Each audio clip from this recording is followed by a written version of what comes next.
Hello, YouTube cubes. I am here. I should be live now. There was a couple false starts. Alright.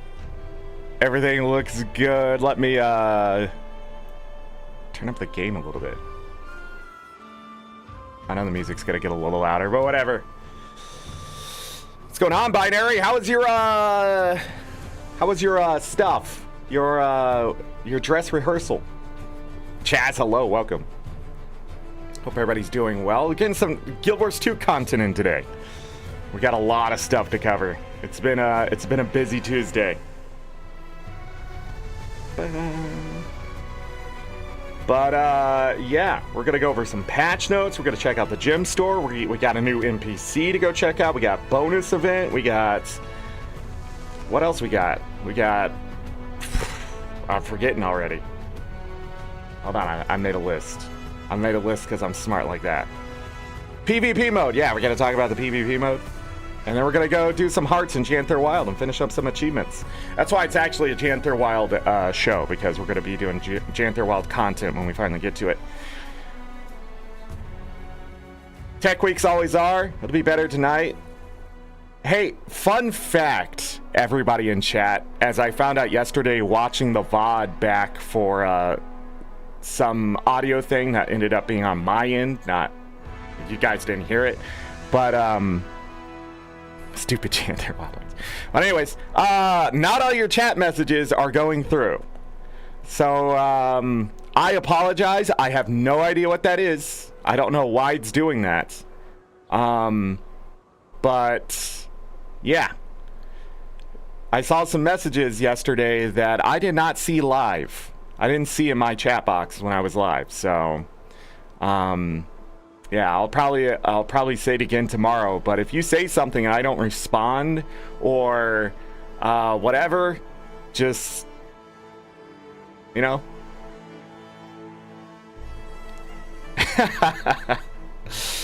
But yeah, just, I was going back and I was watching, I was like, I don't remember that message. I think one was yours, Binary. That's why I was like, what? Why is that there? When did that happen? And I thought maybe I was just losing my mind a little bit, but usually I'm pretty good about catching the message later if I miss it, but it just never happened. I let it run for like 40 minutes. There is a audio clicking on my side. You guys can't hear it. It's happening right now. You can't hear it. I don't know if it's these headphones or it's something else on my computer, or there's some like audio issue between the graphics card and whatever and these headphones and stuff, but there's like a clicking that happens and it just goes click, click, click, click, click, click. And it was happening yesterday, but nobody mentioned it in chat. So I just assumed it was actually on my end, and it was. Because I remember specifically when it happened. Well, a couple spots, but I don't know what it is. It's annoying for me, and it's a little distracting, but it's not terrible. There's been worse audio issues, but anyhow. Okay. So we're doing Guild Wars 2 today. We did Core Keeper. If you haven't seen me do Core Keeper, we did it all last week. We did it yesterday. We made stupid progress yesterday in Core Keeper. If you haven't checked that out, please check that out. There's an entire playlist. People really enjoying it. I don't know what's up. I didn't know the community was that like big on that. So, you know, thank you. And then we'll do Core Keeper tomorrow. Already did some of the grind. I have 4 of the skills done. So, and I got my magic skill to whatever. So, tomorrow we'll probably be taking on the final bosses and that kind of stuff and seeing if we can just finish up the game a little bit, learn about it, and we'll probably look some things up, that kind of stuff. So, yeah, I really hope they do polish some areas, get rid of some inconvenience, that kind of thing, and start adding a little more content. I would like to see where the game ends up. The map is still huge. We've barely scratched the surface, so, well, that's not true. We've dented it pretty hard, so.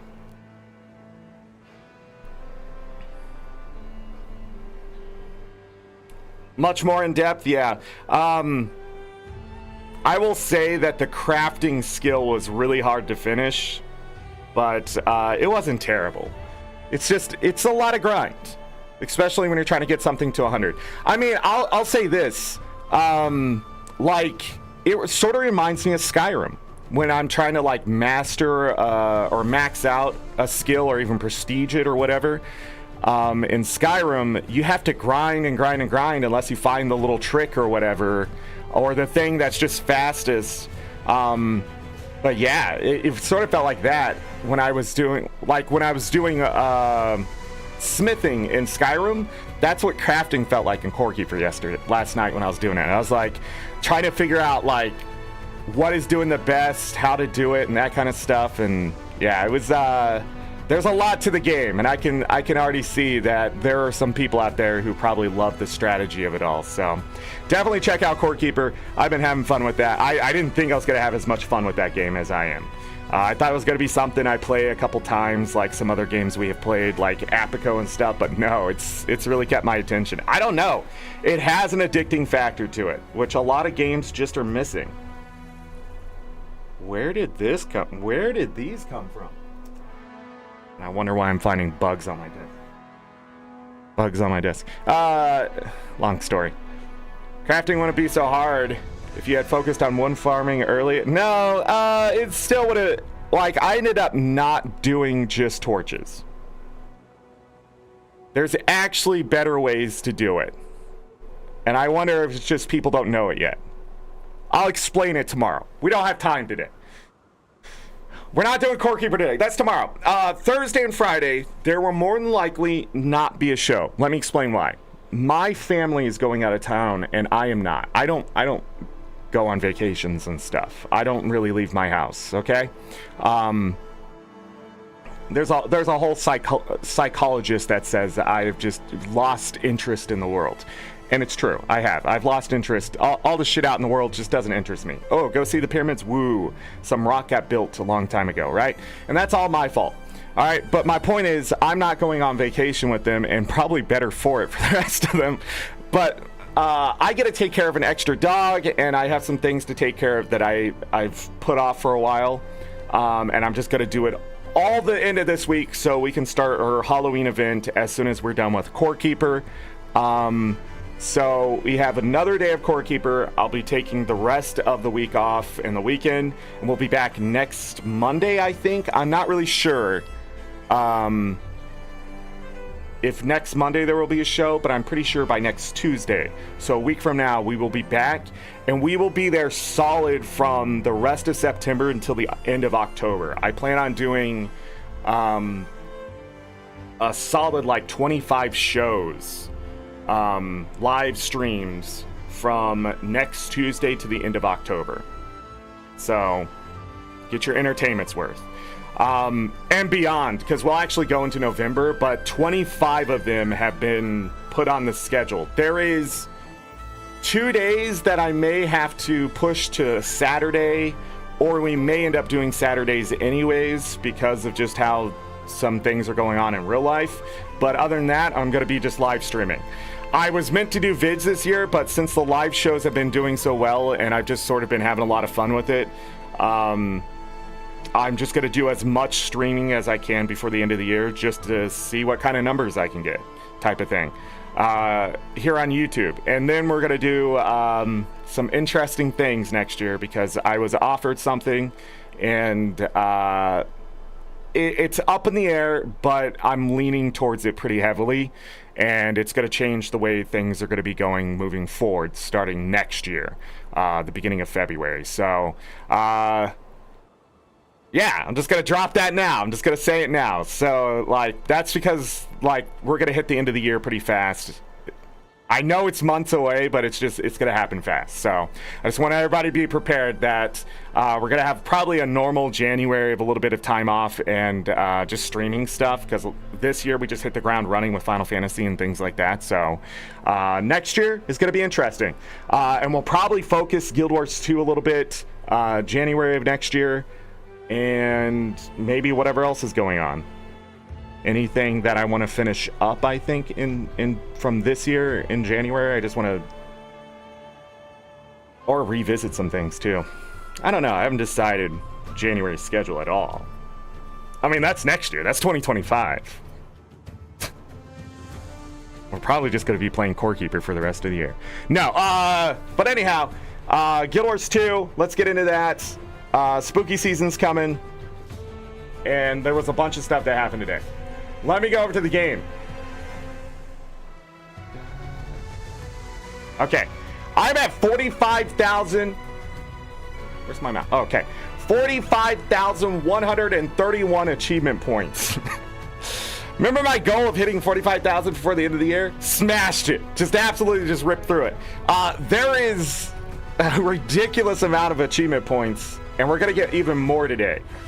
The reason I didn't post the achievement like screenshot on the Discord and everywhere else when I usually hit it is because I don't know if I'm going to go ahead and just try for 46,000. Because why not? People are hitting 50,000 achievement points and that kind of stuff. I don't know. I haven't decided yet, but all my goals for Guild Wars 2, making legendary, 2 sets of legendary armor for medium and heavy, that's done. And then hitting 45, it's all done. We're in September, so I got like nearly like close to 4 months here of like, what the hell am I supposed to do? But anyhow, that happened. We're well on our way. We're going to get another 100 achievement points from the holidays for sure. So that's going to bring us up to 45,231 right now is technically the projected number so far. Actually, it's much higher than that now I think about it. 261, I think is the number. Something like that, or maybe even more, depending on what I do. Also, when I get into the game, if you go, Zorric, what happened to all your gold? Do not worry, I did not ecto gamble that much. I ecto gambled twice, okay? I ecto gambled twice because I was maxing out my ecto, and then I decided I'm losing money, I might as well just go spend the money on something and sell the ecto, and I did. And what I did is today we're going to open wardrobe unlocks, weapon unlocks, armor unlocks, any Black Lion chest. We're just going to open those today and get all that stuff out of the bank because I lifted the base price as of last week, the base price of the wardrobe unlock and everything up to 20 gold or higher ish. The average I think in the wardrobe unlock was something like 489 gold. So as long as we roll well, we should get some good items today and increase account value and unlock some stuff. Maybe get some achievements done, who knows? So we focus on destroying enemies in World vs. World. Let me tell you something about World vs. World lately. I have been killing my hands playing it, but it has been just stupid fun. I don't know what rank I am. 3,338. I've gotten more World versus World rank, I think, this year than the previous 3. Like, this number right here is just been blowing up. I don't know if people can tell. I need to go back and watch one of the earlier Guild Wars 2 streams, but I need to check this number. But I've just been gaining a lot of rank because I've been doing Havoc, I've been doing squad stuff, I've been doing espionage stuff, I've been organizing with the alliance that I'm in, and it's been fun. It's been stupid fun. I've really loved Guild Wars 2 this year. I don't know what happened. I don't know if it's just because I sort of just, I play the game as the updates happened type of thing, but then the World versus World. I knew the World versus World restructuring and that kind of stuff was going to be good for me.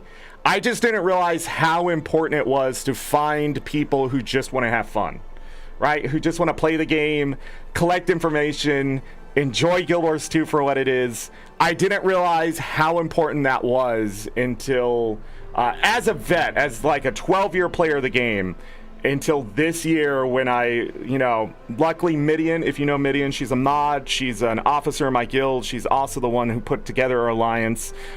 She's been sort of like the bridge between so many things, not only for me in real life, but in this game and stuff. That's where we met, and it just, she's done incredible things. So, thanks to Midian, we have this incredible alliance, and we all have this very like-minded, we're just there to have fun type of thing.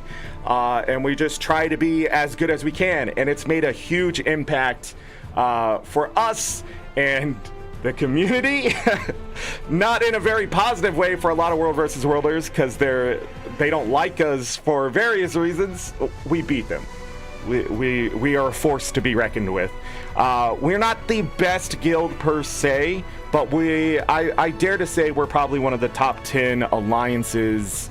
That's what I meant to say, not guild, alliances, easily. Like, it's just fun to be where we're at. We win, we lose, we win a lot, and people run away from us now and things like that. Bag denial strategies are being used against us, which is a good sign. It sort of sucks, but Saturday night with Cube, the guild in the Salt Cube Factory Cube Guild. We were running around Saturday night, and the people with me and what we were doing out in Eternal Battlegrounds and stuff like that, we were just kicking ass. We were just, it was an incredible night of running around on Mesmers, just beating people up and ganking people and deploying strategies and pushing with the Zerg, and just bags are falling out of the sky. It was fantastic. It's been a long time since I've wanted to just sit there and play World versus World, but I've realized my age has sort of caught up with me. 12 years ago, I could sit here and play for 14 hours. Now, I mean, just 2 hours. My left hand, Sunday afternoon, actually locked up because it cramped up. Like, it cramped up because I have arthritis, and so much pain was happening. It's just my hand didn't want to move anymore. And so I was clicking skills with my other hand. I was just clicking, and I was still beating people. I was moving and clicking skills all at the same time with my right hand. But that just sort of shows you, like, I can only game so much at that intensity anymore. And I think my limit truly is like 3 hours, and then it's like I can't do anymore. So that's sort of sad, but it is what it is. It is what it is. 90% of enjoyment of MMOs is having friends to play with. That's why people still play RuneScape. Yeah, I agree with that. I think the only reason I still play Guild Wars 2, and I'm a ArenaNet partner, and you know, I'm a leader of a guild, it's only because friends. Only because people in the game have kept me there. Only because of, you know, just, it's kept my interest and curiosity, and just, what's fun about community and, you know, friends and that kind of stuff, and becoming closer and that kind of thing, is it's ever changing, which for me is an important factor to keep my interest. If it was stagnant, if it stayed the same, if it just did the same thing over and over, it just isn't going to keep my interest. My brain just gets bored.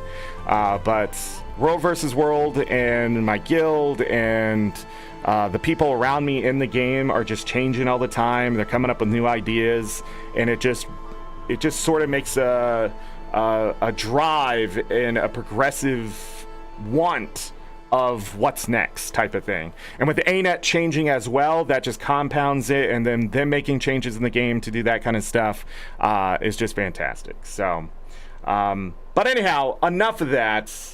Let's get actually to the Guild Wars 2 stuff, me gushing about the game and my guild and my alliance and all that kind of stuff, and you guys. Also those here on YouTube, thank you so much for all that you do. But let me bring up the patch notes for today and kill my frame rate on YouTube, because it does that. These are the September 10th, 2024 patch notes. Dare I look at this? No, don't do it, Zorric. It's going to be somebody yelling at you for something you posted. Okay, World Polish. Let's just go through it. Let's just go through all of it. Let me make it a little bit bigger. I doubt you'd be able to read it still, but you know, I try. Adjusted health and scaling from Mushroom King during the Subdue the Mushroom King event in Lowland Shore. Now, a lot of this is going to be Janthir Wilds stuff. Again, this is a Janthir Wilds episode, technically. So there's going to be a lot of stuff that came from the expansion that's going to affect the expansion. That's why we're going to cover all of it as much as I can here, because these updates are going to be important, along with like festival updates and that kind of stuff. And hold on one second. Let me go somewhere with a little more variation in music, just really quick. So we don't have to sit here and listen to the amazing soundtrack in Janthir Wild. Only two of the songs over and over and over and over, because they're not like 40 minutes long. Let's just be honest. Handy worker rating has increased. New recipes available to craft. No. Do this. Hold on. I'm in Arborstone. Give me a moment. We're gonna go up here. We're gonna do this. We're gonna go down here. Can you believe we're gonna play other characters today? No. I'm a fish. We don't have time for the glub glub glub right now. I need to play that song today. From DD Gravy. I wish this chair you could jump so I can do Back to the Future stuff. You guys can't see, but it's very important to me that that happens at some point. All right, anyhow.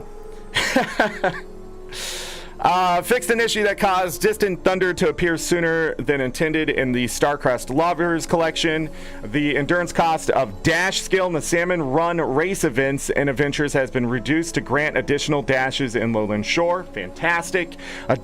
Added an additional 15 seconds to gold medal times for the Lowland Shore Salmon Run adventures. The time needed has increased from 1 minute and 30 seconds to 1 minute and 45 seconds in the Moon Camp Covert adventure, and from 2 minutes and 30 seconds to 2 minutes and 45 seconds in the Harvest Shore adventure.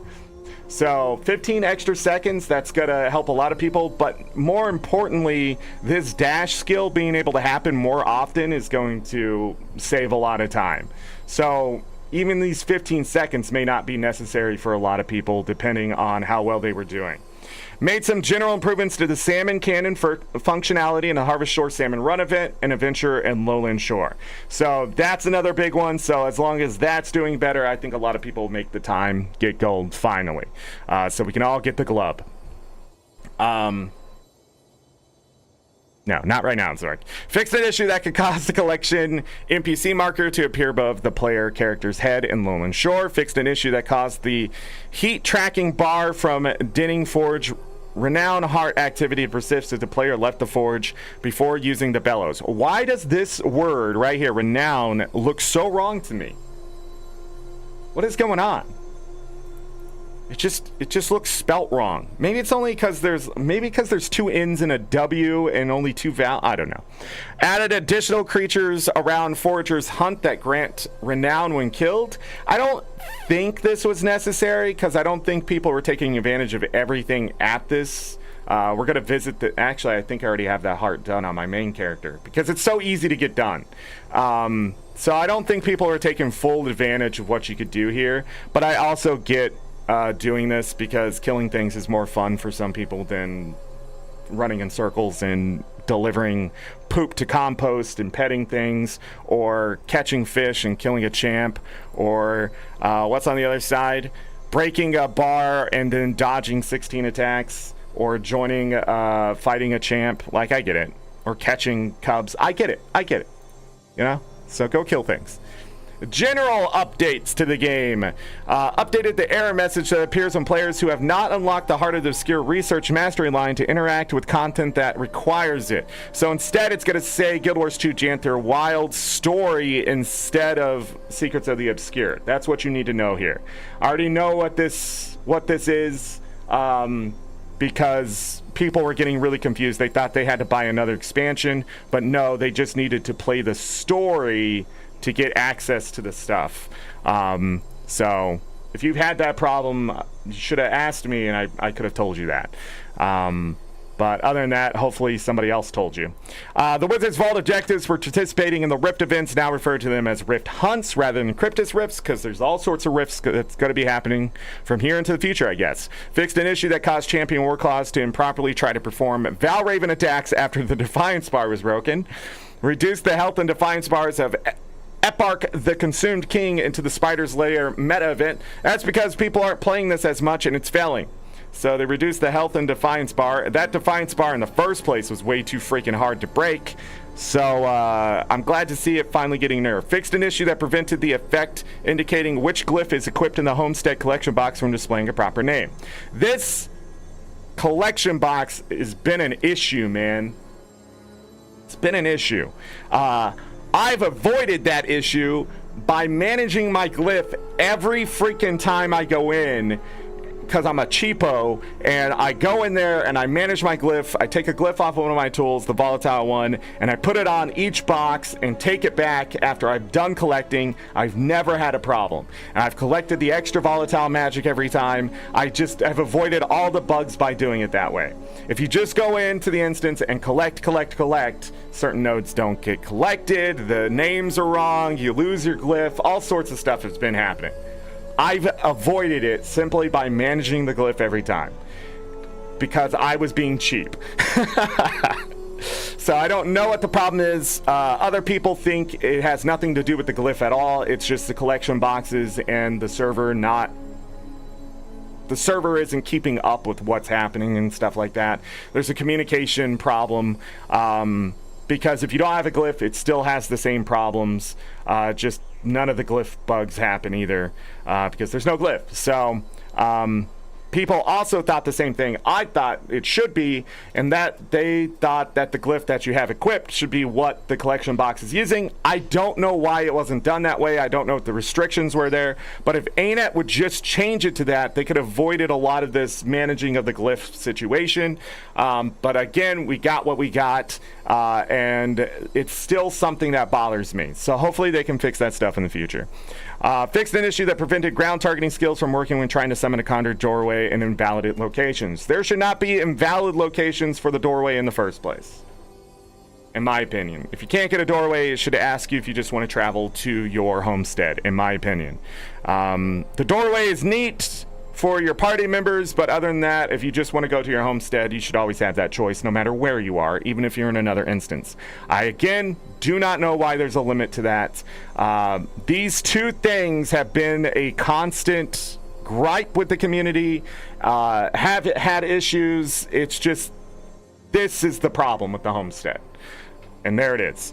The handiwork workbench in Heart's Glow can now be accessed by the homestead owner to prevent an issue that caused decoration crafting to consume the guest materials, but create the decoration for the homestead's owner.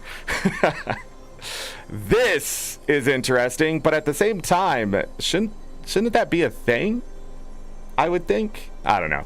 Fixed an issue that prevented accounts that have only been upgraded with Guild Wars 2 Janthir Wilds from being granted access to the Raptor mount.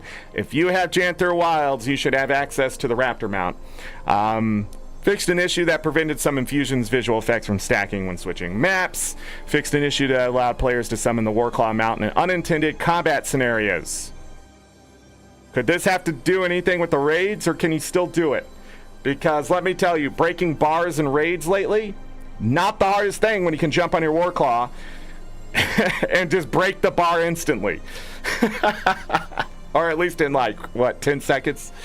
Like, you got plenty of time for people to mount up, break the bar, and dismount. Lowland Shore. Okay, so this is all going to be Janthir Wilds related for Lowland Shore.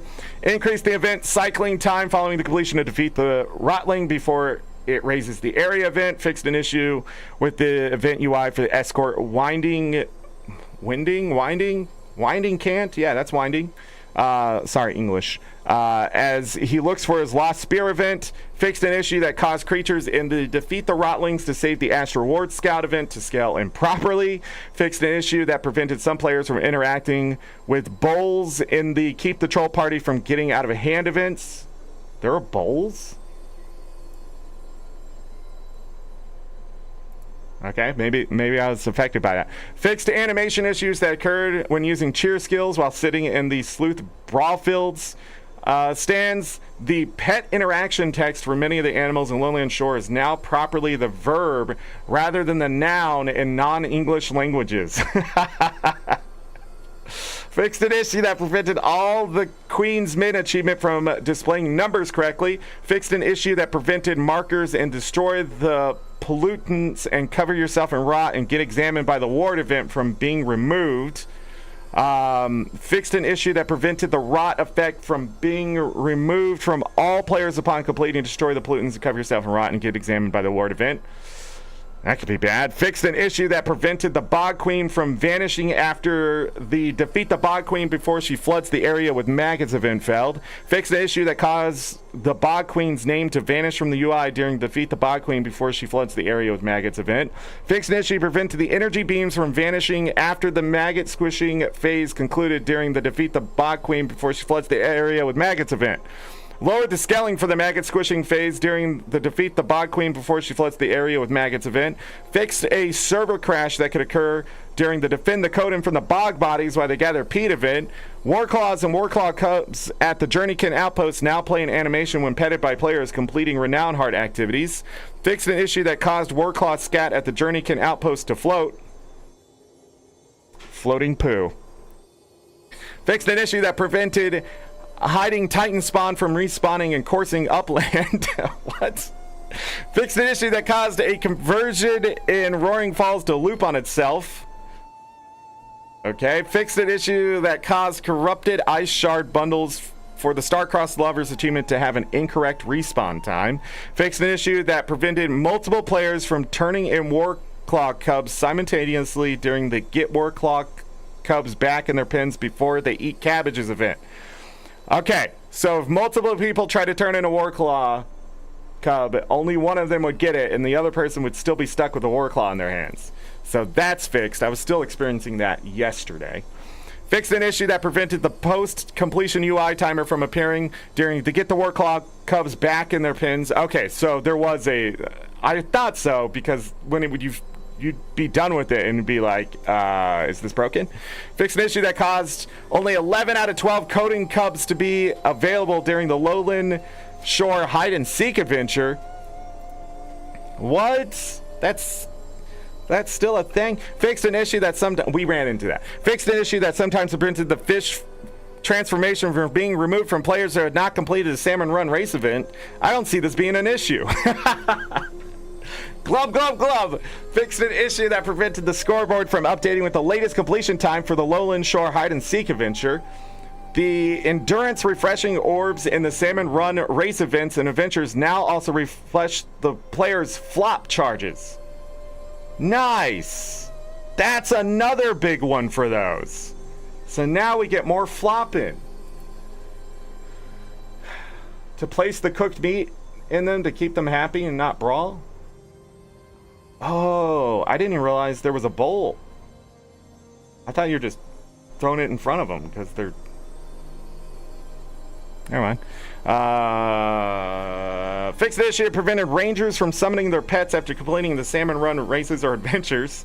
Fixed an issue that prevented a wisp from crossing the stream while completing the search below the lake near the shore that's home to the drinks, hint of the Tales of the Lowland Wisp collection. Fixed an issue that caused the Autumn's Veil Renown Heart NPC Shading Willow to take a Shade Rock Salamander when players chose the option to turn in a Mohawk Bream. But turning in fish sucks. Fixed an issue that allowed, in fact, it's better just to fish and not turn in any fish than to turn them in. Just don't turn them in. I mean, keep the fish for yourself because they suck. They're stingy. They're like, oh, this is all the fish you brought? These exotics? Wow. And they give you like nothing on the heart. Did they fix that? Fixed an issue that allowed the Savant of Dance achievement to be awarded early during the Dance Among the Coden event. I don't see a problem with that. Fixed an issue that prevented some players who unlocked the Cryptid Chase collection from earning progress on other characters. That could be a problem. All right, Janthir Century. The map I just do not enjoy being on because the hearts. Let's see what they fixed. Fixed an issue that caused fishing node in Janthir Century to spawn outside the map boundaries. Fixed an issue that caused resource nodes. Okay, this one bothered me. There were things like I could get to, but then it would like kick me back all the way to the shore sometimes when I get to it. And I was so annoyed because I was like, I want that. Let me drink some poison here so I keep up my energy. Fixed an issue that sometimes caused bloodstone elementals in Janthir Century to revert to the default pose when killed. You know, I never saw this as many of those events that I did this. I never saw it, and other people were talking about this, and I just never saw it. I don't think. I sort of want to go back and watch the streams to see if it was happening, but I just never saw it. But other people told me about that. Fix lurking and unlurking animation issues that affected several of the ghost animals in the Assist Ecto's Paranormal Research event. I don't know what that is. Fixed an issue that caused the failure announcements for the Stop Greer from draining the Bloodstone and Stop Decima from draining the Bloodstone events to play twice. Added an announcement to the Stop Greer from draining the Bloodstone event to clarify that Greer's Titan spawn must be eliminated to expose his Defiance bar. Okay. Yeah, good, because some people were just like still trying to beat him up. Updated Greer and Decima's Warclaw checkpoints to indicate the next checkpoint in the sequence. Hopefully that doesn't get confusing. Reduced the radius of Greer and Decima's Warclaw checkpoints to more closely match their visual effect. Slightly increased the spacing of Greer and Decima's Warclaw checkpoints to reduce overlap. I don't see a problem there. Fixed an issue that prevented Warclaw checkpoints from... I wonder... Wait. It's probably because of the next checkpoint. So yeah, okay. If they did that, hopefully it won't be too confusing then. Fix an issue that prevented Warclaw checkpoints from recognizing the player if they were standing in 1-1 first using the chain pull. This would get people killed, so that's a great change. Because they'd have to turn back around, back into AoE sometimes to try to get it, and then get knocked off their mount and just go down. Yeah, so that's a great one. Fixed an issue that caused interactive plants and helped the code and gather foraged plants and animal meat events to remain interactive after the required amount had been turned in. Oh, so this is supposed to happen. Oh, well that sucks. I sort of like the bug then. Why'd you fix this? This was a feature. The map portal to Lowland Shore now correctly displays its name. Okay. It is no longer possible to trigger the concerned researchers' conversation again after their dialogue completes and rescue the Storm Chaser event. Fixed an issue that prevented the Don't Drop That achievement from requiring participation in collect and turn in debris from the shore and enemies event. I don't know what the achievement even was. Fixed an issue that allowed players to leave and re-enter the collect and turn in debris from shore's event radius to regain eligibility. Don't drop that achievement. I did get that achievement very easily, and I don't know if there was like... I didn't know. I thought I just did it right, so maybe it was bugged, but I was there early and got it. Fixed an issue that could cause the expedition members' combat behavior to stall the following the guiding star in their team on the expedition event. The Firewatch achievement now indicates which events still need to be completed. Boss cameras have been standardized across several events. Fixed an issue that caused dialogue heard when approaching any of the help decode and gather and forage plants and animal meats events to repeat excessively, thank God. Fixed an issue that prevented the boss enemy and follow the guiding star and their team on the expedition event from despawning correctly. Fixed an issue that prevented some enemies in Clear the Rising Bloom's Garden of Mist Burn Flowers event from being aggressive toward players. Well, that's not exactly what was happening there. They were being aggressive, but then would walk back to where they spawned immediately after their initial whatever. So if they moved from it with an attack, they would just start walking back, and the player could beat the crap out of them. That's what I saw. So, you know, it wasn't that they weren't being aggressive, it's just that they had to walk back to continue to be aggressive.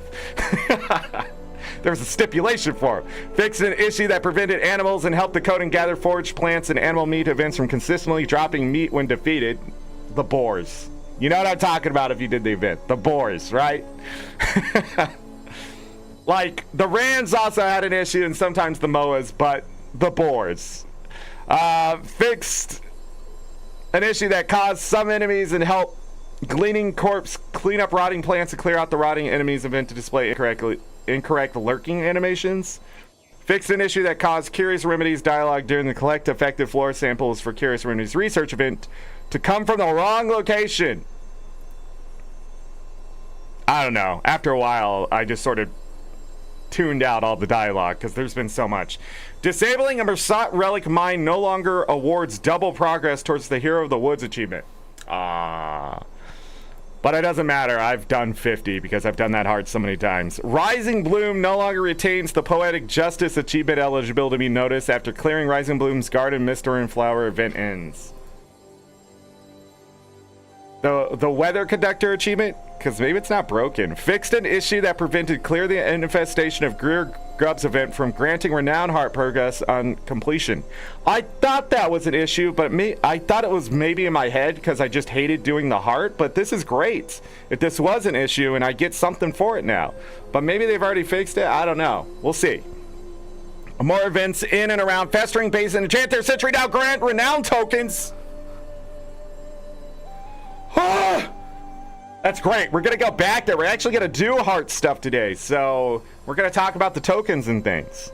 We're going to talk about alt characters. All right. In general, added a key binding option for the Conjure Doorway Mastery skill. Now people will stop crying. I didn't think it was much of an issue, but man, people love their keybinds. The Lowland Code and Expertise effect can now be purchased once per character each day rather than being limited to once each day per account.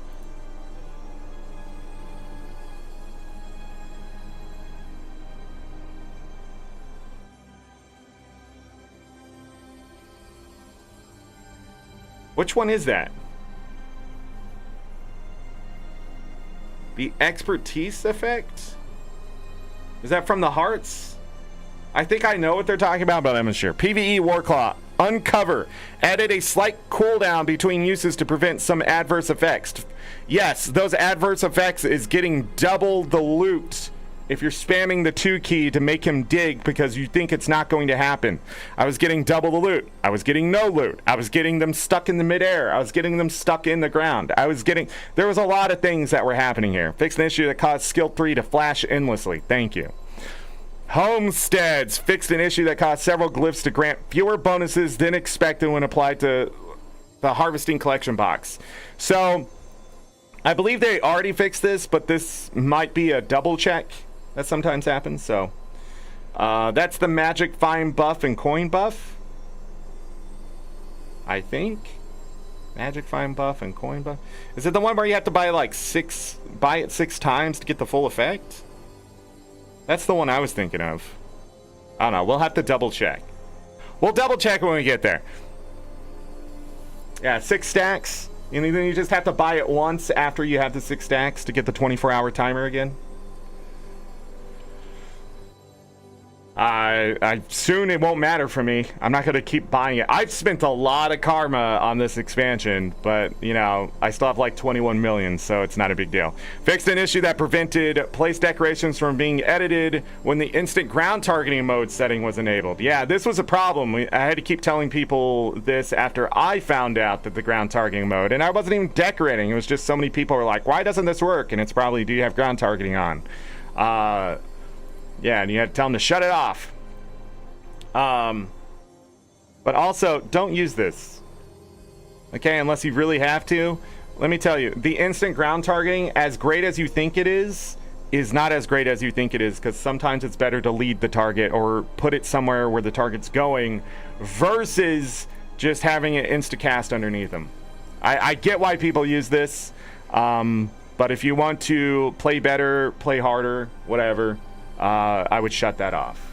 The instant ground targeting stuff, and sort of learn to not play with it on. Also, don't use the action camera either, because there's so much more you can do with this kind of stuff as well when it's shut off, that when you have the action camera on, you know what I'm talking about with the reticle and stuff. I know a lot of people use that stuff, but I really don't understand why it was put in the game when it's actually made people worse at the game, actively worse at the game. And some people use this stuff as a crutch, and it's not good for them when they could actually be playing better without it. I'm not saying this as an elitist. I'm saying this as someone who just has tested the stuff, has tried it, and has found oh, that's not good. I understand why it's there. It's an accessibility option for those who just aren't good at targeting at all or can't see. So then it's very good. But other than that, if you find yourself like missing the target and stuff, it's probably because you have that on. Ground targeting sucks. That's why I avoid classes, weapons that focus on them. I have just gotten used to it after all these years. Convergence as well. Maybe I don't feel it's an automatic fail when I see people on core DPS classes. Which one are you talking about? Reduce the damage and bleeding stacks at Umbral's Rending Storm? What? Reduced Umbral's maximum health? I use ground target lock in World vs. World on my Ranger for Raj and Keeps. See, that is an exploit. That's the other reason I don't like it. You can actually barrage further away than you should by having instant ground targeting on. And if you can look, if you have like a bigger resolution, you can actually see further in the keep and target people you otherwise would not be able to with the lesser resolution. There's a lot of things in World vs. World that would have to be standardized to make it completely fair. But yeah, on Ranger, it's fantastic when trying to hit things behind something. That also includes the other classes that don't need line of sight stuff. But there's not a lot of that stuff, and I'm not going to sit there and go through it because there's a lot of exploiting that can happen because of it. So, but anyways, that it's just a thing. It's just a thing that gets in people's way, and they don't even know it. And in this case, it got in the way of them decorating, and I know why it's there, but it's not for everyone. But enough people use it that, yeah. But I myself used to not like ground targeting, but now it's just sort of second nature because I forced myself to learn it. When I was on Warrior, it wasn't as much of a big deal except for banners. And even then, I was usually on the down that I wanted to kill with the banners, so I could just double click it and it would just boom, people would die. Or go down or whatever, you know, back in the day. But when I went to Necro, there was no choice. I had to learn. But PvP really helped me understand marks, wells, ground targeting in general, and that kind of stuff. And then when I played Engineer, that helped me understand radius a lot more. So, like, every game mode has taught me to be better at another game mode. So, but playing on a Reaper, I don't do a lot of ground targeting. But when I'm in a squad playing on my Scourge, there's a lot of ground targeting.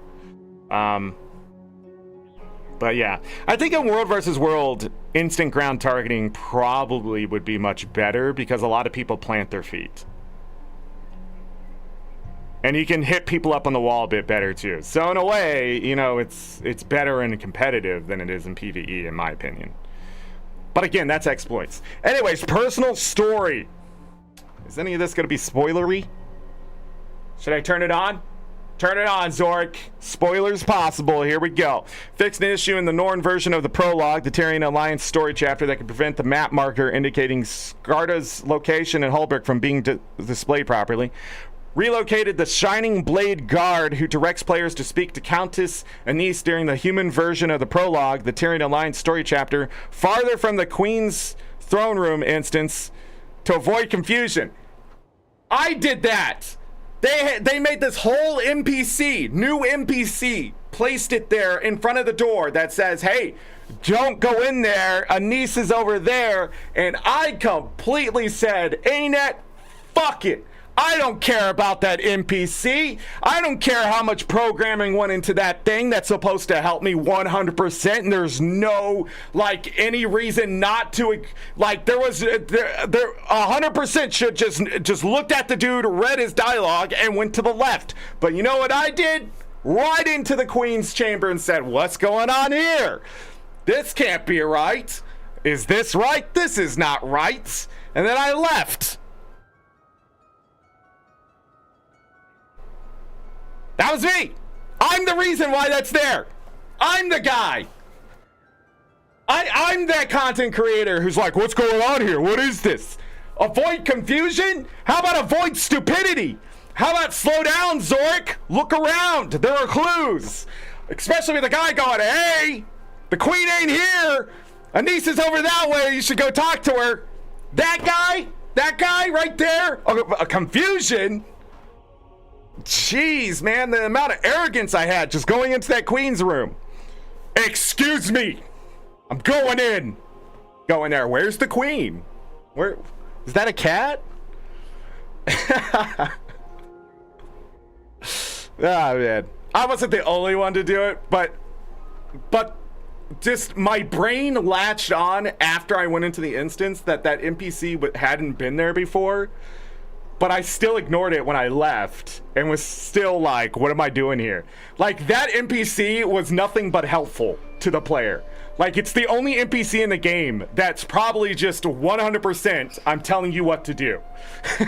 The only helpful NPC.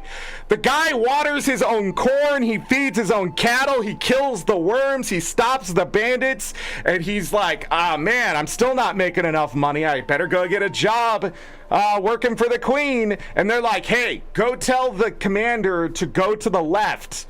And he's like, this is the easiest job in the world. And he gets up there, he gets in front of the queen's room, he sees the commander, he sees all of his job and opportunity in the world, what he's getting paid for, and the guy goes, hey, she's not here, she's to the left. And then he stopped watering his corn and stopped feeding his cattle, and fuck it, let the worms have the farmland. The bandits want to burn it down, let it happen. Alright, fix a rendering issue that affected interactive books in the Unknown Territory story instance in Lowland Shore. I mean, they're just always hard to see, in my opinion. The doors in Mooncamp Convert in the Unknown Territory story chapter instance now have visible names that identify them as interactive objects. Fixed an issue in the Unknown Territory story chapter that caused the captured Warclaw's rope lead to become improperly detached as the player transformed. Corrected text in the Unknown Territory story chapter that swapped the names of Bonfire Lodge and Journeykin Pin's points of interest. Fixed an issue in the Unknown Territory story chapter that prevented dogs from being petted. Yeah, that seems like an issue. Excuse me. Fixed an issue in the Diplomacy and Discovery story chapter that could cause Malice to interrupt her own dialogue. Was that an issue? Fixed an issue in the Home Sweet Home story chapter that allowed destructible objects in the first story instance to be damaged prior to being tasked with cleaning up the homestead, which could stall the instance. Woo. Players going out to just destroy stuff. Who would have thought? Corrected text in the Home Sweet Home story chapter that used outdated terminology and a hint directing players to a particular area of the crafting tab. That's interesting. Extended the instance boundaries of all story steps that take place in the homestead environment to allow players to reach the portals to other maps, preventing them from being stuck in the instance. Fixed an issue. I don't know what that means. Fixed an issue that I don't think that's what that was supposed to say, right? But anyways, fixed an issue that in the Strangers Among Lands story chapter. Excuse me? You capitalize that A. That is a title. And the Stories Among Lands story chapter that prevented Counselor Ludo and Asura players from having an appropriate view from the podiums during the Tyrian Alliance emergency meeting instance.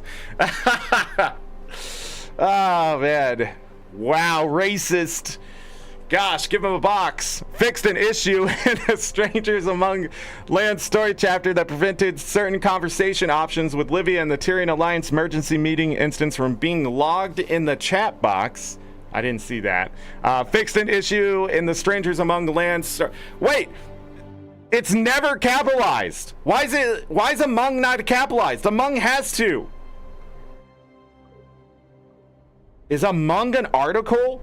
I don't think so. I have to look this up. The writer in me is bothered. Among.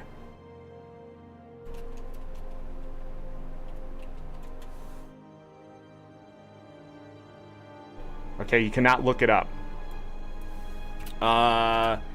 English.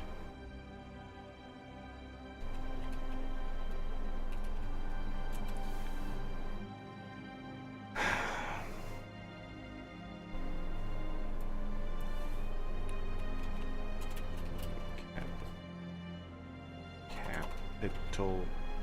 Yes, I'm looking this up. I need to know.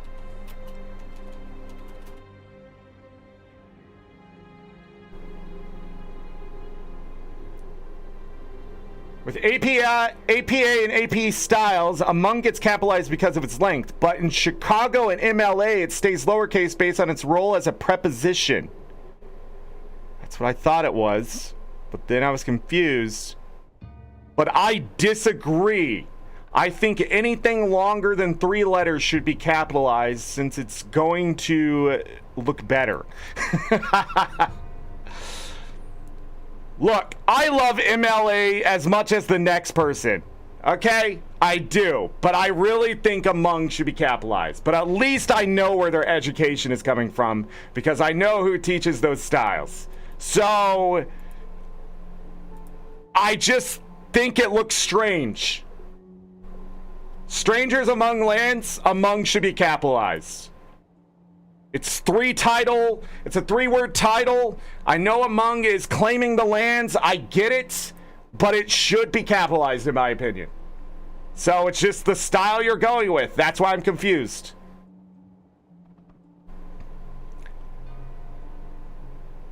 I don't know. Chicago and MLA are dumb in your opinion? Oh, I see you looked it up for me. A lot of people don't want to capitalize prepositions because of the fact that it's not like a noun, a verb, subject, object, even an adjective.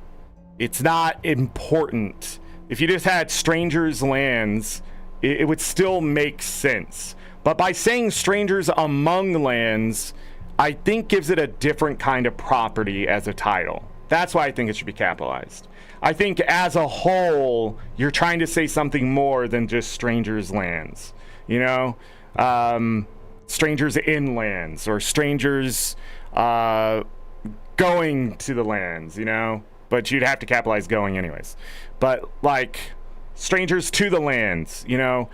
You want to capitalize to and the, but they're so short that it looks good without it and that kind of thing. But with among, what you're saying is there's a lot of parties involved here. That's what it feels like. Concerning is a preposition. You want to capitalize that? Is concerning a preposition?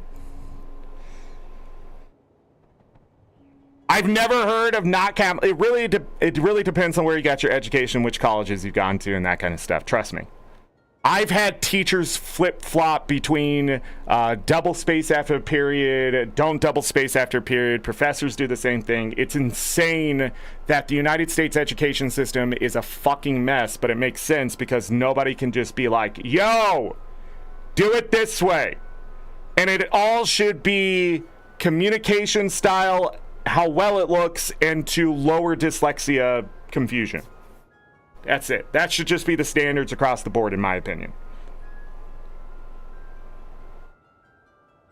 They wrote a study concerning diabetes. Oh, yeah, okay. Well,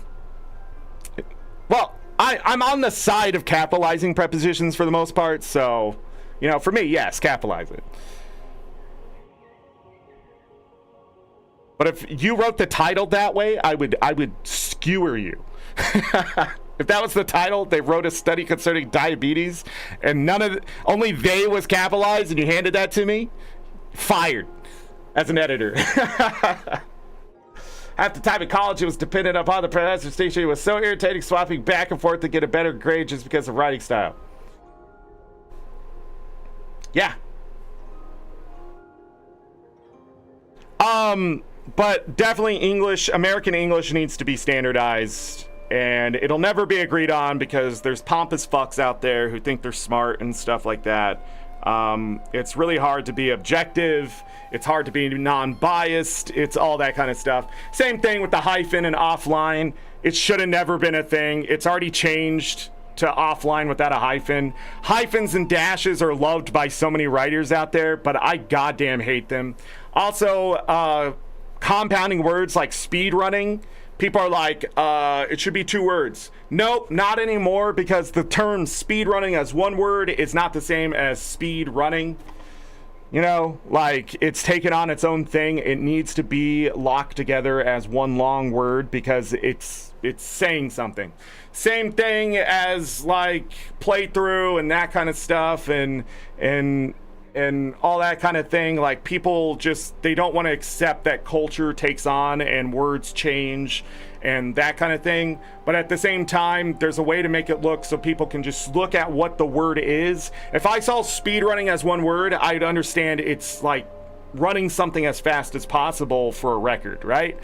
Versus speedrunning, the person's just going fast running, you know, like what's the speed of the running, you know, like that's the kind of thing that we talk about here and this kind of stuff. Anyways, it just bothers me because I was taught something different at some point. But yeah, having to switch back and forth because people are taught differently and stuff like that for better grades, that's stupid too. Like there's so much of that kind of nuance in the world, it just needs to go away. But here we are. But also, I'm at war with the writers anyways because of offline with the hyphens, so prepare yourselves. I'm always going to try to point out stuff that seems weird. Even if I'm wrong. Like renown. What a stupid fucking word. I hate that word. Who spelt it that way?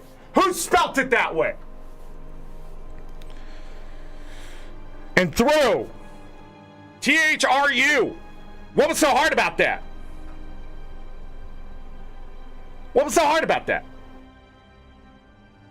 Doesn't look like he threw the ball. No, it's just through. But that's not how you pronounce that word. It is today. Anyways, I'm sorry. Or though. You know what bothers me? Though. We know that donut can be now spelled D-O-N-U-T, but we still don't want to spell though, T-H-O? Come on. Come on. Let's get with it. I'm ready. But I still think the word dough has a place, D-O-U-G-H, because if I have bread dough, I don't want people saying bread do, or maybe bread does. Who knows? All right, fix the age. Where were we? Additional step to speak to Tyranny Alliance delegates an emergency meeting instance to complete before everyone can be spoken to. Hey, no kidding. Added an occasional pop-up hint to the storm clouds over Janthir's story chapter to inform players who dropped the bow bundle used during the Index Sickly Wildlife Health in Slithering Outskirts step where to get a new one.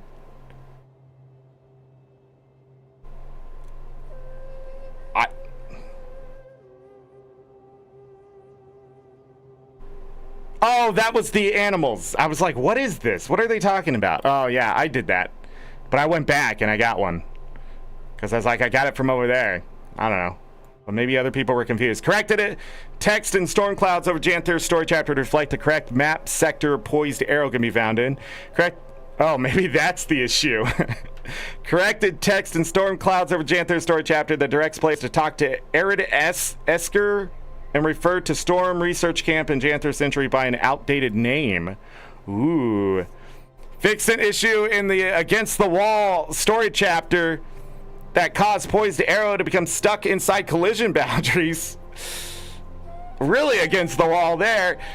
Fixed an issue in the Against the Wall story chapter that caused a Warclaw race checkpoint to reappear during subsequent uses of chain pull on the boss. Added additional fail-safe measures in Against the Wall story chapter to prevent the bosses from being killed prematurely and blocking progression. Add an achievement eligibility effect for the electrical interference achievement when the players is in the story instance. Oh, yeah, that's probably how I didn't know that one was there then. Fixed an issue that caused eligibility for the seed sap. Wait, no, it was there, because when I went back, it was there. Wasn't it? Maybe not. Fixed an issue that caused eligibility for the Seed Savvy achievement to be removed by manually dropping the seed bundle rather than upon taking damage. Fixed an issue that prevented conductive mineral deposits from displaying story markers in storm clouds over Janthir's story chapter. Wow. That's a lot. Pass me over the bread dough. Oh man, English is a fun language. Items Increase the amount of Rift Essence awarded when using fine masterwork and rare motivations.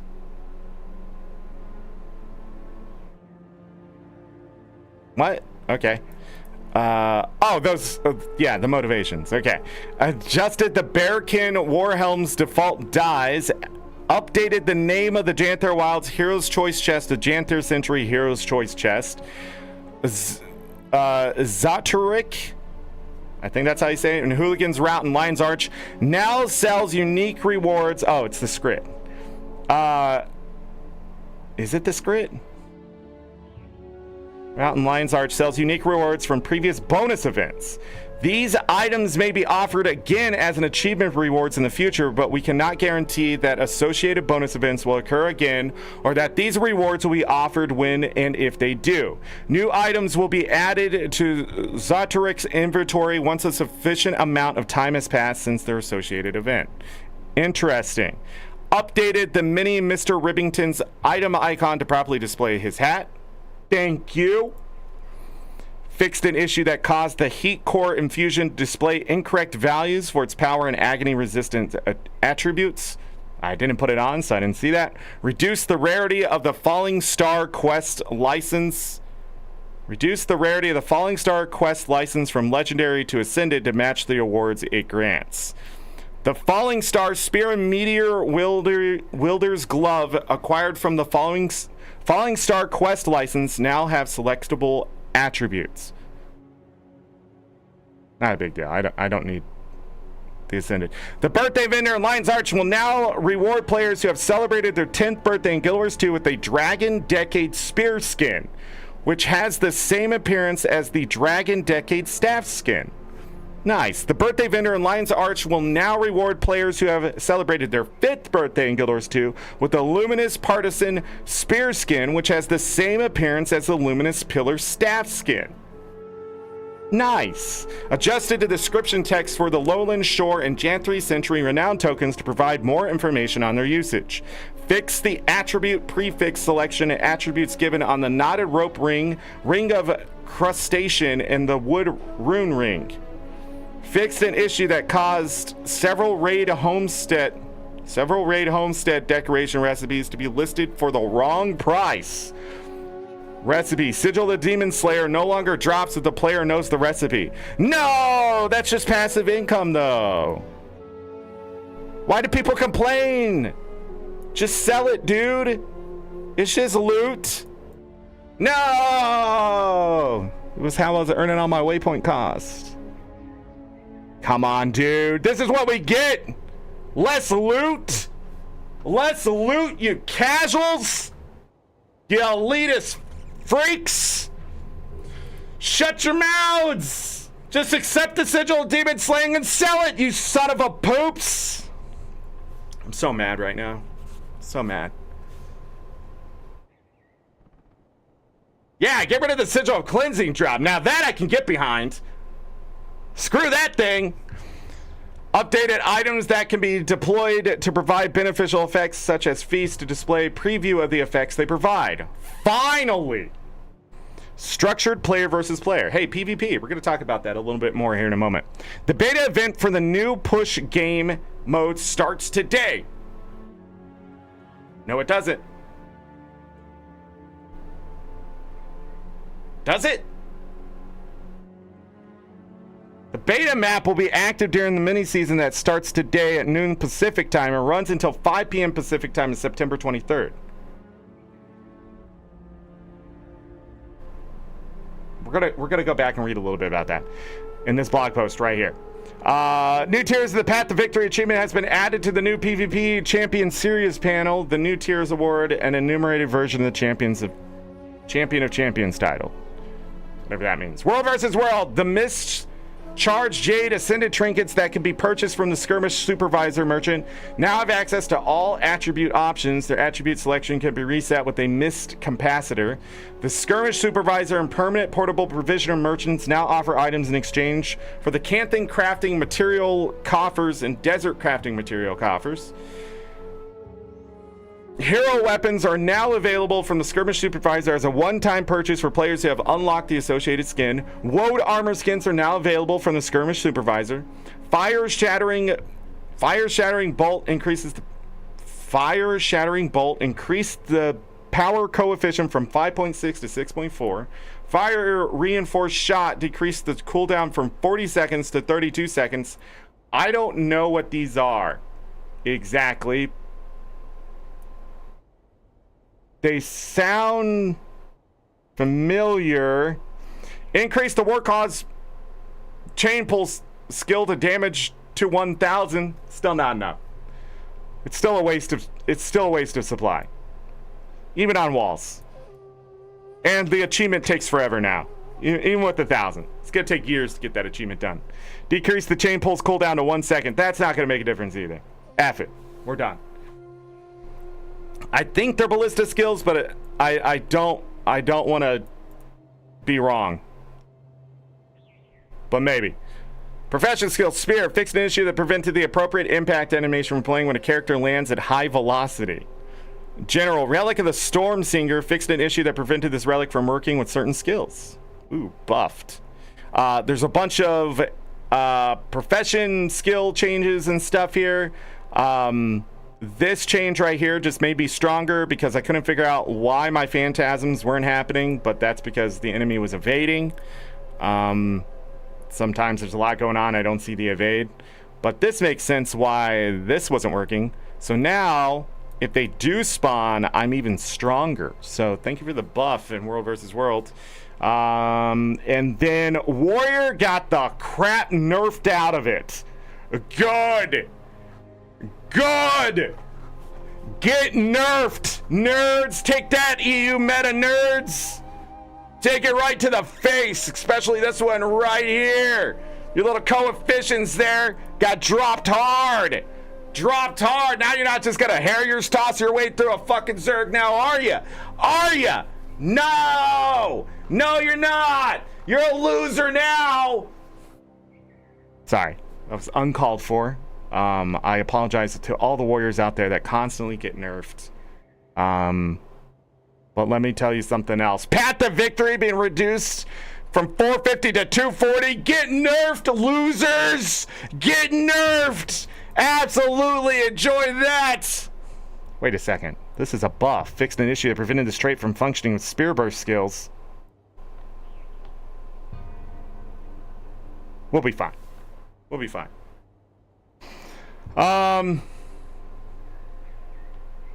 Yeah, and now Spear Marshal skill performs an initial attack. This attack must hit a target for the follow-up attacks to occur. Reduce the damage coefficient from 0.4 to 0.25 in PvP in World vs. World. Get nerfed. And if you're like, Zorric, why are you hating on warriors so badly? Because you just need 8 warriors to win, okay? You pretty much run anything next to 8 warriors and you would win in a Zerg, okay? This brings it in line.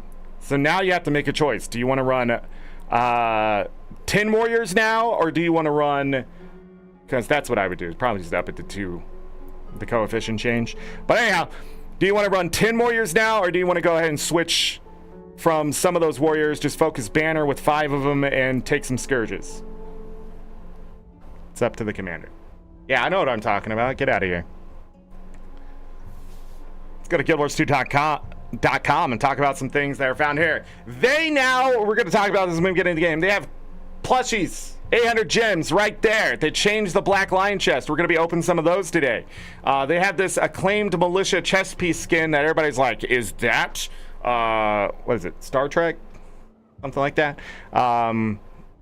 No, it's the acclaimed militia chest piece skin in Guild Wars 2. Thank you very much. And then what's going to happen is that select outfits will be 20% off and other things, and shared inventory slots are going to be 20% off. I think that's it. That's all you need to know there. Then, starting today, was it today, man? I just didn't feel like it was today. I don't know why I didn't feel like it was today, but it was probably one of the main reasons. Yeah, September 10th to September 23rd. So we gotta do push PvP beta I probably won't do PvP on stream today. I just don't want to get that salty. But I don't know. Maybe it won't be so bad. Maybe I'll bring in, I don't know, support Scourge or something. But it's a pretty much you stand in here, you kill the people that are not on your team, and the cloud will move. And you're going to move it. Where is it? You're going to move it from one base to the other. But it starts in the middle, it looks like, and you go one way or the other. So, you know, I don't know. But it's called Push. It's interesting. There are side things. I don't know if there's like power-up abilities on the outside or anything like that. I don't know what that is, but pretty much I guarantee this is going to make some interesting gameplay. We've seen this in so many other games now. But the cloud won't move if the circle's contested, type of thing. So yeah, they added it to Final Fantasy 14. There we go. Doesn't that look better? But yeah, so the map also is in like pre-alpha. They just took a bunch of assets and threw it together, type of thing. So you can see the gray blocks here. Those are just placeholders. Like literally just placeholders. Like something needs to go there. Texture or some actual object needs to exist there. This is what you see. I have tested things in the past. This is what you usually see. And sometimes you also see other things like lines coming out of stuff and other things like that, or even a grid on the ground or in the sky type of thing of where something's supposed to be. So it's much simpler and less brain power needed. Do you need a split on the point to decap? No, just kill. Yeah. And you don't have to worry about, you know, rotation and that kind of stuff. There's just one point to fight over. And hopefully these matches aren't too long, you know. Really good matches, you know, they could last 10 minutes. I've had some really good PvP matches, but those are a rarity. It sucks to have to wait like 7 minutes to lose, you know, or 7 minutes to even win. That's one of the big problems with a lot of PvP is that it takes so much time to even get in a match, and then you have to wait to lose or win because sometimes there's just no match happening. Like people AFK'd on the other team and that kind of thing. But sometimes the you know, the people are willing to fight 4v5, and it's interesting. Has a 5-minute timer with overtime. Interesting. I'm always good with quick, fast matches because then you can get into another match and another match, and it keeps the player turnover happening in the sense of like getting players to be matched into the next one. So there's less downtime, there's less wait. There are downsides to that, but for me, in a lot of PvP, I find that when it sucks the most is when you have to wait to lose. And it sort of makes you lose motivation to want to queue up again.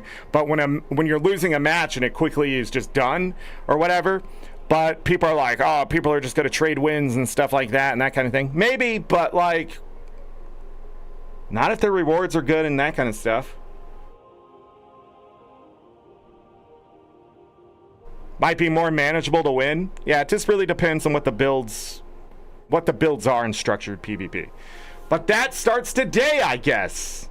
Man, time is flying by. That's probably the problem. Because I read this last week and was like, oh man, plenty of time to talk about this. Nope. But this is also their sort of thing. What they're going to do is if you play this, if you play in the beta, they're going to ask you, they're going to ask you what you like about it, what you didn't like about it, what you would like to change. So they're going to ask for feedback if you play in this. You don't have to get feedback if you just want to check it out or whatever, but the community is going to make this game mode what it is. So if the game mode comes out and you hate it, you can't blame the devs alone. That's how I see it, and I think that's a good trade-off. The devs are keeping this as just open as possible in the sense, hit the mic, as in the sense of like, you know, here's what we have. What do you like about it? What do you not like about it? What do you would like to see changed? That kind of thing. So make sure You put in your feedback that you think has a purpose, has something that is important. Don't just be like, I don't like it. That doesn't help the devs. They have to go through a lot of the feedback to figure out that stuff, and that's not going to help. Say what your experience was, if that seems important to you. But this is going to be constructed by the community. And if it isn't going to work out, they will just scrap it. They will just get rid of it. That's it. They don't want to release something that the community doesn't like anymore. This is the new ArenaNet. This is the way it should be done. It really now, because at this point, what do you want in PvP is a good question. And this is our chance to be like, okay, this is an interesting game mode, but these are the things I'd like to see. Now, the maps, we probably get more and different maps in the future if people do like it and that kind of stuff. It's not probably going to be just, you know, a straight shot or whatever that first initial map is. So you gotta go in with a grain of salt when you're doing beta testing, pre-alpha testing, alpha testing, all that kind of stuff. You gotta sort of know where it's going, and it's okay to ask questions of like, what is the dev one here? But we're not going to be able to do that. They're sort of giving us what we have, and so, you know, for me, it's going to be a little bit of hit and miss, but yeah. But as they say, the art is temporary. Go read that blog post fully. I'm just sort of doing a synopsis of it. But I think this is going to be interesting. I will be in the beta testing it, and that kind of stuff. Now I'm going to have to create a PvP build. Sure you can. You just have to keep putting your turrets down. I wonder how fast it moves is the question. But they're using a cloud. Hopefully in the future they'll have like a Doliac or something. I don't know. Each map could have their own little thing, couldn't they? So I don't know. But go join it. Who knows? Maybe they'll give titles for those who help polish up this game mode and that kind of thing. So that's important. I don't think there's anything else we won't cover when we get into the game. So that is it.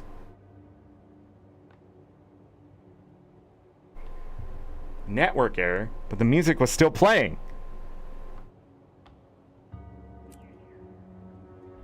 That's a hard error. Escort a noodle stand. I hope they have silly ones. I hope they also have festival ones. You know what they really need? To have festival stuff happening everywhere. You know, not just in the lobby or whatever. Just be like, oh, bet you didn't expect this map. You know? Be like escorting a cart full of pumpkins one side or the other.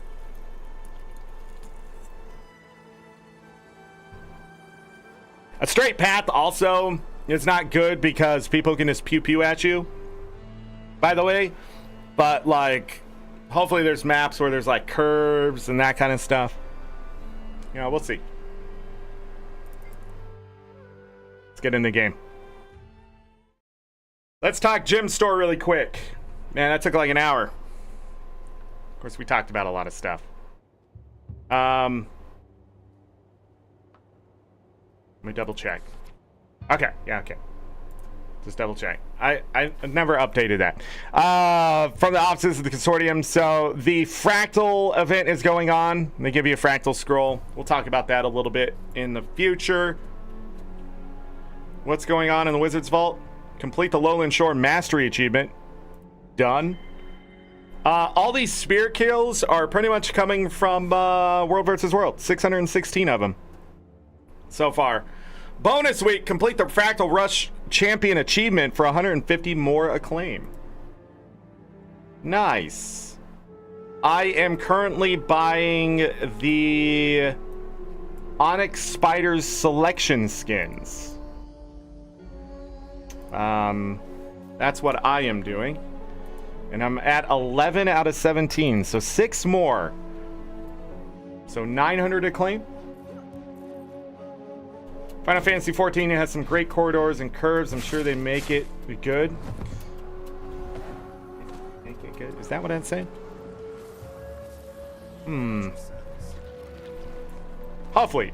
And it's always had a fun streak in them. So, I don't know. I think it's just, I think devs are sort of looking at what each other's doing and how players sort of interact with it.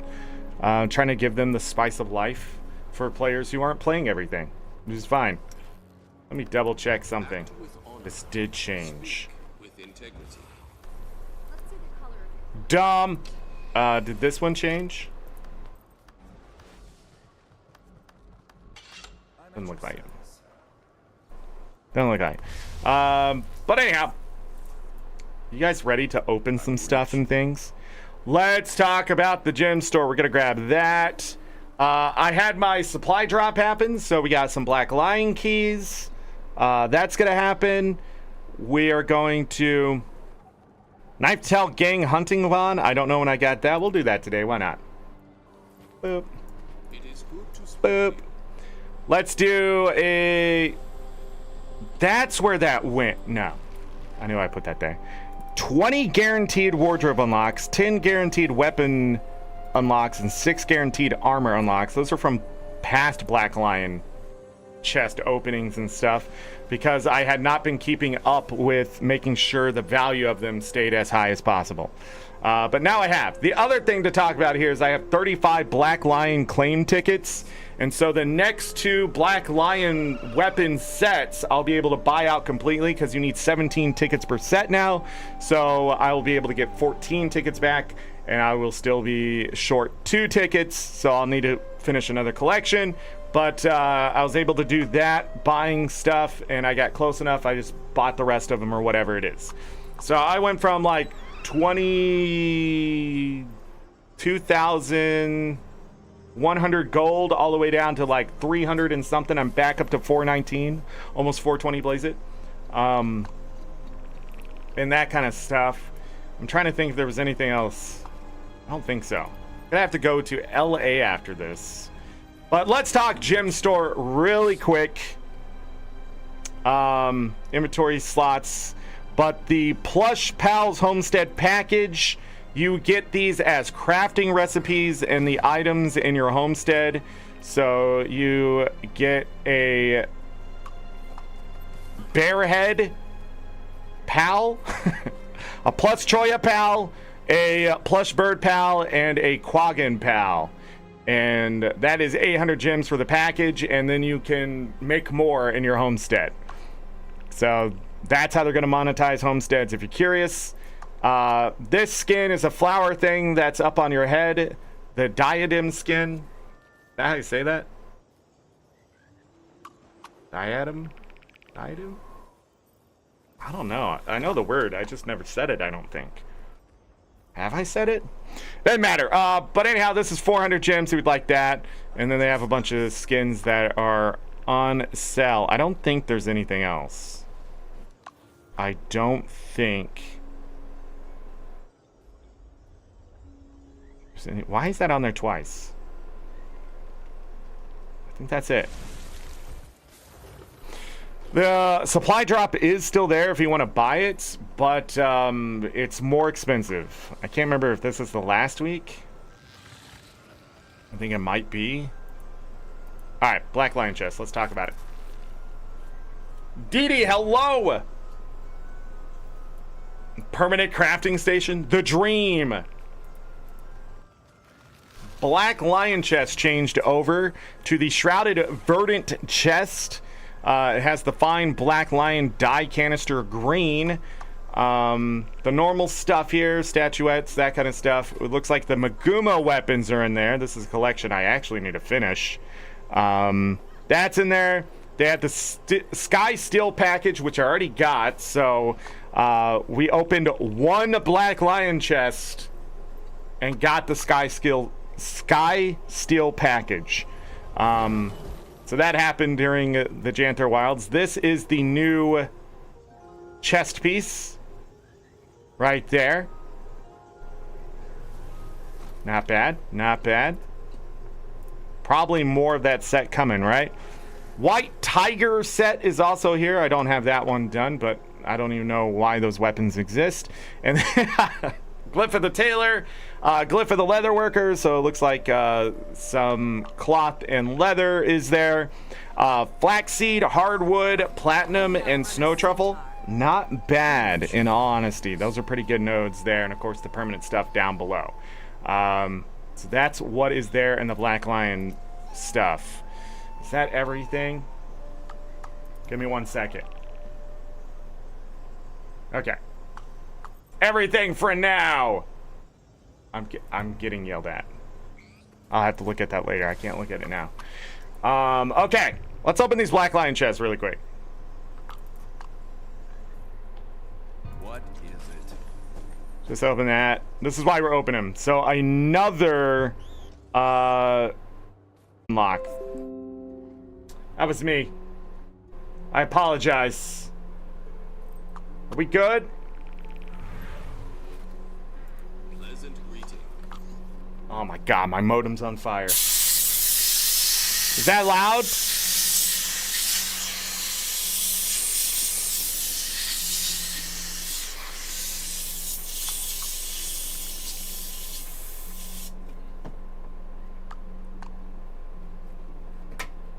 Sorry, my modem was like on fire. I really need to get a fan. I need to fix that. Like when I grabbed it, it was like almost a first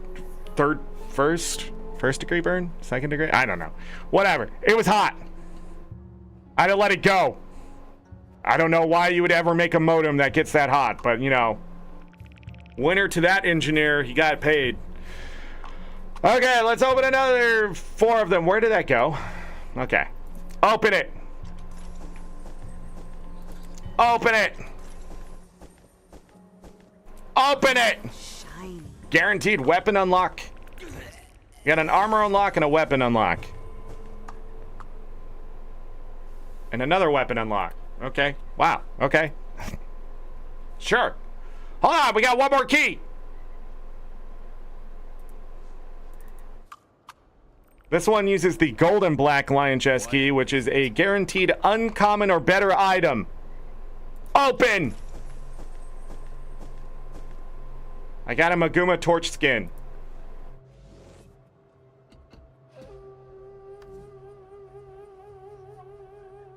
Okay. Cool. Cool. Unlock that crap! Just use it. No, don't use it. Store it in the wardrobe. Maybe going, Zorric, don't you usually give those away? I do. But it's only 10 gold. I have a better plan for a giveaway in the future. Was it worth it? I mean, I got the keys. That's part of a deal. I mean, 15 transportation charges sort of suck. Mine. All mine. Hold on. What's the dyes? Vibrant dyes? Black cherry and what? Squash? That's vibrant? Ammonium beast dye? I can't bamboozle. Definitely not worth it. Definitely not worth it. Okay, let's get all of these. These are the armor skins I can unlock. Backpacks. That kind of thing. Here it all is. This is all the stuff that's available. From gym store items to some of the more exclusive stuff in game, I think. Even the racial items are in there. I'm trying to think. Yeah. I don't have the backpack. I'm pretty sure I have the glider though, I thought. Maybe not. But the armor unlock. Let's see what's going on here. Pyre horns, I believe that is... I believe that's a gym store item, right? Never leave a wrong to ripen into evil. Yeah, 400 gems right there. You missed 5 keys? Nah, I used them. The tier 3 racial items are so expensive. 400 gems. Are we gonna keep track of this? It's not. You're sending me mail! Dee!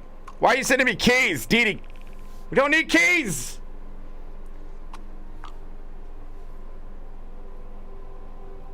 Alright, Dee. You asked for trouble, let's make it double. Dee 5 Black Lion keys, let's go. I'm rich. Hey, oh yeah, I forgot. Teleport to friends come out of here. More transmutation charges. All shiny. More transmutation charges. Oh, lockbreaker kits are nice. They're nice. Revive orb was in that one. Okay, here's the last one. Streamer luck. Is that a thing still? And a utility primer. And a guaranteed weapon unlock. Bringing us up to 13. These transmutation charges, please, ArenaNet. Please, for the love of God. Just have an exchange system or something. That's a lot of tier 6 material. Vibrant dye.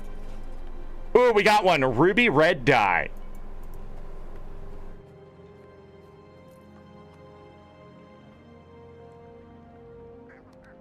That's not bad on this armor. Ooh. There it is. How much does that sell for? 2 gold. We'll keep it.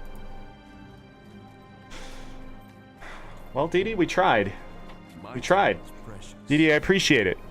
You're an amazing human being. Glub, glub, glub. Glub, glub, glub.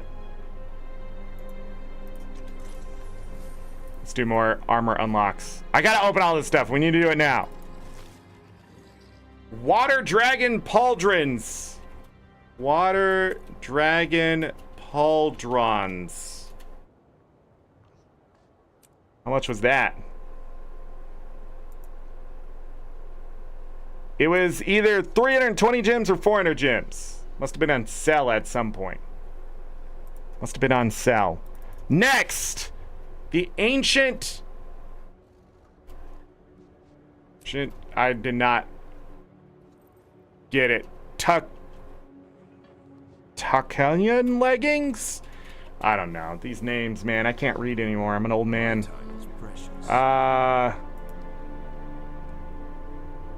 14 gold? I should already had that bought. There must have been something else with it. Oh, it costs research notes. I ran out of those. That's right. I ran out of research notes, everyone. So I stopped making the stuff with research notes. It only costs 9 gold to craft. But how much time did I save? You can buy them on the TP for 14 gold. I don't think it was that cheap when I looked it up, though. So something must have changed. If I took SMC faster, you would have gotten better rolls. Melissa aid you.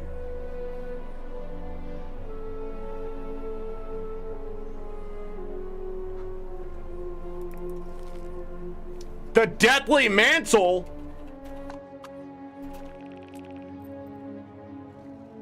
Holy crap.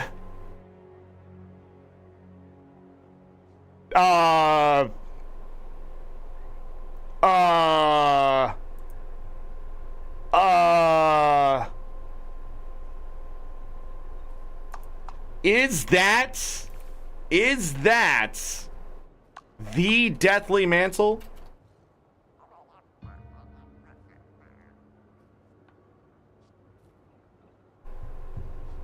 It is.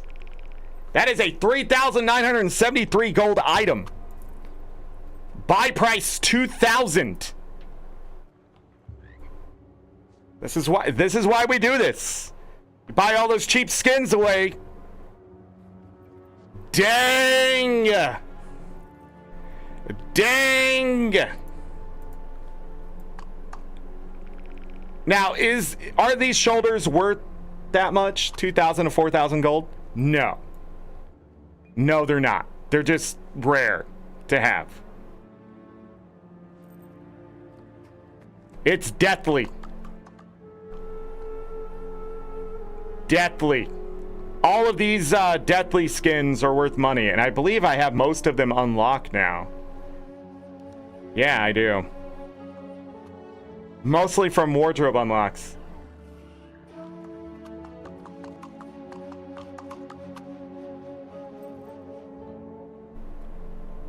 Yeah, there were ways to get them like this. I mean, dang. Made some money. Next one. Jade Prosthesis Gauntlet. What the hell is that? Prosthesis Gauntlet. Yeah. Oh, gem store item. 500 gems. 500 gems right there. Next one. Wandering Weapon Master Cape. / wiki. Wandering Weapon Master Cape.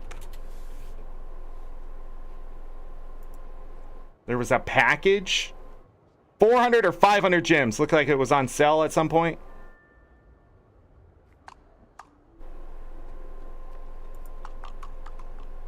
Okay, another 500 gem item. And the last one is Lawless Gloves.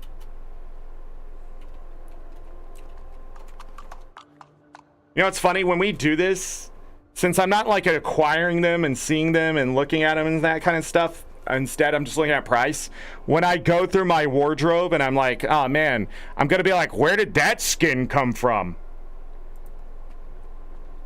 Lawless Gloves were only worth 240 gems. Sort of a whammy there.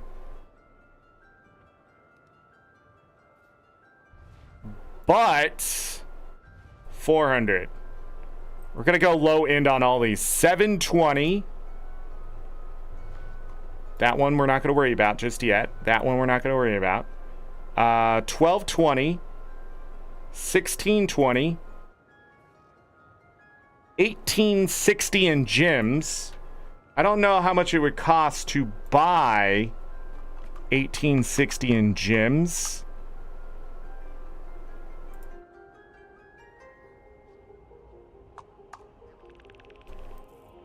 $835 gold.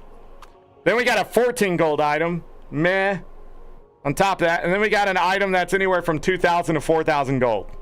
So, you know, so far we're looking good. What? Those armor unlocks. So we've made anywhere from like 3,000 to 5,000 gold, depending. Just with those. We got weapon. 13 weapon unlocks. That's going to be much different. There are a trash ton of weapon unlocks. I never got the Retro Forged dagger. Are you kidding me? What happened there? What happened there, Zorric? But there's all sorts of stuff. I have weapons I haven't locked in all sorts of places, from festival to whatever. So this is going to be interesting. 13 of them. Copper / silver skins, yeah. But I did, so that's why. That's why you save them up until you can start doing this, so you have a chance at those 4,000 gold items, you know. All right, here we go. Oh, I wanted to keep the preview up. Let's do this. The Kingmaker. Sounds like a gym store. 40 to 64 gold. Comes from the airship cargo. Kingmaker.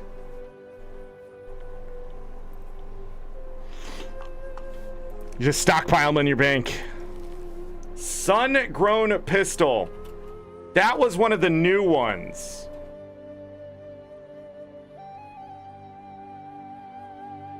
Right?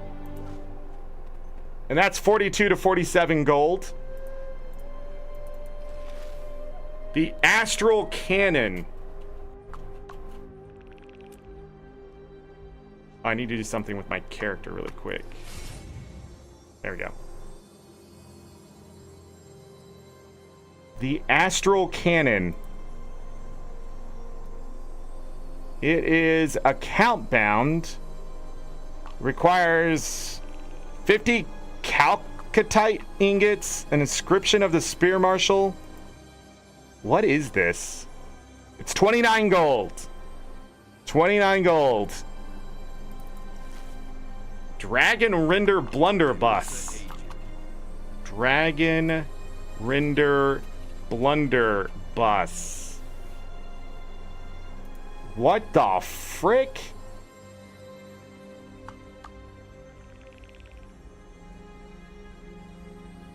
$30 to 200 gold.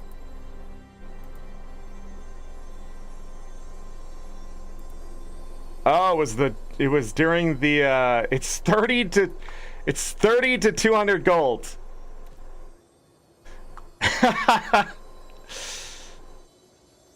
You can buy it on the trading post. Hold on.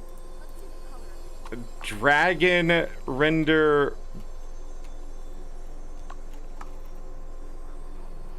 Oh, it's the chest. The chest itself is 200 gold. So it's from a chest. Dang.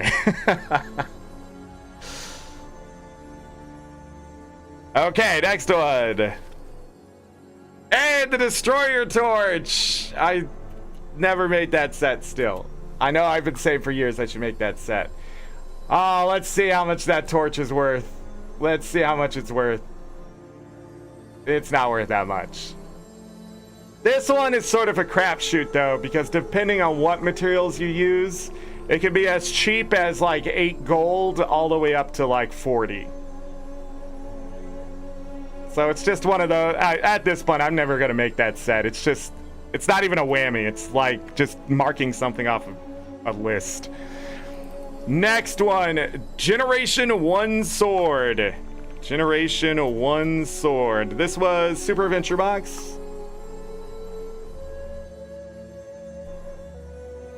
Yeah, those are only 14 gold for the chest. Oh, I have most of those. That was also not on the list. Huh, I wonder why. It's 16 bauble bubbles plus 8 gold. So it's base 8 gold and it's limited to 1 a week. But it got pretty cheap. That one's sort of a whammy. Oh well.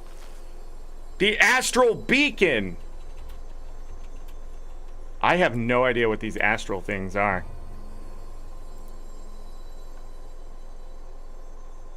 Okay. 29 gold is what it says. 29 gold. They just take time too. That is a Black Lion Collection one. Consecrated Cerix Longbow. No, this is not a Black Lion one. This is one of the newer ones, right? 11 to 18 gold.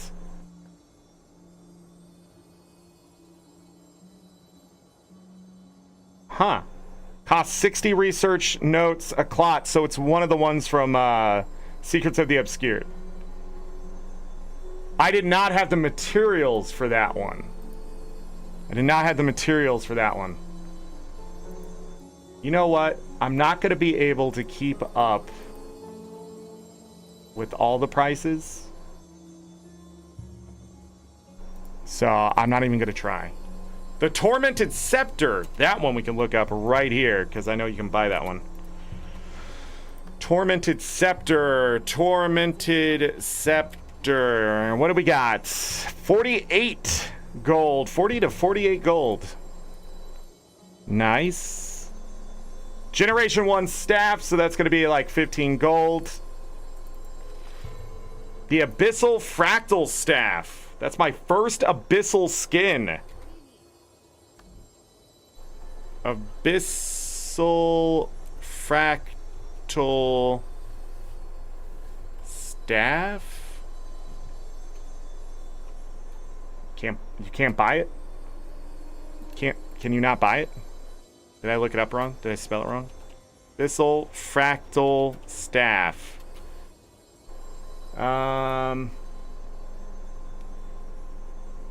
It costs.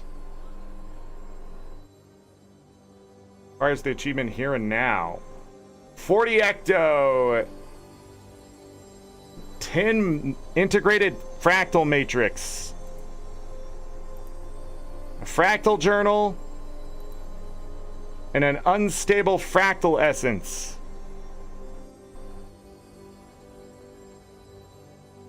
Or you could just find it by accident. There we go. I'm not sure about this.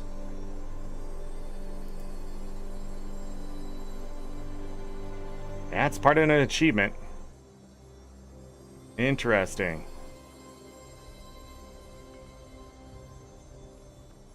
Yeah, I don't know. You have to buy it with fractal currency? You can't buy it, but you can. It's just with fractal. You can't buy it off the trading post. Yeah. Okay. Fine. Cool. Firework short bow. That's one of the new ones. Firework short bow. 10 to 19 gold. I don't know why these weapons are still there. They weren't on the list. Firework chest is where it comes from. I did not have any of these. The whole set cost anywhere from 214 to 367 gold. Whatever. Next one. The Astral Scepter. What was it? 29 gold. It's about 29 gold. So, okay. We unlock some skins. Weapon skins by far are going to be hit and miss. There's so many weapon skins in the game that it's just, you know.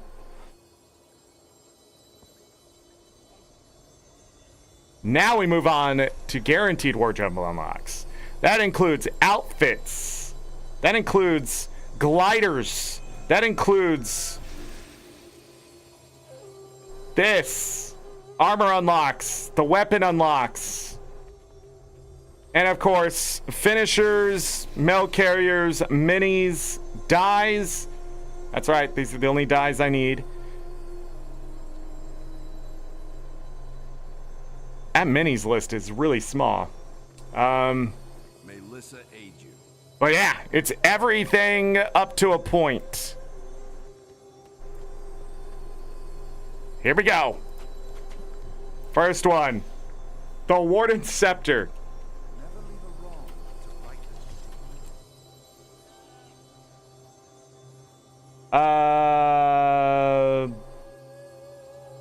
It only cost 63,000 karma. The Warden Scepter? What is that from? This is what I always find out. There's something I forgot to go get somewhere. The Warden Scepter? Warden weapons. Where are these?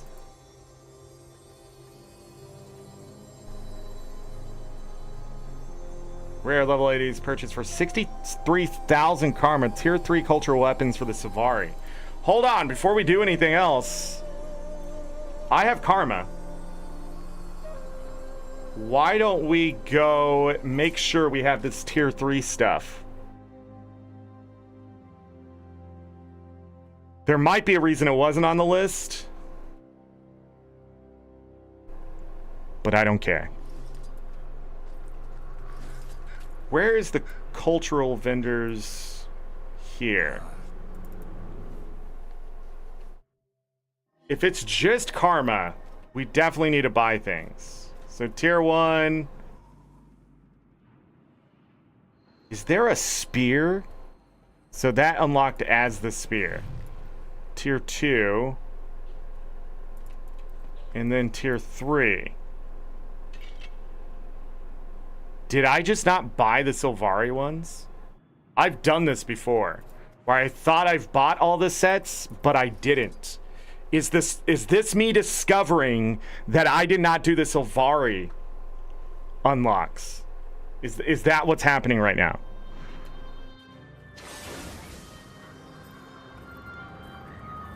Like, we're going everywhere. Other capital cities, Hulberg, sure. Let's make sure we have these. This is why I actually like doing this. because then it reminds me of things I have not gone back and looked. In the World versus World zone, I don't want to hear World versus World out of your mouth again, Chaz, because you're just trying to get me to go into World versus World so you can gank me at spawn or something, and I'm not going to put up with it. Oh, I didn't check out the cultural armor. Where's the weapons? Are they all there?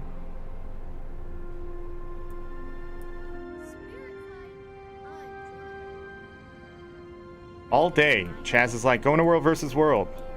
Like, I'm gonna fall for it. It's crazy. You're on the same alliance? I don't... Oh, act like you don't have a Smurf account.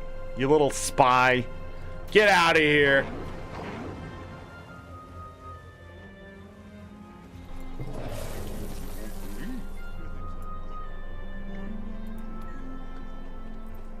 Oh, I have to come back with a Norn?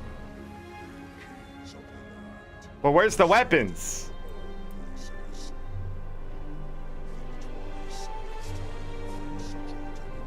Why can't I remember where the weapons are?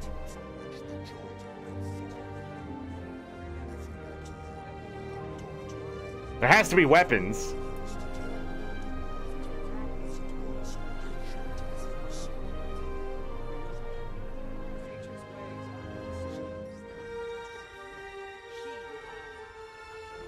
You know,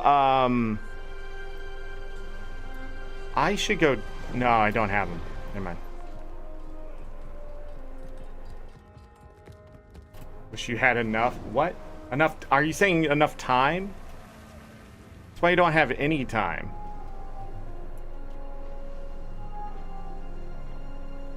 Is there not cultural weapons for the Norn? Am I high? Decade armors. Hey, we gotta go to that guy. Nah, we'll do it when we go to LA. So the armor, I have to be something specific.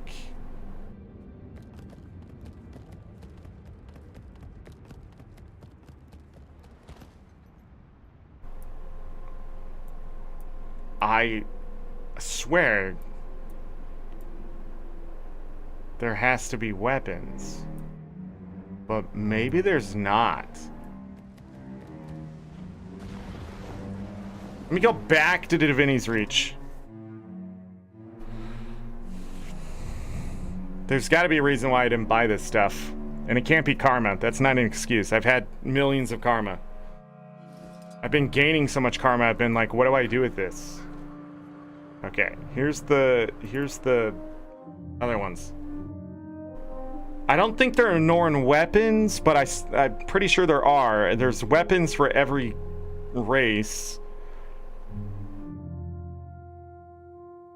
I don't know the name. I can't search anything if I don't have knowledge of what the thing is. If that makes sense. You'll find everything here. Yeah, this is the scouts and commanders, researchers. Yeah, I have all that. That was money.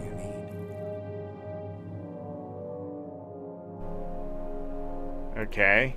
Tier 3. Whoa, whoa, whoa! Okay, 25 gold. I can understand if I didn't spend 25 gold.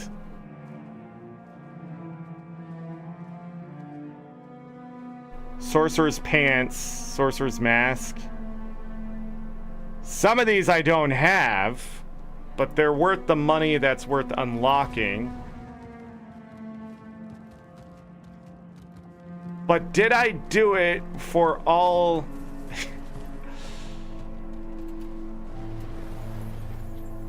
Oh no! Oh no! Alright, let's go to the Sylvari, because obviously I didn't do those weapons. That one is a known.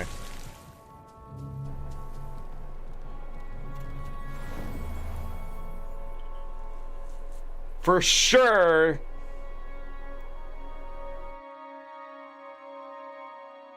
But uses badges of honor as well. I used to only do 10 gold, so there was a limit to what I was willing to spend. So I wonder if those were over 10 gold with the badges. So these weapons and armor are on this floor. Down there. So we need to go all the way to the bottom.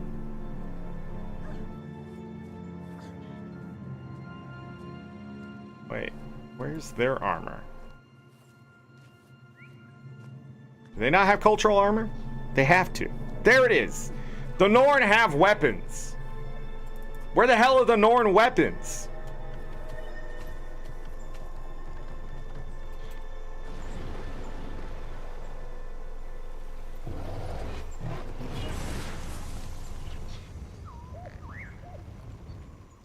If I didn't have any of these, I would say bullshit.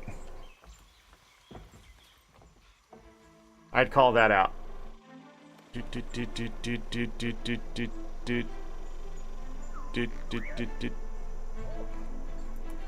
Always Seize the moment. Nope. Don't have that one. Don't have that one. Don't have that one. I have some of them, but not all of them.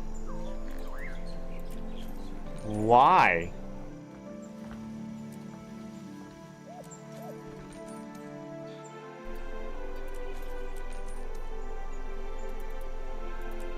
Could you earn these some other way? Maybe I've been getting these in wardrobe unlocks or something and weapon unlocks.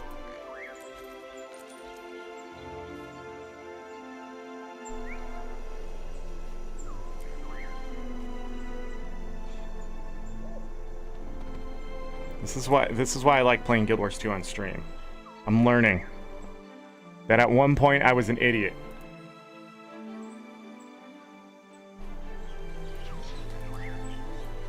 Three, 4, 5, 6, 7, 8.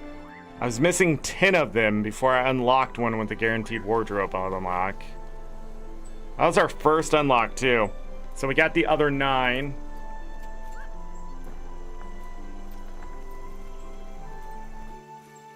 Yeah, there is.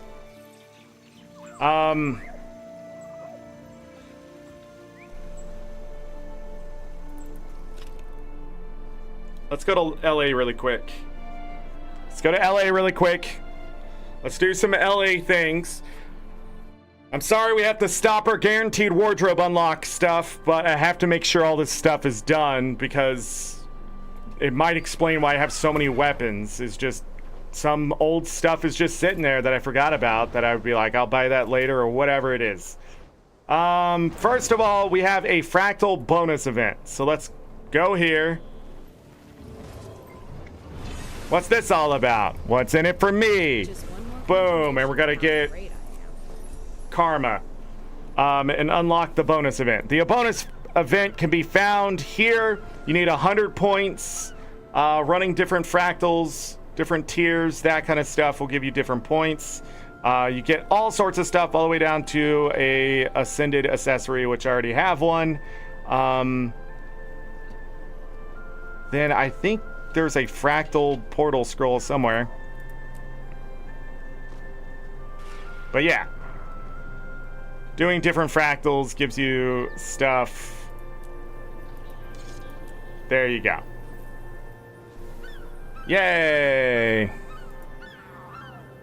5 in each, and I forget how many total. You get points. It's worth doing, by the way, because you get a bunch of good stuff. What does this guy have? An endless bonus box chest. Fractal Gate Portal Scroll for 100 pristine fractal relics. Yeah, I have the other stuff. So interesting. And what do you have? Food. I don't get why that guy's there. But it's a bonus event. Enjoy. Then we need to go over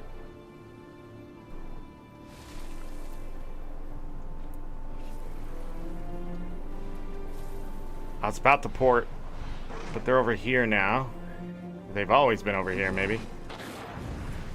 So the Lion Guard weapons, I believe you have to buy them with karma.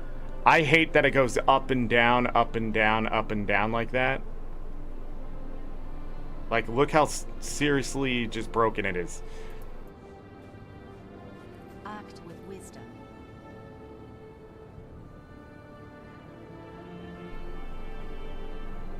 Jesus Christ, ain't it? Please just have it always mouse over the mouse. Or to the side. I just don't know why it can't be over here on its own. I just never understood that. Other games do that shit too, and I hate it.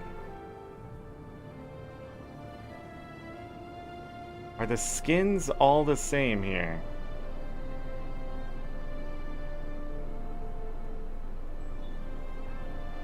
I think they are. I think they're all unlocked, so we're good. I don't think there's Lion's Arch Armor cultural people, so as far as I remember.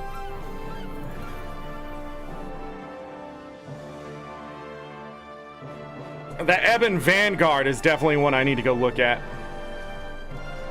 I forgot about them after all these years. All right, we'll come over here.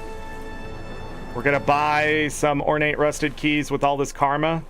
Am I gonna get under like 20 million karma before Winter's Day? Because that would be just a feat in itself.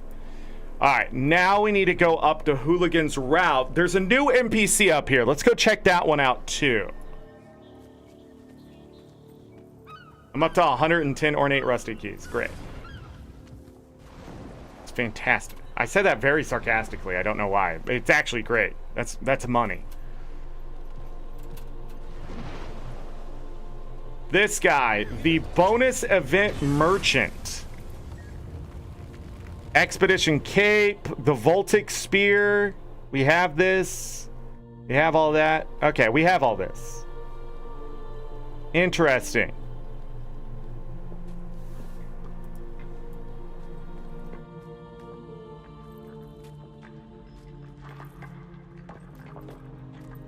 Lost and found. Lost and found.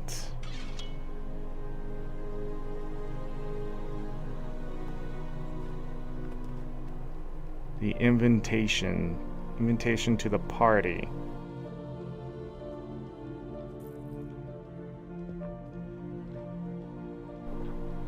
Oh, you can get another infusion here.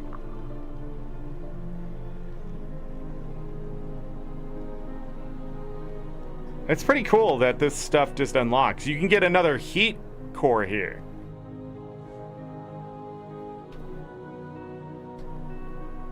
How much more? Can't milk too much more. Hey, while I'm here, I might as well convert some of this candy corn. I can hold up to 2750, but it's still not enough. 4 Winds Merchant. You can still buy this stuff if I wanted to unlock it. I think I did get all of that done, though. Last year I made sure to have it all, so I didn't have to do it this year.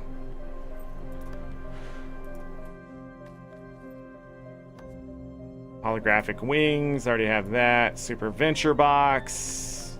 Definitely have all these done.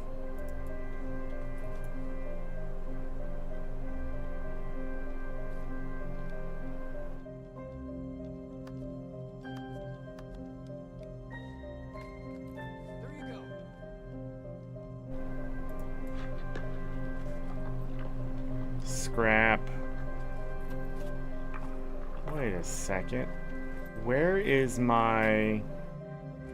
You smell different. Smell different. Let me buy a Jawbreaker really quick. What's the other one I have to convert? Snow Diamond. Yeah, that was good. Okay. This is for you. You're a regular merchant. Armor, weapons. Tri-key chest. April Fool's vendor.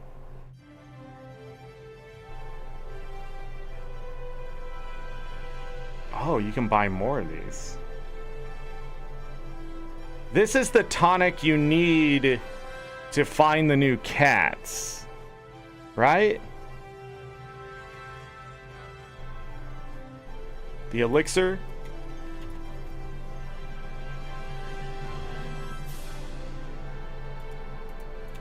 There you go.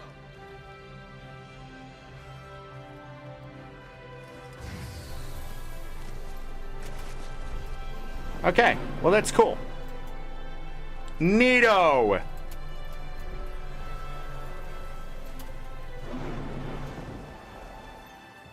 How many pristine fractal relics do you earn from the bonus event?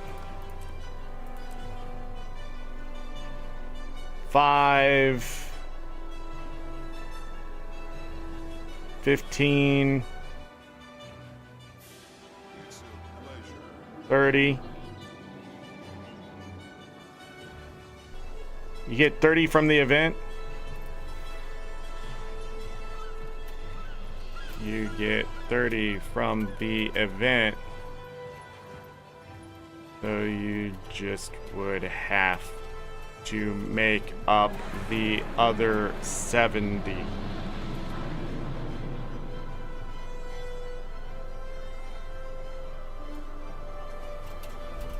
There we go.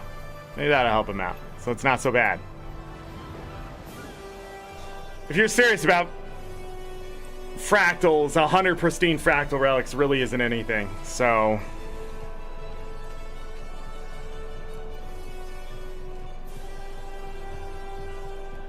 I think the fractal portal scroll is good for just getting to LA. 2 fractals. Or just to LA in general for free. From wherever you're at. So okay. We're doing weapons. I need to go check the Asuran cultural stuff, because that's the other one I've been missing a lot of stuff in. Savari. If anybody knows where the Norn weapon merchant is, Karma weapon merchants are, please just tell me. Backseating allowed for that, 100%. These guys are right in the middle. And they're this stuff again. Isn't it again? Interested in something specific? Oh, you're the armor smith. I was like, why aren't you helping me? Yeah, I don't have these. Whoopsies. Wait, I had the axe? The hammer, the spear.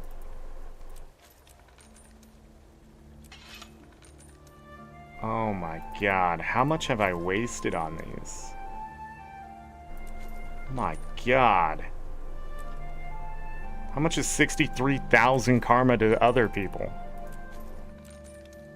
Now I know why people destroy cars when they're rich. Because they're like, 63,000? That ain't nothing. I'm a millionaire. We're down to 20 million.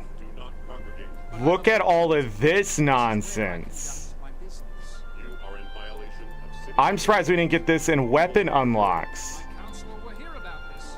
I have right. Why am I arguing with a golem? Holy cow. There should be a collection. Oh, we had 11 warden weapons. Let me put that there so that doesn't happen again. Put all this stuff here.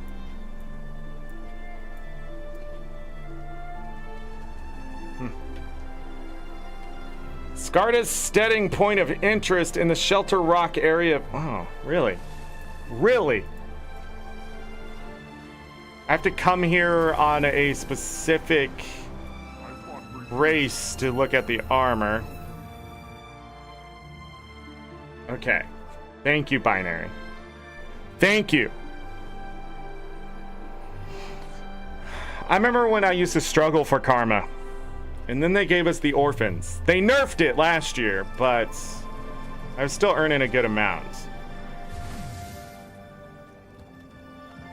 Lion Guard. Wolfborn. Char! We haven't gone to the Char. Beva. I need to look for our sweetheart Beva.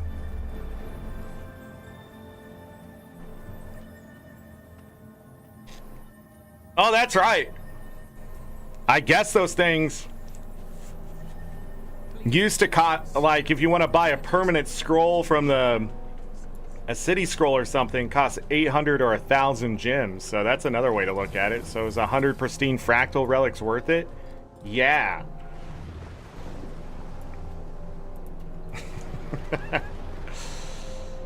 Oh, while I'm here, I might as well spend an obsidian shard. I should really do that every day. So the tier 1 weapons here are just the Ravaging set, which you find naturally out in the world, I believe. Tier 2 is the Carrion set, which you find naturally out in the world. Tier 3, though, is the Adamant set.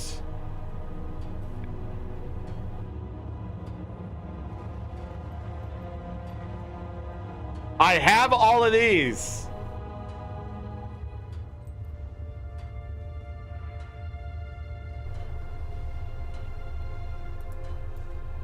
Out of any race, I didn't think Char would be the one I have all the weapons for.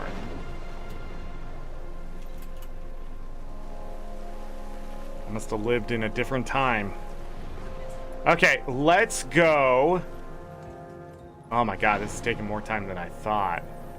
We need to get to Janthir.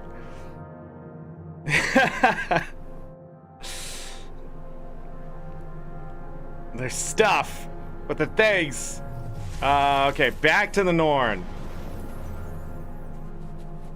I should have just waypointed, in all honesty. Okay. Scardy's Steading. That's up here, right? Shelter Rock. Oh, there they are. Okay. There was a GeoGuessr for this game. Wonder how good I'd be at it. For all the mapping I've done. Oh my god, I need to clean this keyboard. I'm cleaning this keyboard at the end of this week. If you didn't hear, I will not be streaming Thursday or Friday. We'll have a Core Keeper stream tomorrow. But that will be it for this week, as I will be dog sitting and cleaning my house. Like my keyboard, obviously. I need to dust this desk while I have a moment. While the dogs mess with each other, and then inevitably, I do not have any of these. Wow. Holy crap.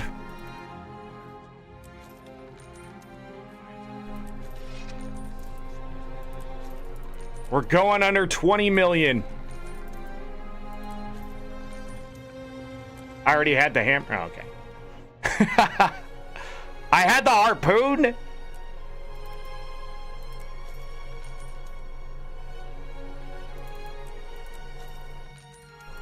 Pistol, rifle. I had the harpoon. Shield, short bow, spear gun, staff, sword. I had the torch. Wow. That could have really been costly. That right there could have been bad. All of this stuff that's really cheap for me to buy, in the sense of just having massive quantities of a currency that's so hard for me to get rid of now. Look at all these skins. All these skins right here are whammies. We just removed all those whammies because of one roll, and I paid attention. Okay, we have to go to World versus World. I swear to God, Chaz, you kill me, I'm gonna be pissed. Do you understand? that I will be angry if I go into World versus World to look at cultural armor and you kill me.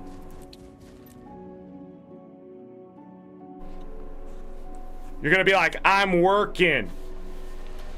Whatever.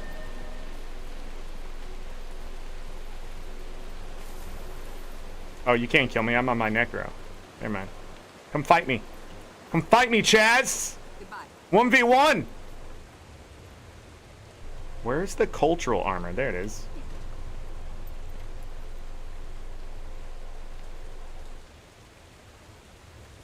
I believe I have all of these.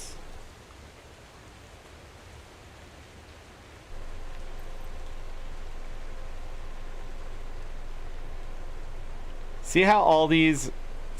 Whoa, whoa, whoa, whoa, whoa, whoa. This is it. $10 gold, 500 badges. Thank you.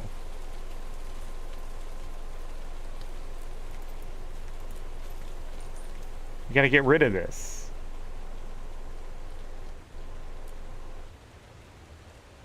I just saw it. Leggings, 10 gold. I must have cut it off at 10 gold. I don't know why I have some of these. I must have unlocked them.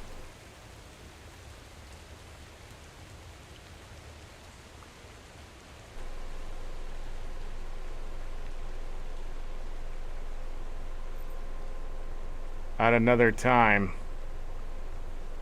We're just gonna go to the bottom and work our way up because those are the ones that are gonna be missing. $12.50 for the leggings.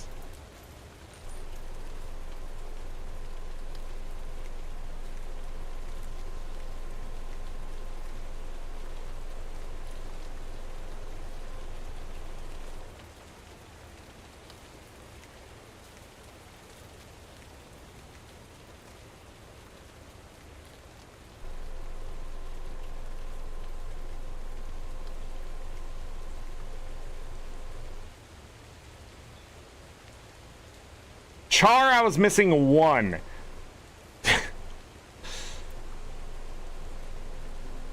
Yeah. Okay. Human, I'm missing a lot. Holy cow. Get rid of them.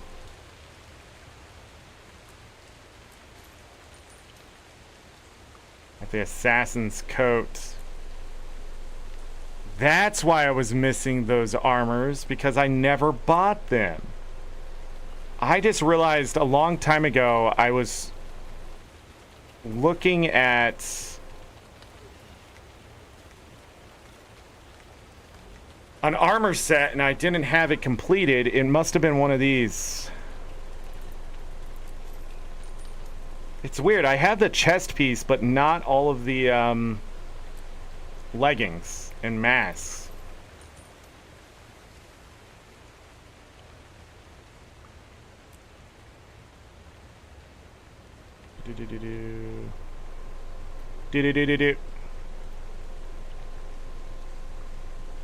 Okay.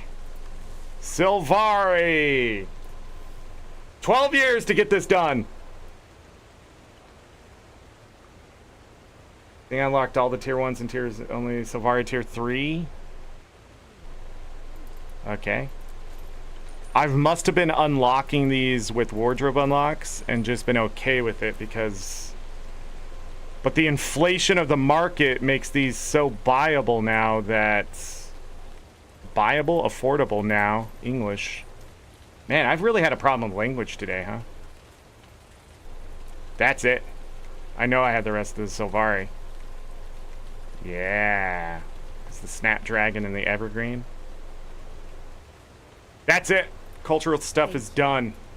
How many more whammies did we have? Did not plan on doing this today, but I cannot have these whammies. It is just not good for the wallet in the sense of account value. Like, we got an item today worth like 4,000 gold. Whammy! Whammy!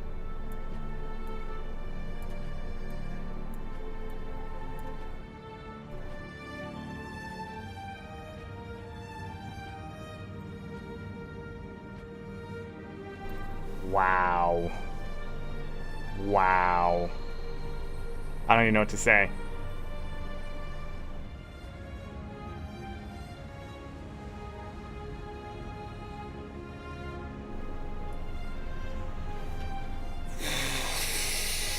$53 skins, I think, are sitting here. 53 skins.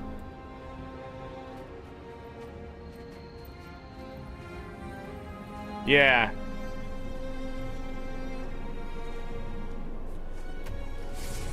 All right. Let's get back to it.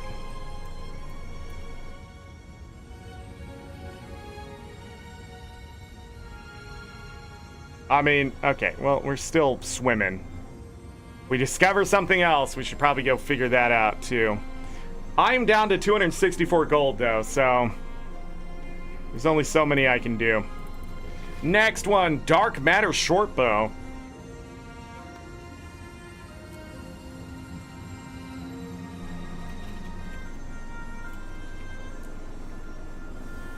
Wow, 59. 39 to 59 gold right there. Okay, next one.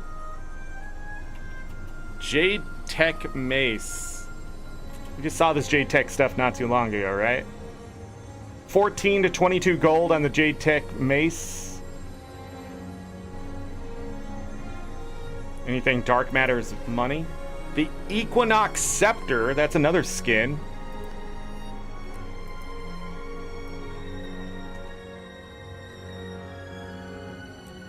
$83, 55 to 83 gold. Okay. The Savage Die. Savage Die. Wow. Wow. 160 to 500. 160 to 458, 59 gold. Cha-ching. Crimson Dragon Slayer Shield. No idea what the heck that is.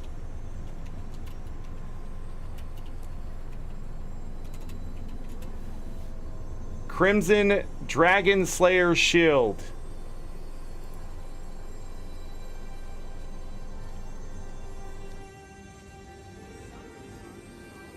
It's a Dragon Response mission skin.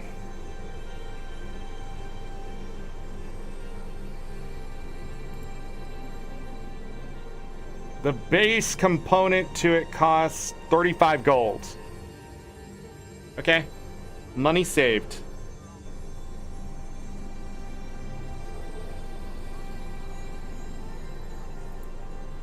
Okay. The Zodiac Dagger. That is going to be worth some money.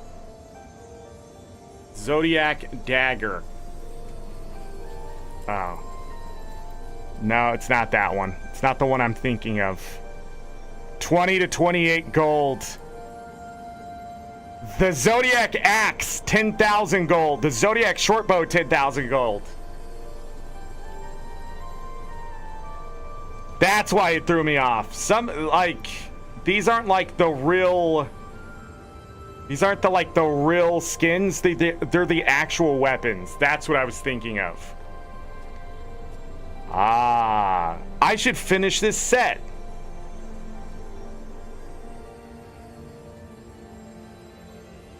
The API must be lying to me then, at this point.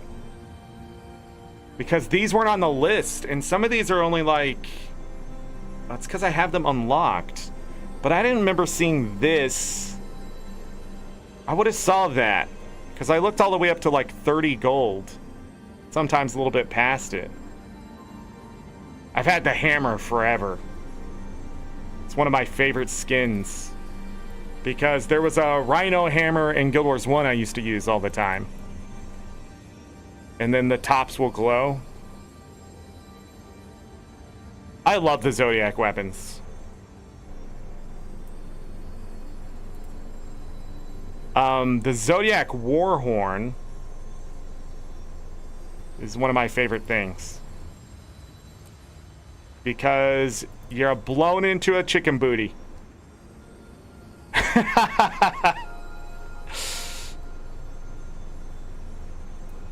You're blown into a chicken booty. But anyhow, yeah. Okay. I thought that was better than it was. It was still worth it, I think. 20 to 28 gold isn't too bad.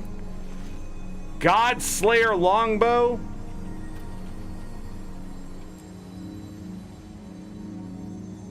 Again, we're gonna probably get more weapons than not.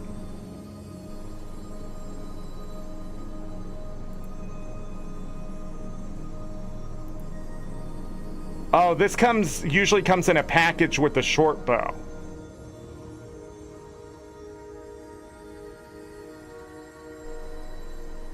So it's like a 700 gem short bow longbow package. So we got like 350 gems worth of it. That's gonna be weird if I want to unlock the other one. Shining Blade Glider.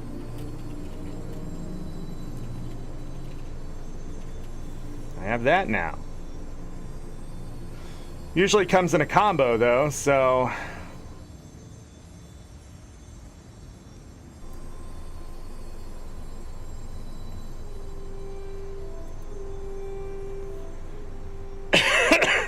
that was 700 gems. So again, weird that this stuff is being separated out. I'm sorry. I got a tickle in my throat. All right, next one. The mini super snake.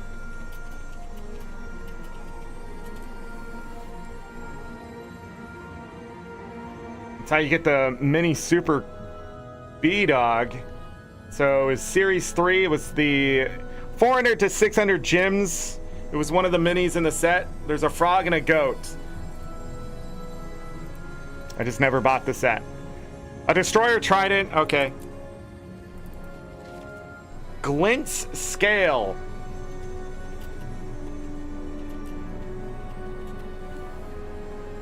That is a trading post one. That's one you can make in the forge. Glint's scale. So 35 to 145 gold. What's the base price to this? 63 gold? These people are asking for a deal. So technically, you can craft it for 63 gold.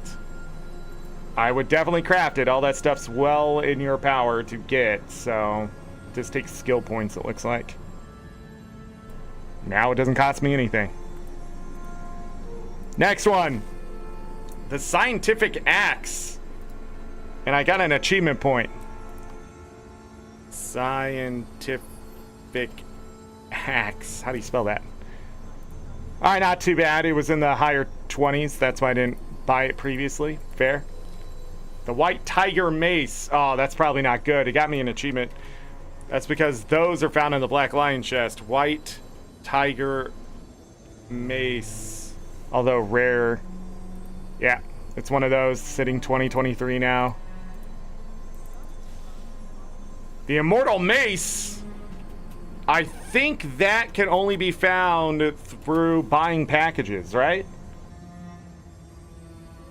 You have to get the immortal weapon choice box. That's 100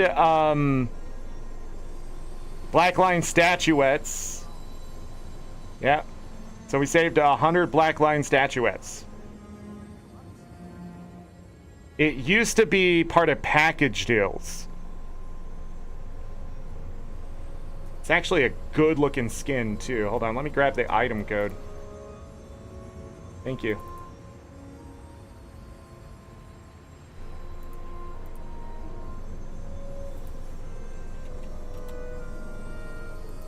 Oh, that's not what I want.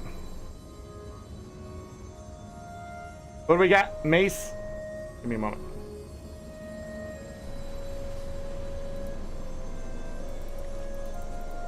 Let me copy it. What is going on? Doing it in map chat. People are gonna be like, what? So these weapons look like this. Pretty cool.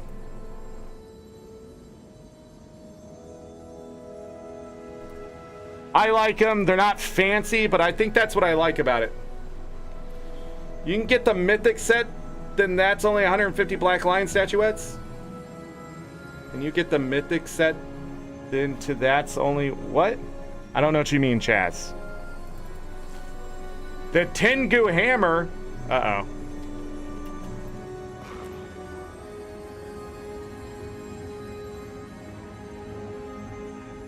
It's an account-bound hammer.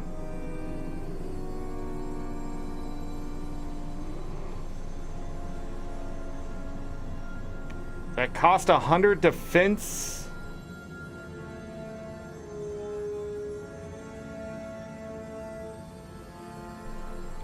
Do you have to craft it? What's going on here?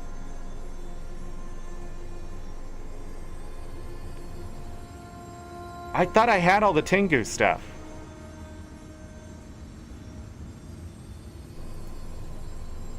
Am I missing something else? Hold on.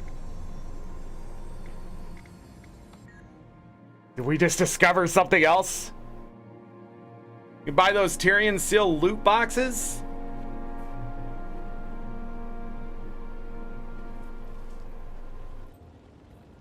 Chaz is like a mile ahead of me. Duty calls. I have answered. I swear I had the Tengu weapons done, though.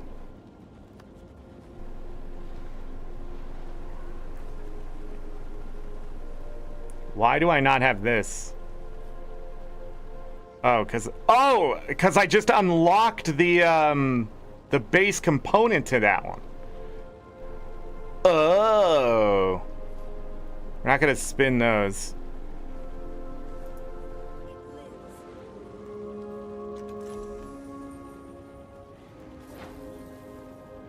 Is it just a chance for them to drop? Oh, it's 100 defense seals plus 1 coins. How much is 100 defense seals worth? Time to do some real damage. That's the question. Actually, I can tell you. Let me go grab the calculator.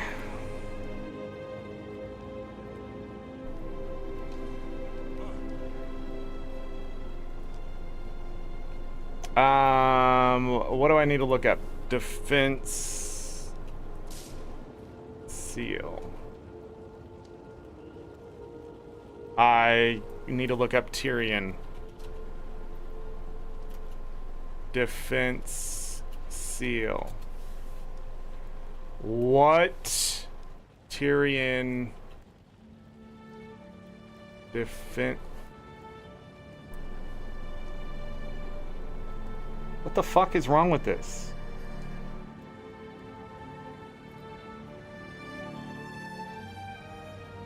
Tyrion defense seal. 100 seals is worth about 25 silver. Seriously? Seriously, Zorric? But I don't have the seals. Looks like we're gonna have to save up the seals. That's because I never did the Dragon Response mission stuff.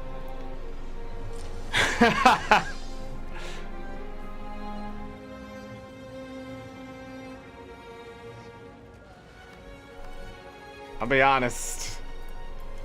I don't like that some of the stuff is in the wardrobe, but you need the whammies. Abyssal Fractal Rifle, so that's the second Abyssal skin today. The Butterfly Wings Backpack. Butterfly Wings Backpack.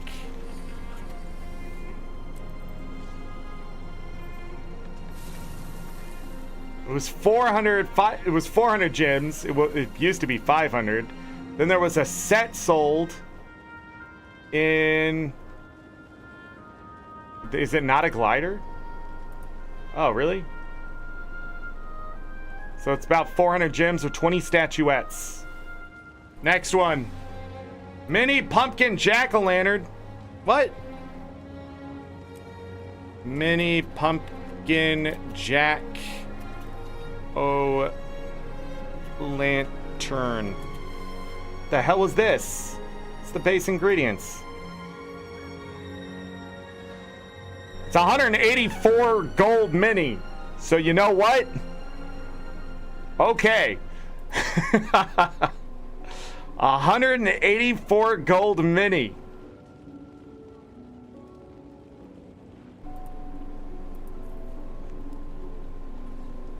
$30 sills per Dragonstorm? Yeah. And the Daydreamer's Wings backpack.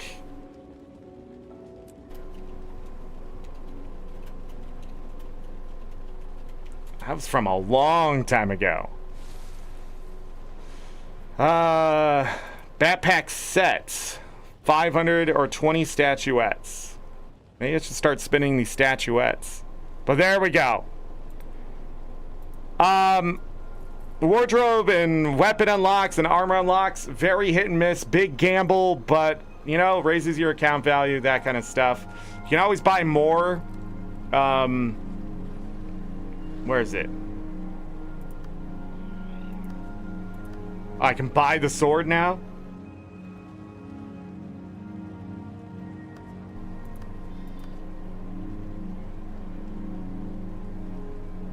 They moved him, yeah. You can always buy more of these things with statuettes if you want. But like, if I spent 20 statuettes, I could have got some. But by using the guaranteed wardrobe unlock, which is only 15 statuettes, I ended up saving 5 statuettes. So I don't know if... I think... Weapon skin of your choice? Mythic? Man.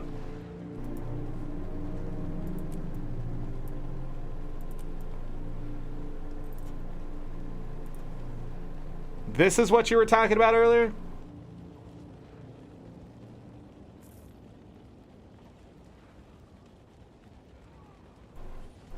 Chaz? But I think the wardrobe unlocks is worth the statuettes, depending on if you've gotten rid of enough of your whammies. As we discovered today, we did get whammied, but we went and removed, I think this is 53, I'm not sure. I didn't do this very well. All I have to do is this, and I can get you the count. Because each of these is 20 across.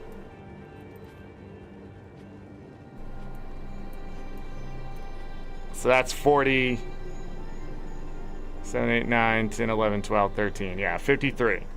So we removed 53 whammies. But yeah, I think wardrobe unlocks are worth it. The mini Super Yeti.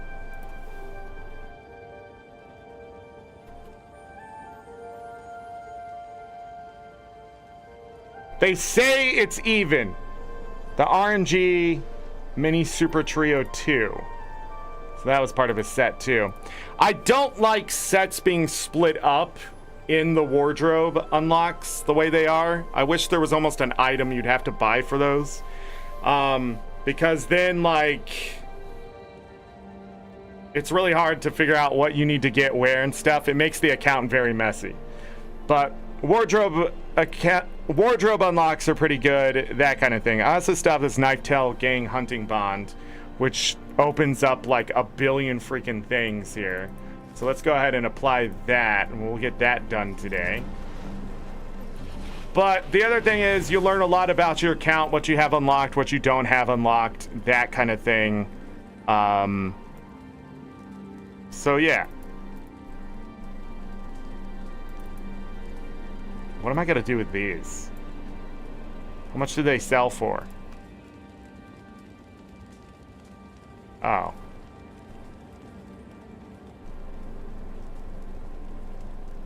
Did I keep these before? I don't think so. I think I just sell them. Because I don't need the dyes.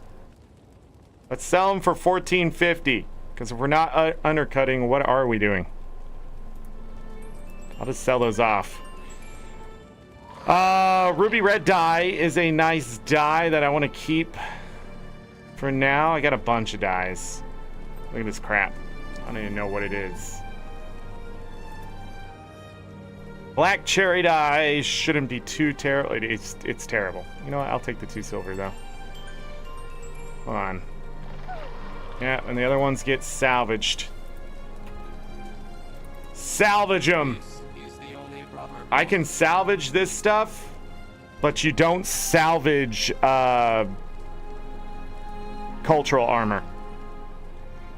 We have completed the task at hand. You may be going, Zork, what?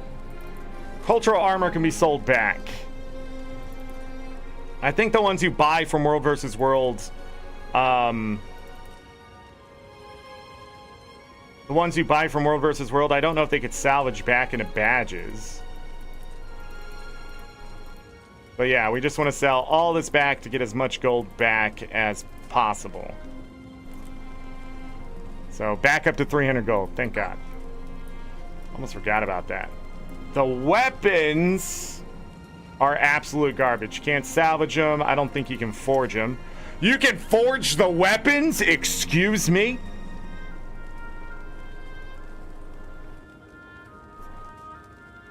How much is a minor sigil of force? That's what's on them, right? Minor sigil of force.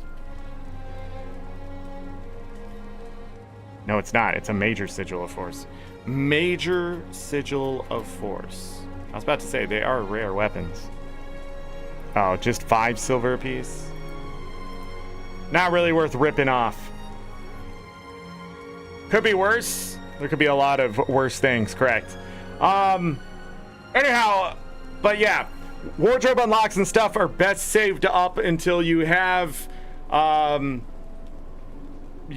skins that you can find that are the cheapest. You get all the karma skins out of the way, that kind of thing, and then you can get a deathly mantle worth 2,000 to 4,000 gold that you'll never have to spend money for. But that's the whole thing. I also got some achievement points by doing that. I think 2 achievement points because of these collections, so those get even closer in the sense of being completed in general.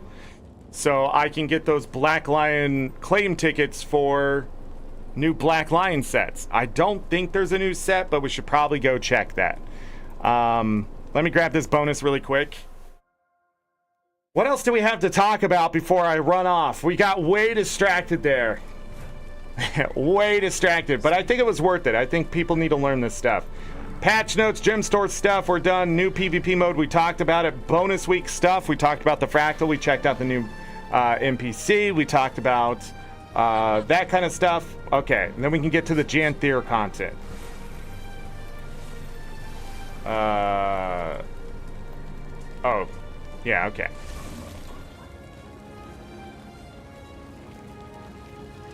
I don't know why they're telling me that. I had nothing to do with that. Oh, let's get this Nighttail gang thing out of the way. No, we'll do it out there. Okay, before we go, let's do it. Let's forge these. No. No precursor. No. No precursor. No. All mine. Dang. Crap.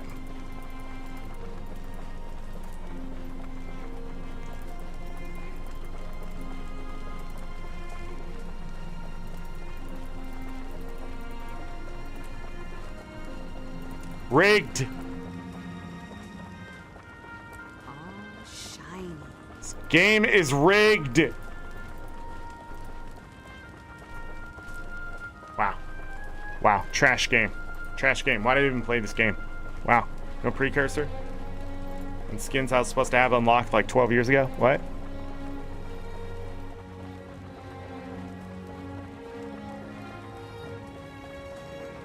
Sometimes some of these rares are ridiculously priced. I don't know why. Mostly it's great swords, of course. Yeah. 43? Get out of here. We'll roll. We also got this Iron Hammer of Purity.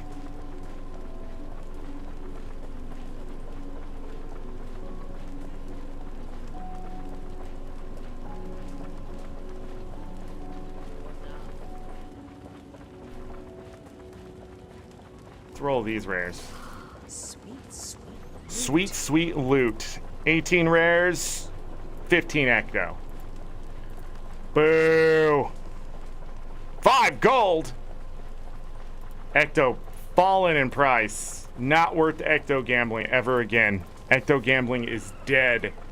Ecto gambling is now garbage. What did I need to go do? I got distracted again. Are we off to do Janthir Hearts? Is that what we're gonna do?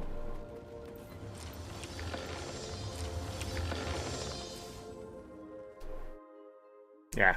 I got some ectos out of those cultural weapons. Skins are unlocked. Hi, this is my homestead. Look how decorated it is. Wow. I like to call this decoration stuff right here simplistic. Very quote unquote vanilla. Oh, and if you're wondering about these like treats that I have, the next major update's probably going to expand our masteries. I'm sort of going to grab the experience, and I think it's going to take me like 5 days to finish the masteries, depending on experience for whatever mastery, because some of them are going to be like 3 million or whatever. And I'll get most of it done from the home instance. But yeah.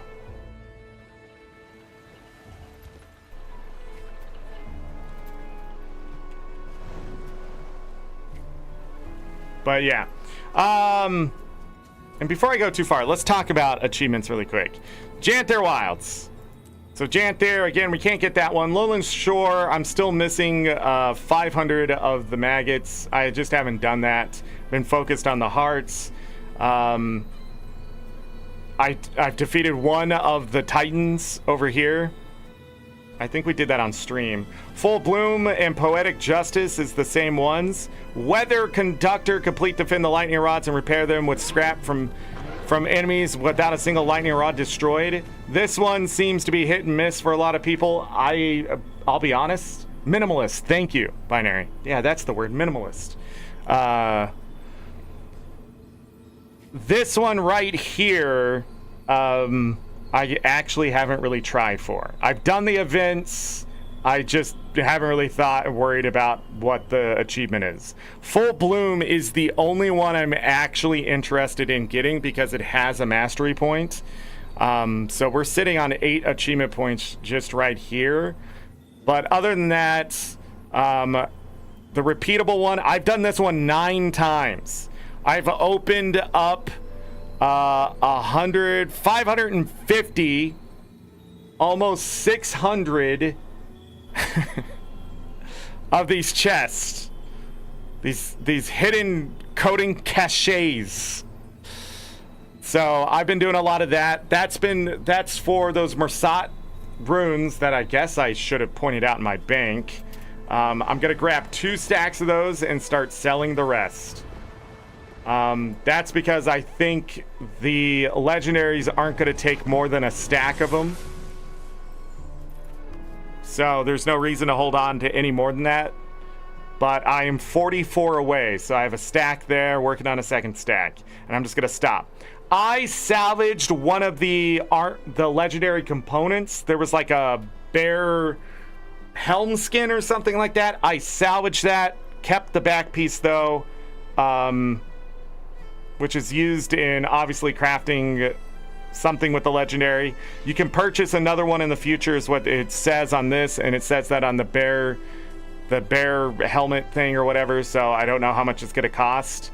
But really, instead of this text being this back item is used for crafting Janthir Wilds legendaries, blah blah blah, it should be colored, not grayed out. I don't know if that's actually a color there, but it looks gray to me. So it just sort of blended in. That needs to be a warning, not something that sort of blends in. I don't know how after 12 years, ArenaNet has not realized gamers just salvage shit. Okay? If it doesn't have a big giant thing that says, don't fucking salvage this, you might need it, we're gonna salvage it. So help us help you, ArenaNet, by not fucking doing that and making that a colored text. Why am I so angry about it? 12 years! Learn! But the Bearkin, I didn't even see the text. I thought it was flavor text. Because on a lot of shit, they're saying, look, down there, it's not even anything about a legendary. It just says tough enough to grasp a shooting star, hot enough to reignite one. That stuff just blends in. If it's an actual fucking warning, it needs to have a color tone to it that says, do not salvage this. I have no idea how they still haven't learned. Everybody at that company should be in a fucking Zoom meeting.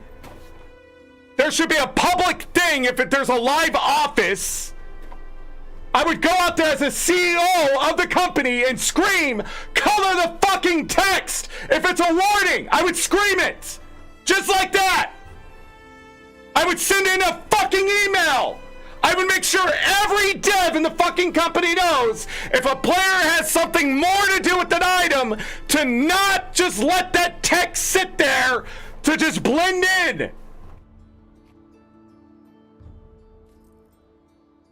Pisses me off.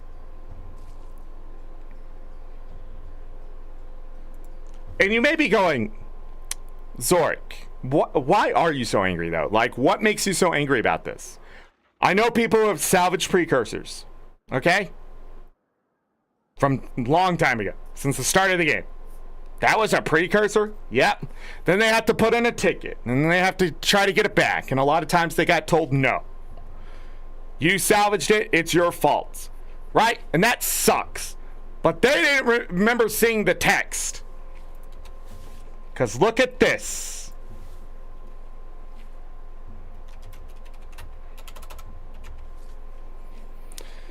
Right?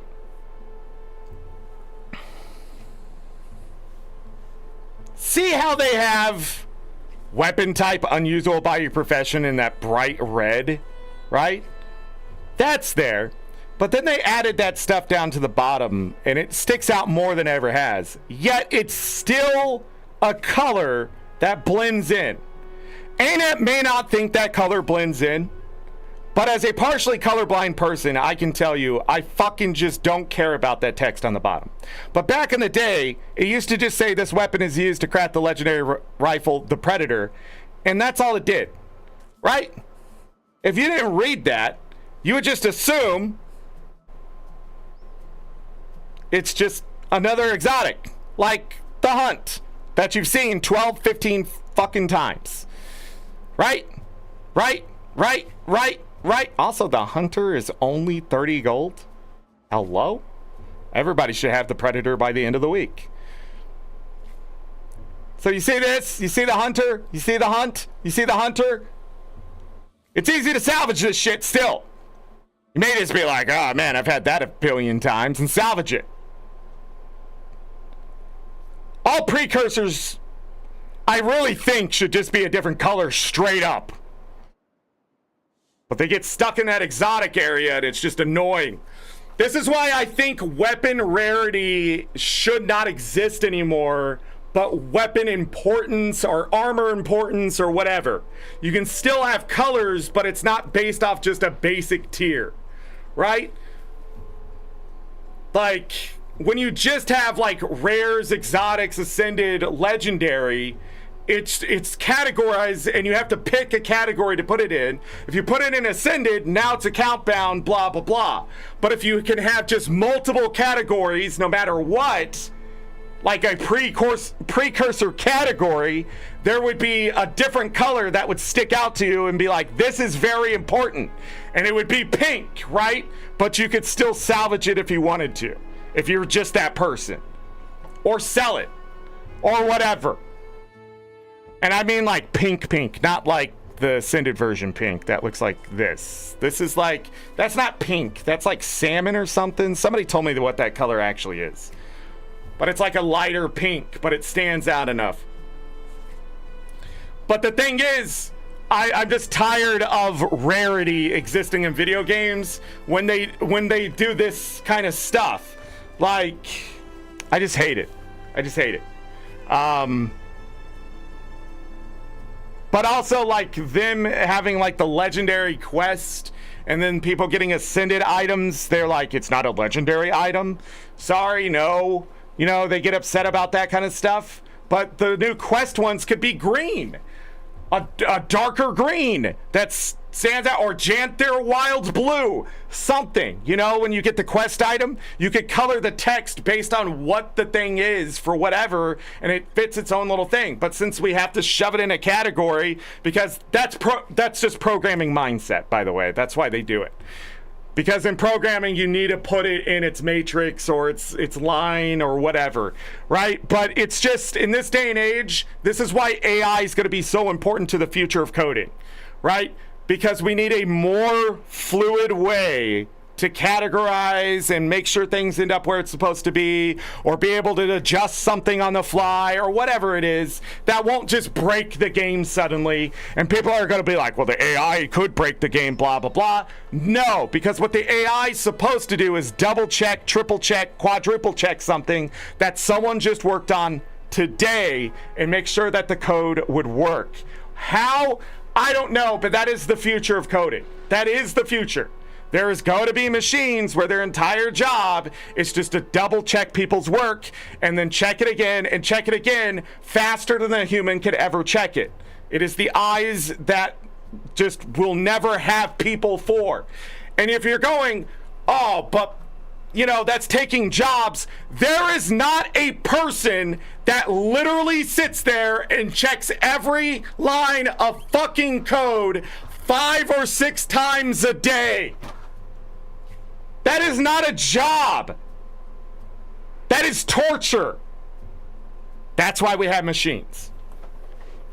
And if the machine thinks something's wrong, that's the AI portion. It shares it and goes, is this wrong?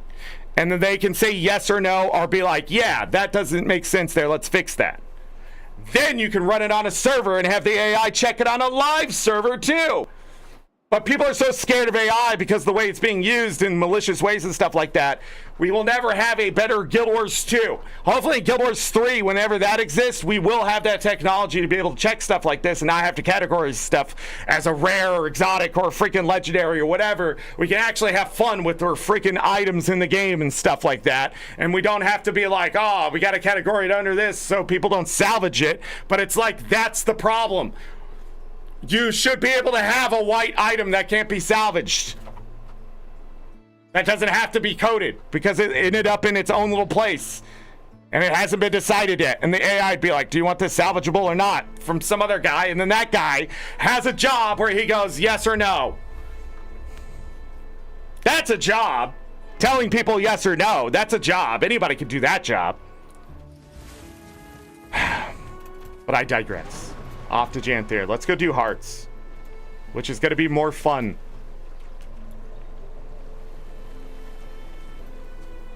Oh.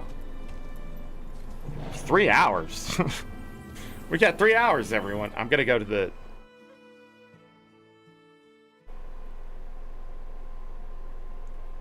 Did they move my portals around? Did they move my portals around? No, I just got trolled. Fuck you, ArenaNet. I'm waiting for that loading screen. Get out of here.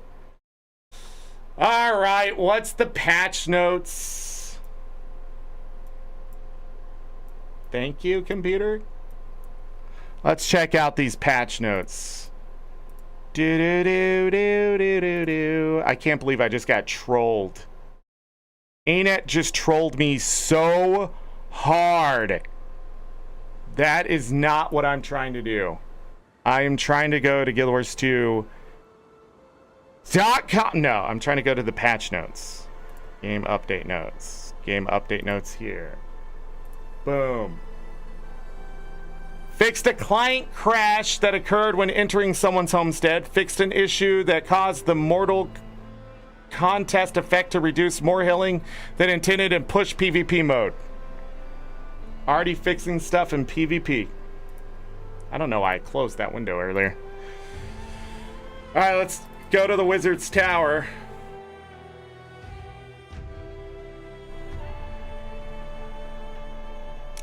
This could be bad. I never made it to the Wizard's Tower. And it just didn't happen.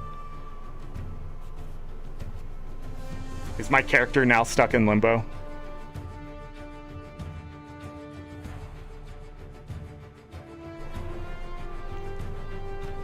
Is my character now stuck in limbo?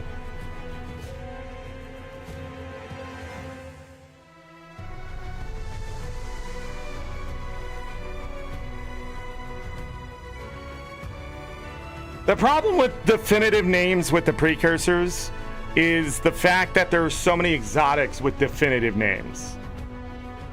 Again, it puts precursors in a weird... I hate this loading screen. I hate the Wizard's Tower. I hate the Wizard's Tower. The Astral Ward is my least favorite thing in all of Guild Wars 2 now. For like 3 reasons. First is Garn is stupid. I hate him. He's a dumb character. I don't get why people like him. I really just don't understand why he exists. Also, that loading screen. And the other thing is, like, this is only half a map in the first place. I mean, this was done in a story, and that's it. I mean, you go in here for something else, yet there's so much this is a mullet, is what this is. You know, short in the front, busy in the back. Like, what's going on here? What is this? God, this place sucks. Also, did ArenaNet just troll me? You took my life force too, ArenaNet. Took my life force.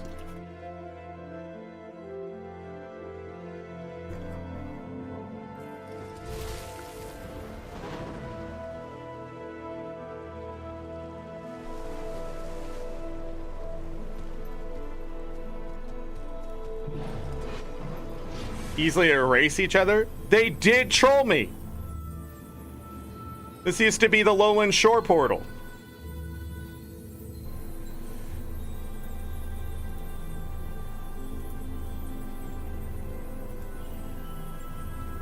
Whoever...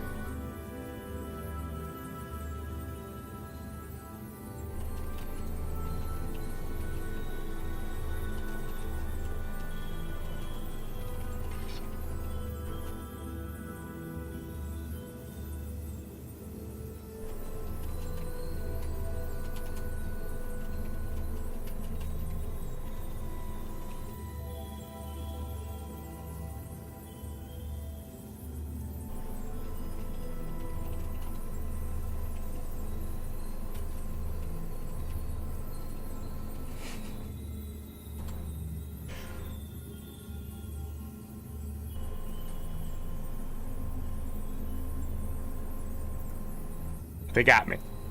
I want them to know they got me. All right, let's go. At least this will be easier to portal around. Having to make that turn every time was something else.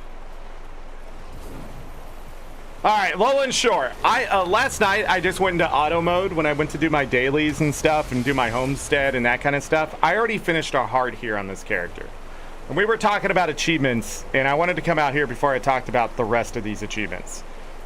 Because we're on to the repeatable ones.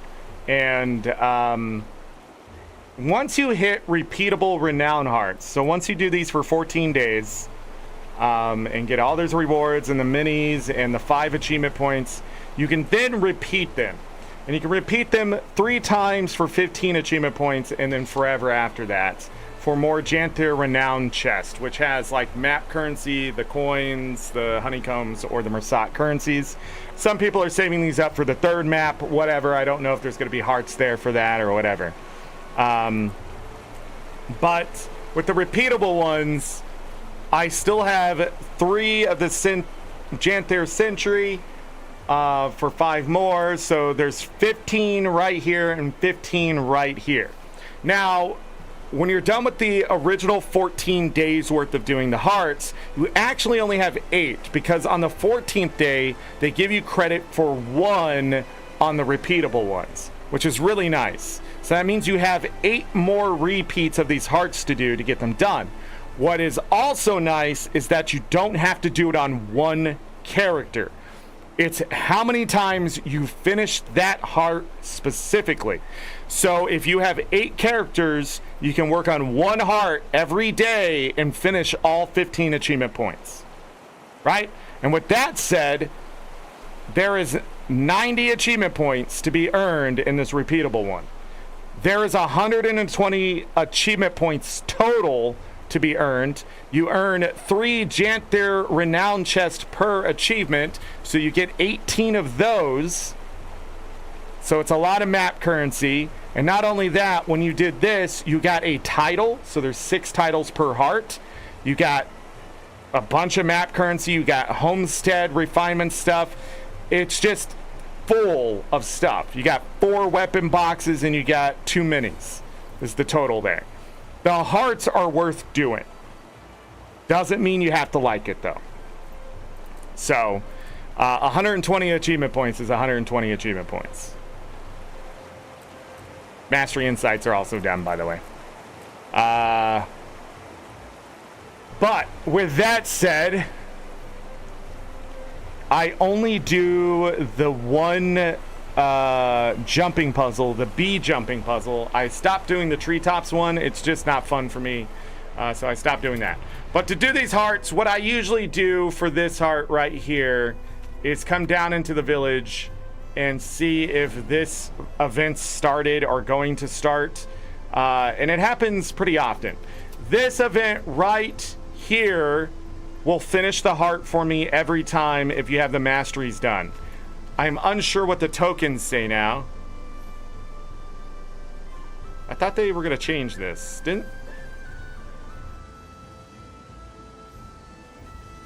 I don't know if it said something at the heart vendor, but I can use tokens on any character because they're account bound. So you can split these among characters too to finish the hearts that you don't like doing the most. So if you had 24 of these, you could go finish a heart right now in Lowland Shore with 8 characters. They just take 3 of these, go to the heart, or no, you need 4, excuse me. 32 of these, you take 4 of these and you would finish a heart. And that's it, on 8 characters. You just need 4 tokens per character and you can finish the heart.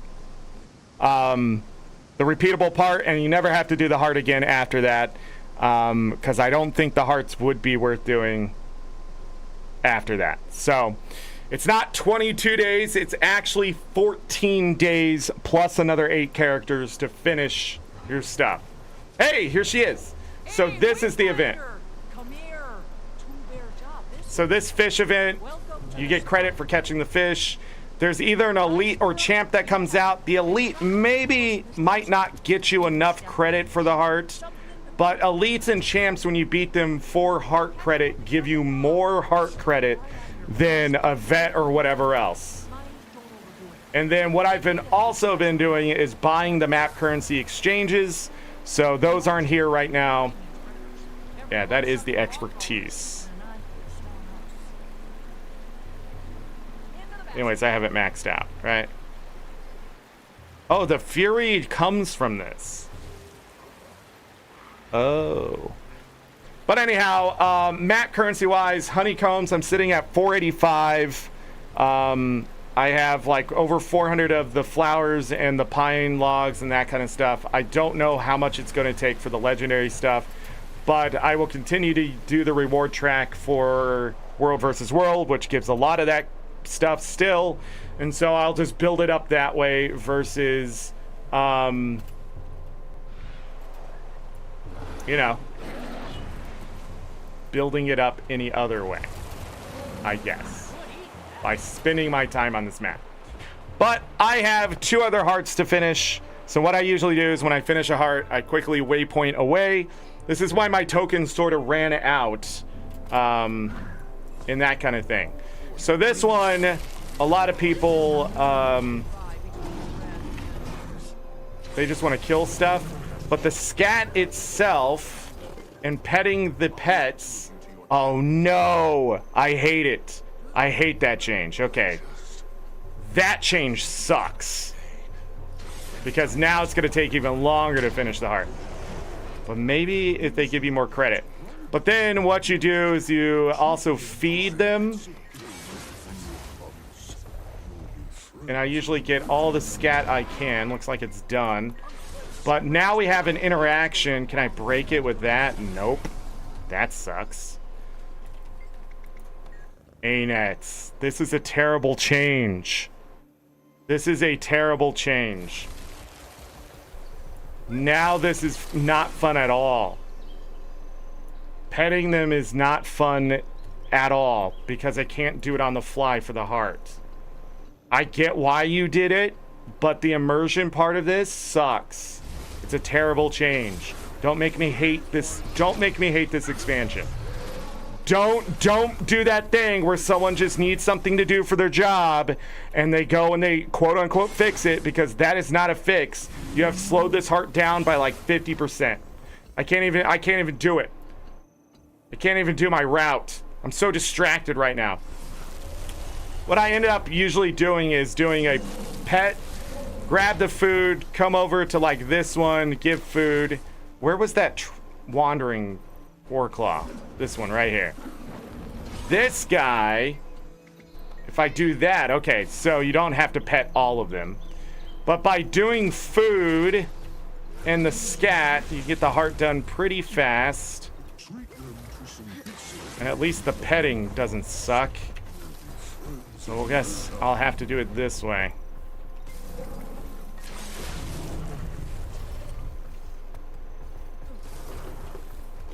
But what I was doing was just doing a big circle as fast as I can. Now I have to run back and forth with food.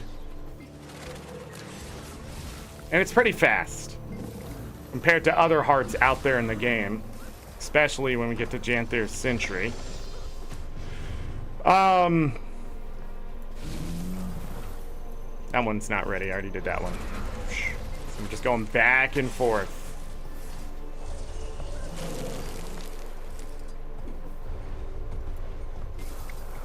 Also, this NPC wanders, and I hate that.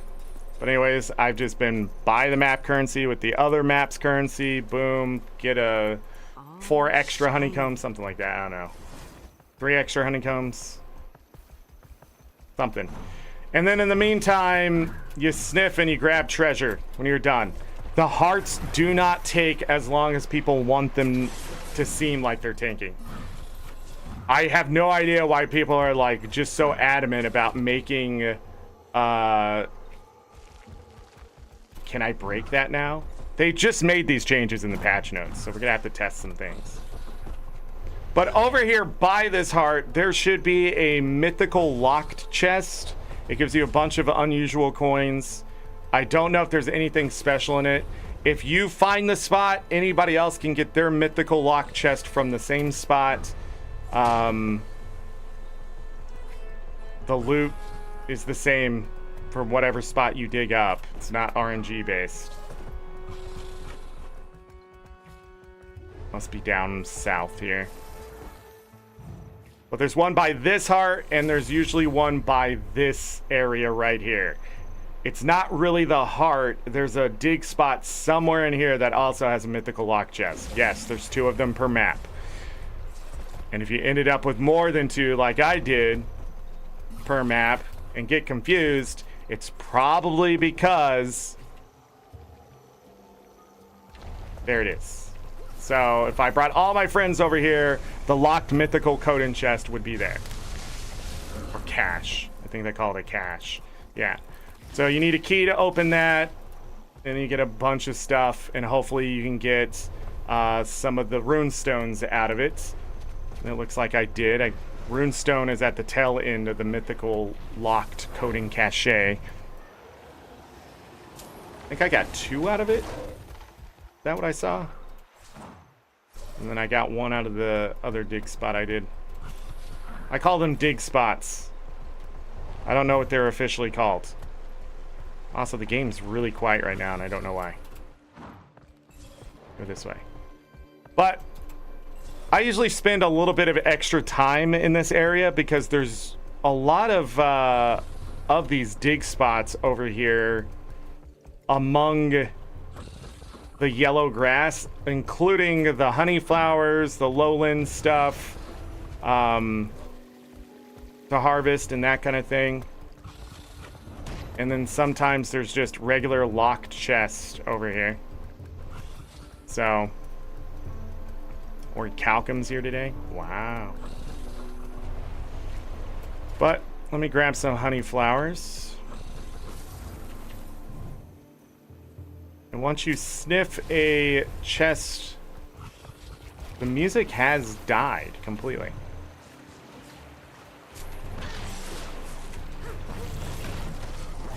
I hate these drakes. No, game. Jesus Christ.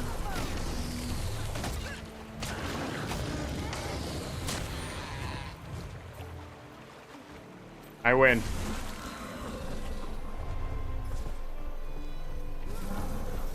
Still haven't fixed the fact you can't just collect nodes getting off the Warclaw. That would be a nice change too. Oh, it is up there. Boom. Boom. But I want to like the Warclaw. I really do. But its lack of verticality really makes it worthless on this map. Like, I'll use it to sniff stuff, and then I have to change to my sky scale to go get to the thing, and that just doesn't make sense.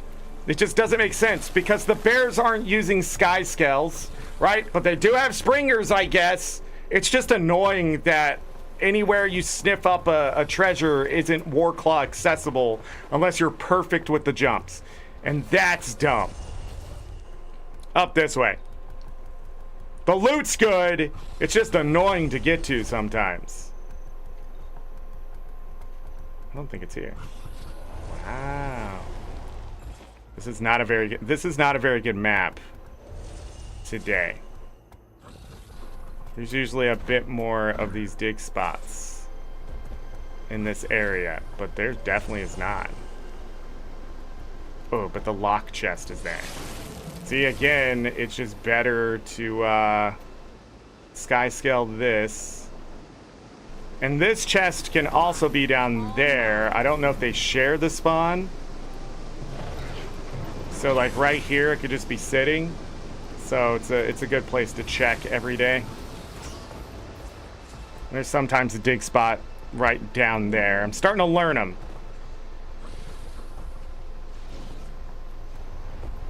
Let me go back up here. Oh, it was there. Nice.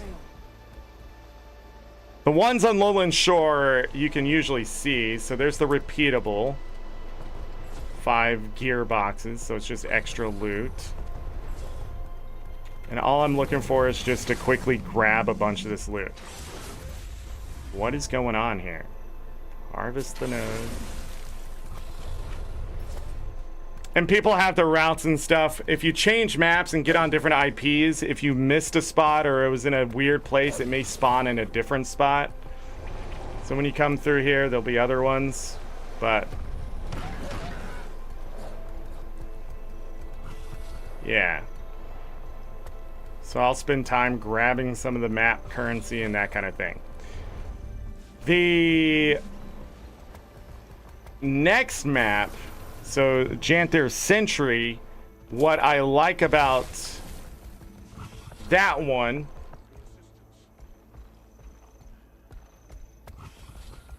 is that it's a little more open for the dig spots and they're not so spread out. And yes, I did turn down the dialogue. Oh, it's nighttime. That's why it's so quiet.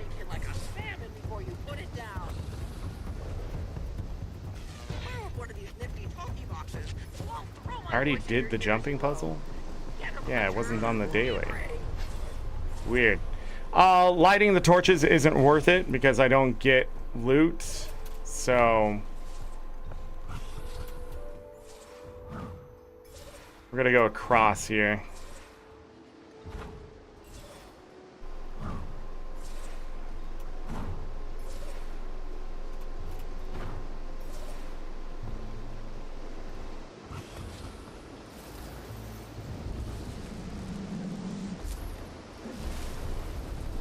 Frogs?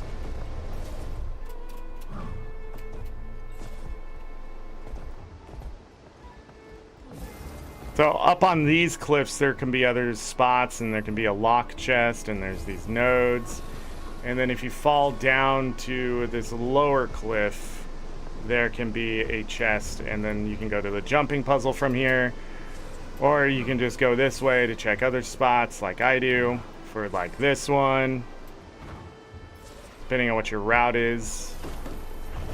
And that's how you get a lot of your nice little rune stones you need. Some people struggling, but they're just not using the Warclaw to dig up things and that kind of stuff. I sort of want to find the locked mythical chest over here,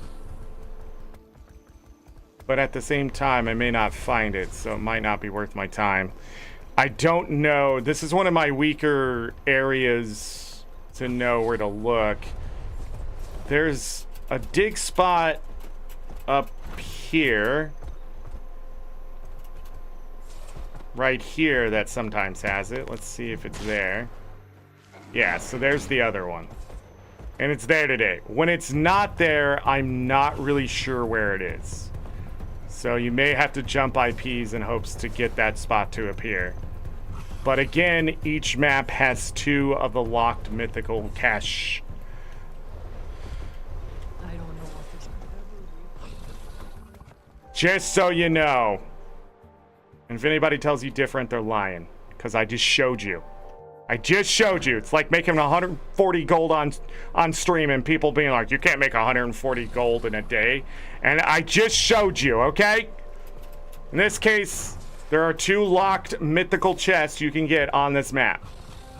And then you won't get any more. If you get another one, then you're cheating. Because as far as I know, it should only be 2. If you are getting a third, you need to prove it to me that there are 3. Because I thought there was 1 per heart.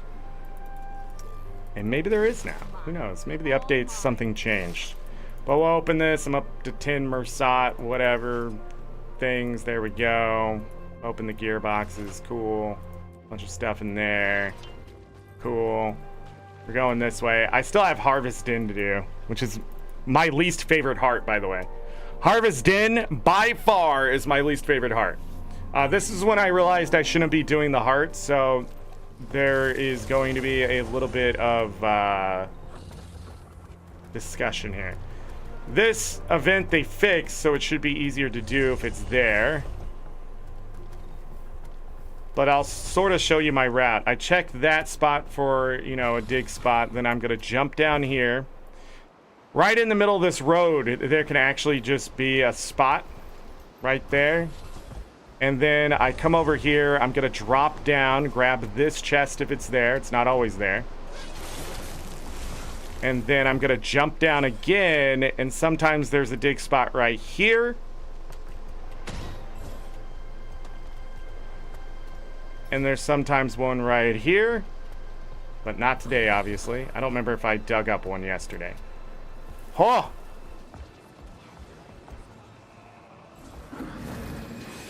Is it done? We can do this for the heart. Void? More like voided. Am I right? These events are really good for this heart.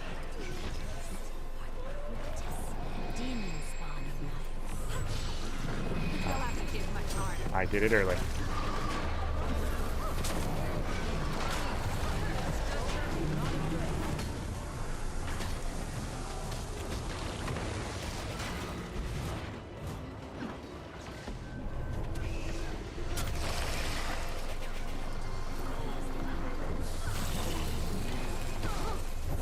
The rot!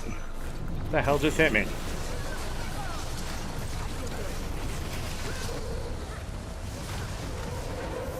Somebody has gravity wells, and I love it. CC these to death. There we go. That's some credit. Anyhow, as I go to the back side here, sounds weird. I usually do this guy for heart credit. Break his bar. It gives you like an entire quarter of your bar at least. I already earned all I can earn, I think, from this dude, so I'm not going to earn any more. But that's another one I quickly do, and then I've just been using tokens to finish this hard out. Because I'm not going to wait to do stuff. There could be another dig spot right here under my feet or right here on top of this rock.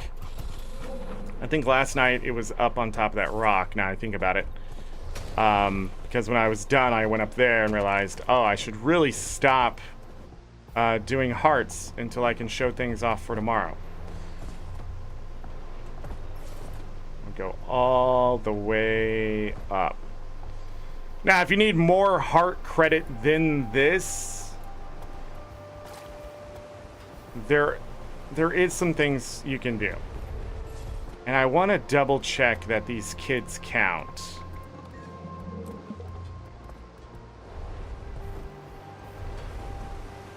I forgot my route already. Shh.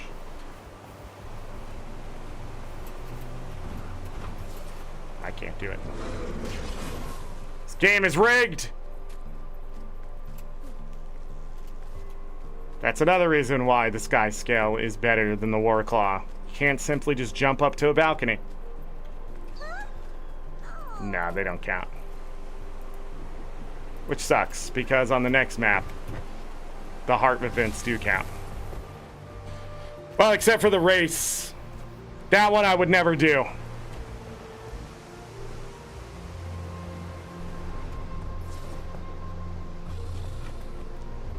Anyhow, there's some other things you can do for this. You can feed these, which is okay for heart credit. Not the best, but it's also not the worst. I'm gonna check for couple more spots to dig up any more of the caches. Doesn't look like they're there.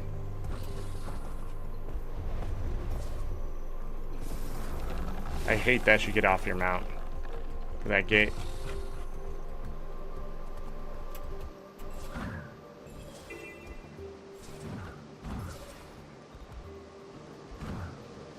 There's definitely one underneath this waterfall, but I don't think it's there. But yeah, you just sort of have to catch these two events. The dancing will count too. So the Warclaw kitten event is a good one. The event down there, breaking the guy's bar, waiting the dodge, 16 dodges out, which is not hard. You can craft ingots. You can feed the people. You can... something else. Oh, this over here. So if you've been watching the streams,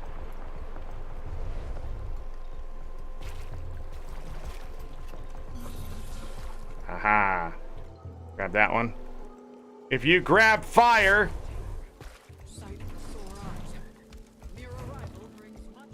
you can spam fire and get heart credit for burning infested bushes if they're actually infested.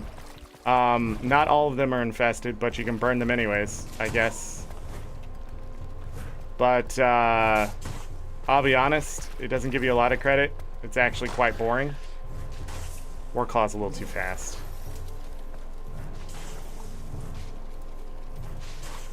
But it's an option. Let's burn all the corn.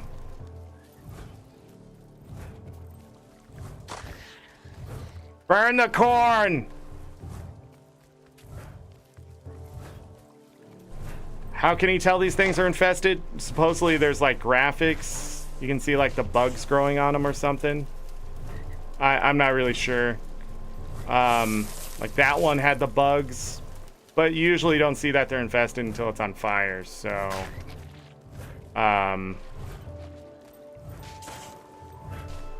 yeah.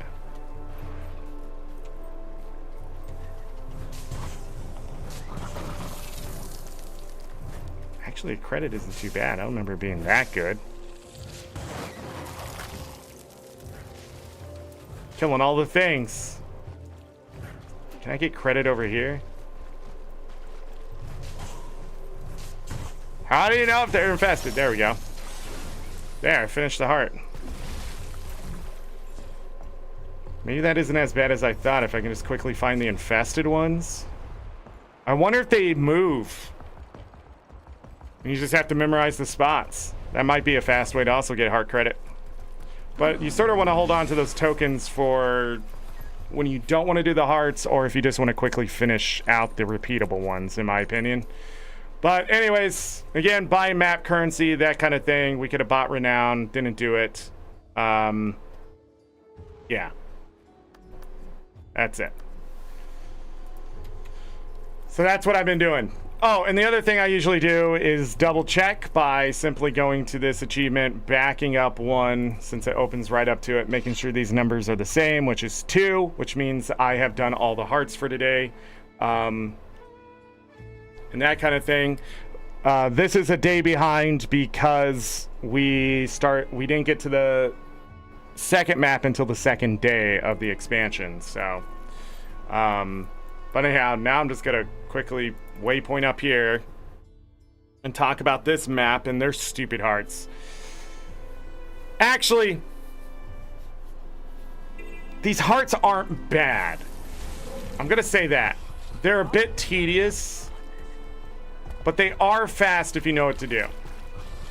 So I'm gonna go out here and sniff a little bit. Yeah, it's there. Great. Just to grab some loot. Again, I'm just sort of doing this along the way. There's no events over here in the corner. That's why I'm spending a little bit of time here. There, the next one should be right here. Yeah, look at that.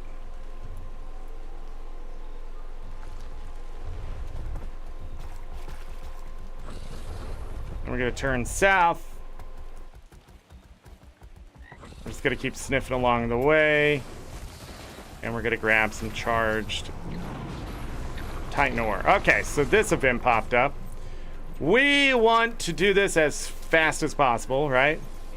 So the key is I'm not gonna focus too much on the pomegranates. I'm gonna pull all the moas to me. Grab that animal meat. Turn it in while I can. Everybody else is gonna do the same because they're gonna see the same opportunity.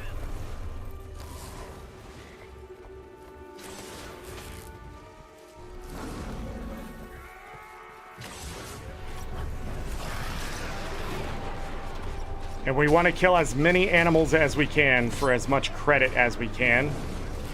Turn in as much meat as we can.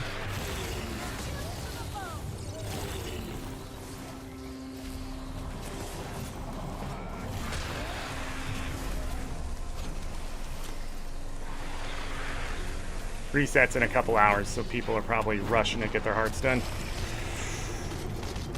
So the meat's got to be done, but the MOAs count towards the hearts still. Raw meat.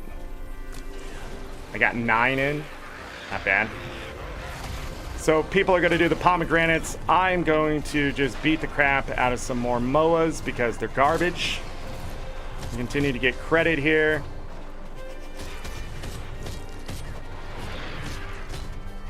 Why they have so much health, I have no idea.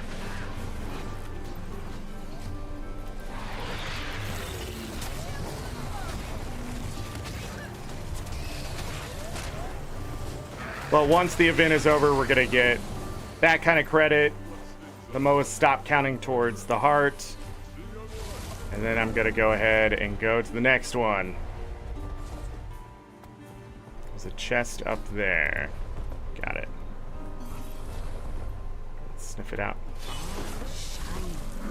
I still have a lot of keys. I still have 79 of them. Whatever map currency I have more of is the one I usually focus. Let's see if they fixed this one up here. Same thing. Pull the animals in. Kill them. Turn in the meat. If I'm by myself, I may not even fight or turn in the meat. I might just sit there and fight the animals. But since everybody else needs the heart right now, sometime at night, there's nobody doing this event except me.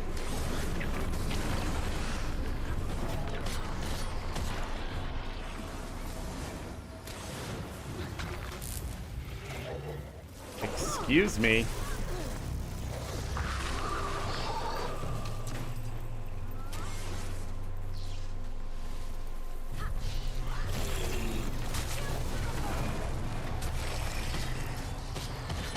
That person pulled him backwards.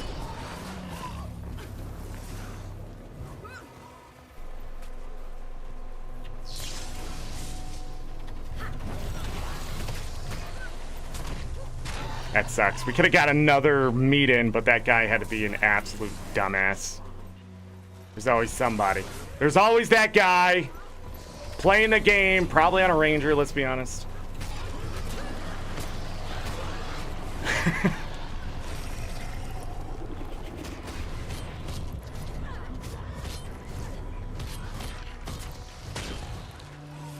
Alright, when this one ends, we should have the camp if this is a newer map.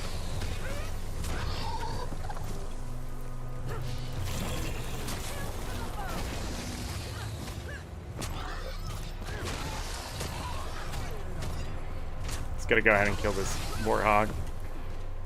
Alright, so we're over halfway through.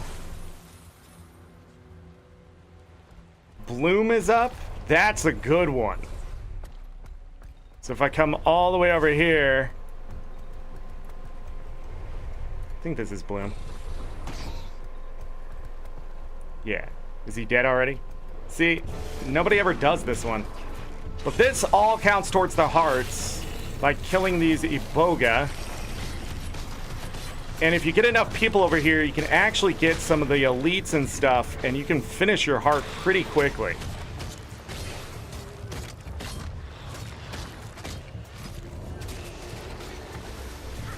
Jesus. I hate how they're standing around just staring. Because they're ranged and they just stand there. Spectral Grasp has such a long cooldown for such a pathetic little knockback.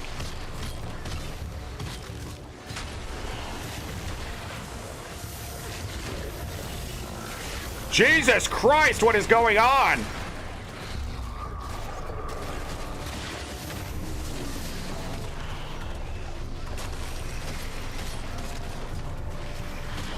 Hey, I finally got my script to appear.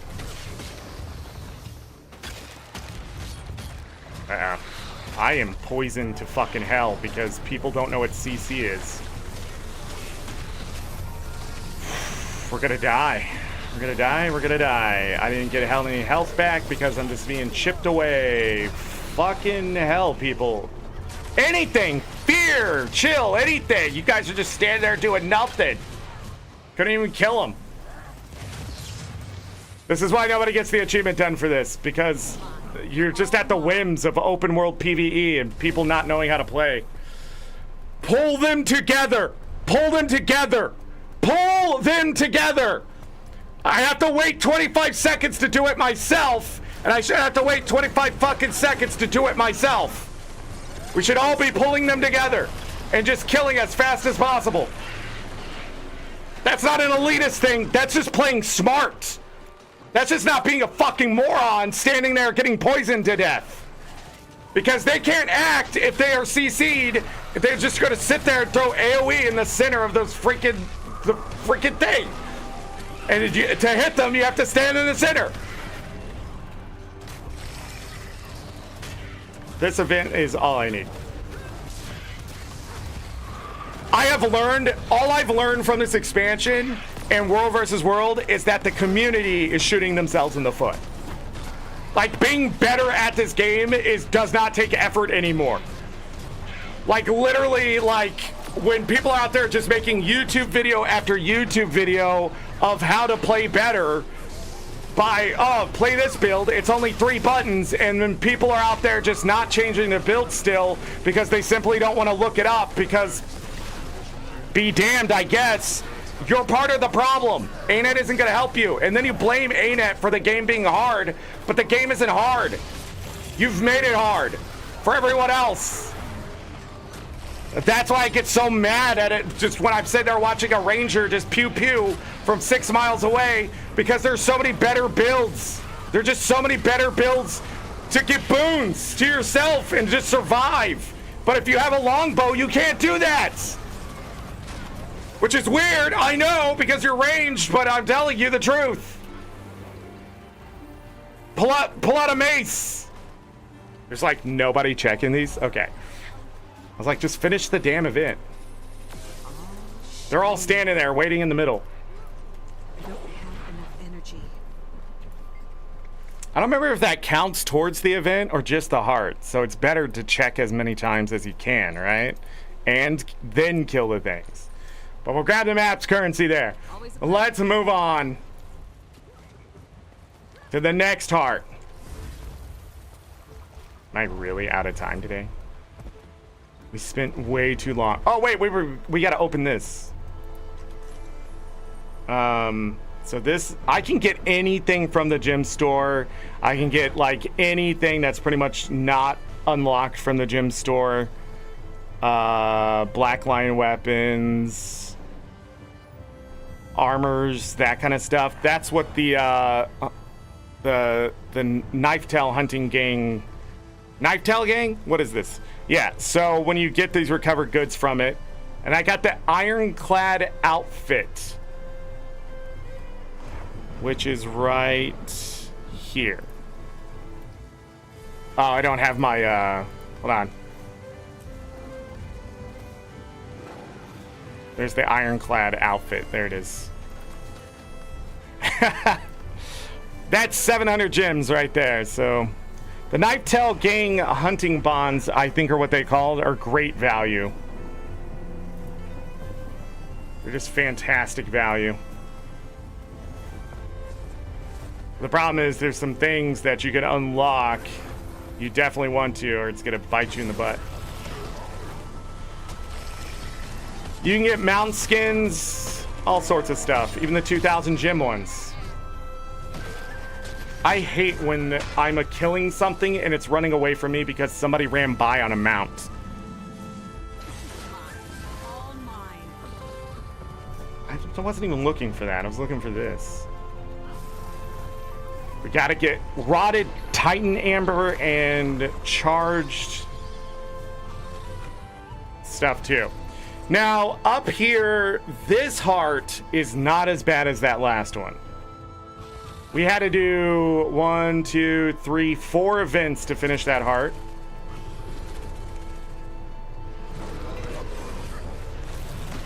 And Janthir Sentry is very stingy with their tokens, unlike Lowlands. So mostly got them from the adventure, but supposedly they're making that easier over there in the festering whatever. It's the white mantle. I just stopped doing those events because they didn't give tokens. They don't work towards the heart. They don't give tokens. I stopped doing them. All you really want to do is these events here and make sure you get credit.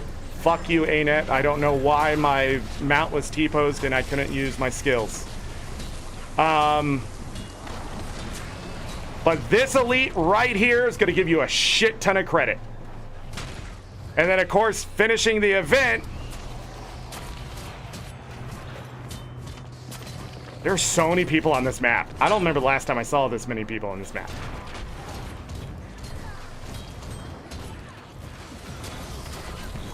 Finishing the event is also going to give you credit. So I'm a third of the way with the heart done with just one event.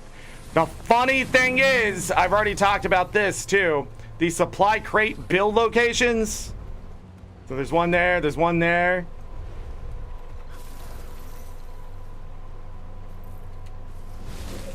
Did I grab that chest back there?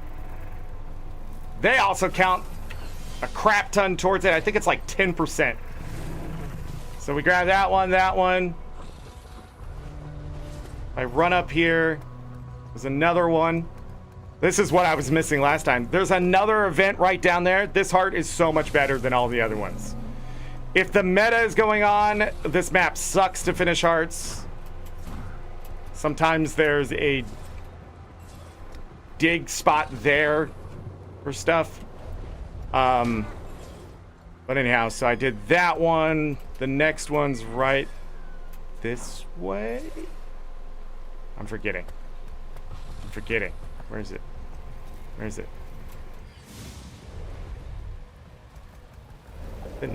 I'm not where I'm supposed to be. The other way to finish this heart. So this event right here is the one that I don't have an achievement for. They break the lightning rod, then we're screwed. And it looks like we're gonna be screwed anyways. But this event, again, you get a crap ton of credit by simply turning in the metal scrap like that. By myself here, it's not hard.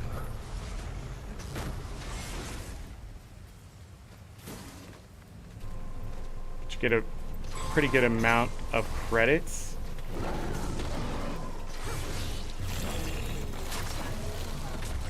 I'll kill all of these. They're all dead. But if you're doing lightning in the bottle, you can spam a lightning in the bottle and you'll get credit for the heart and it'll finish it almost instantaneously. So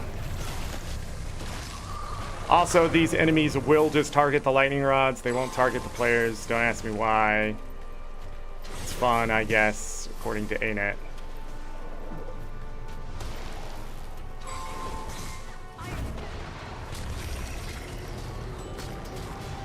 I don't know where I'm even getting attacked from right now. Oh yeah, 12 miles away. Fantastic.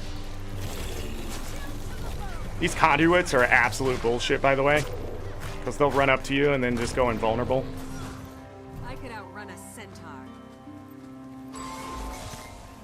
There's the heart. We'll finish that one. What the hell am I... Oh, leaks.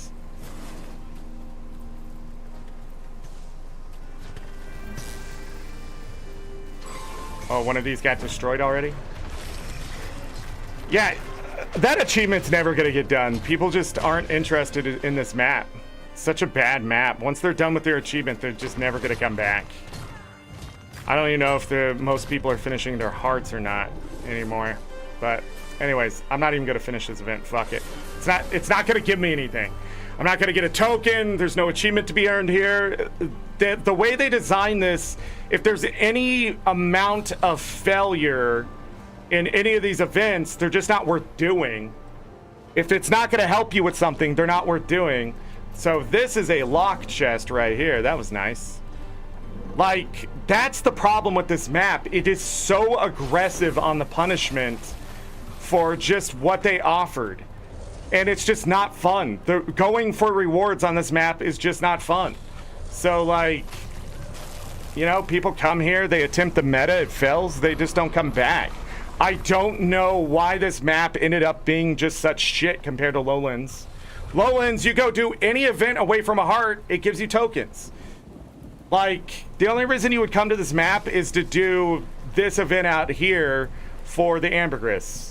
You know, at this point, I just don't see, if you have everything else done, don't come back here. If you need the map currency, maybe, but I don't know. It's just, it's such a bad map compared to Lowland Shore. They made it really aggressive, all the bad guys, blah, blah, blah. But it ended up just being like the problem was in Season 3 with Bloodstone Finn. Everything's just attacking you from anywhere and all that kind of stuff, and it's just not fun. You know? Like, you just don't get a moment's peace. It's just weird. But this heart is super fast compared to the other two, for sure. There's orichalcum right here by the heart vendor sometimes. There's a bunch of map currency. There's a bunch of dig spots here. I mean, there's a lot of them. You see me grabbing those lock chests. I grabbed the, I found the mythical one there. Just in general, it's better. The hell did I just hear? Shiny. I wish it would just open it. You know, when I put a key in something, I just lift the lid and walk away until I come back and actually look in the chest. Oh, I don't. That's right. I just immediately look inside the chest after I unlock it. I'm so angry right now. All right, next heart. This heart fucking sucks. This one right here. The festering one. But I'm real quick. So there's these groups, right, with these blighted. Now, if that's how fast I could do it every time, then it'd be fine. But if you can find the Mistburn and the groups like that, then the heart's really fast. But the problem is that when other people are doing the heart, you're not going to find those groups. So you have to go find these events and do things like... Also, there's shit everywhere. You just get in combat with everything. Flies, deer, all sorts of stuff. Why? I don't know. They don't count towards the heart. I don't know why this shit is here. If this place is so terrible, then why would all this fauna be here? Why would it be here? It would not. That is correct. They would all run away and they would go hide and they would not be being just taken out left and right. You're absolutely 100% correct. That's logical, rational, makes sense.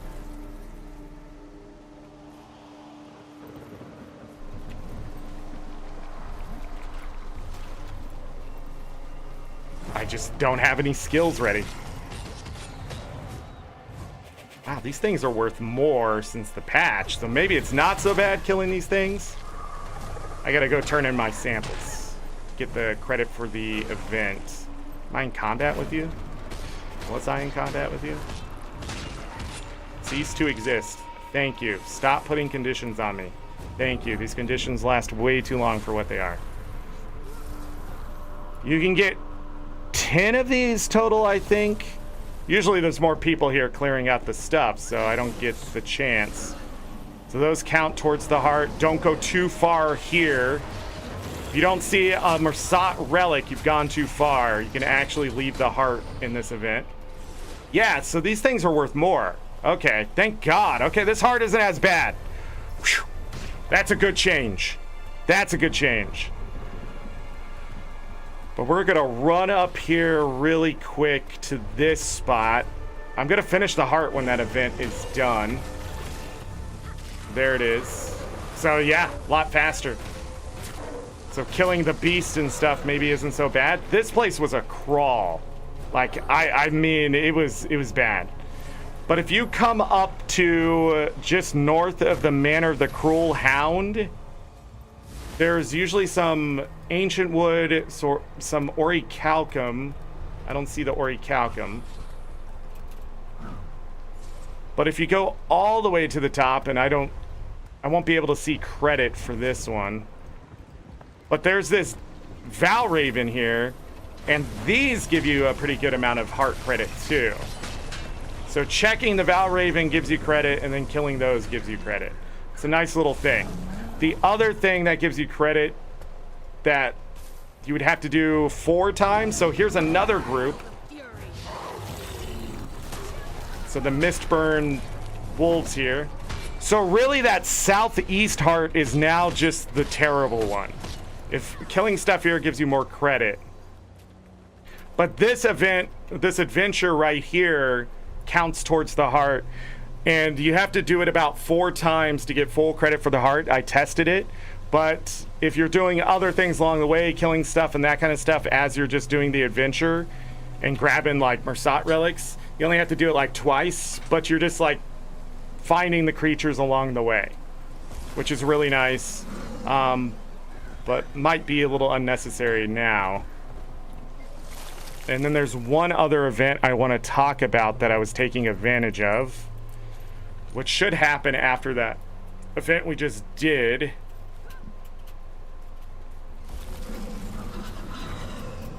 Let me go up here.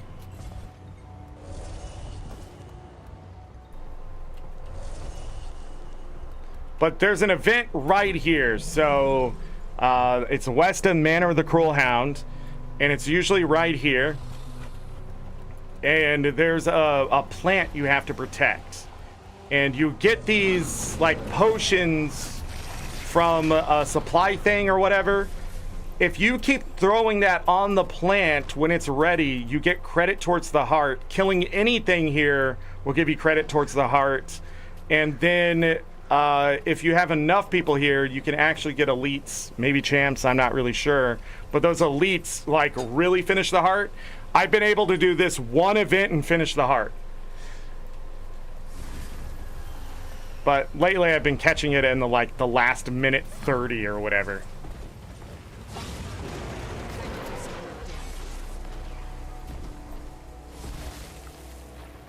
Dig this up. I'm trying to remember where the other locked chest is. Is it over here?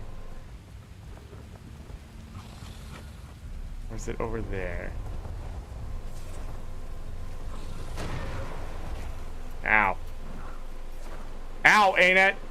These things are overly aggressive for being mites.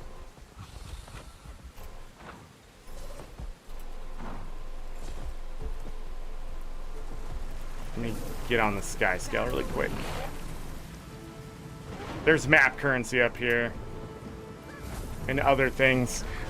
Funny enough, up on these, like, bluffs or whatever you want to call them, plateaus, cliffs, whatever. If you can stay high side, there's a lot of good stuff usually, whether it's digging for loot, lock chest, nodes. There's enemies, but who cares about those? But staying, like, on the outside of the map, I have found you can get a lot of good things without too much trouble. Almost walked past it. They raised those up too, so you can see them more on this map. They were pretty deep underground. Look at that group. Wouldn't that be nice over by that heart? Oh, by the way, if you're in the heart and you drag certain things into it, you can get more credit for the heart too. It's just hard to pull off, and you don't want them to go invulnerable. Also, if you leave the heart early, before an event or whatever is done, if you leave the heart area, you won't get credit for the heart, so be very careful with that. 10 minutes until the storm.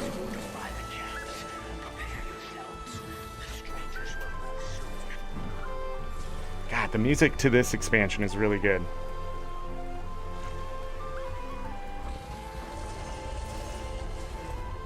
But this map irritates me so much sometimes that I just do the hearts and leave.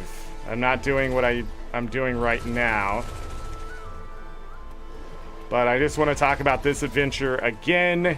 So this one... There's a Titan spawn here. Right here. Is the chest there? Sometimes there's a chest. But it's really simple. I'm not even going to do this one too seriously. I'm just going to keep going forward, grabbing points.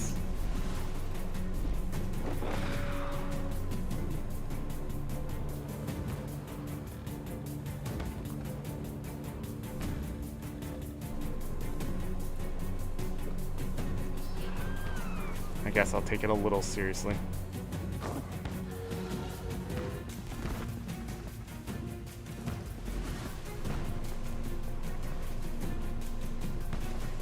I hate that there's this Titan spawn crap at the bottom of this.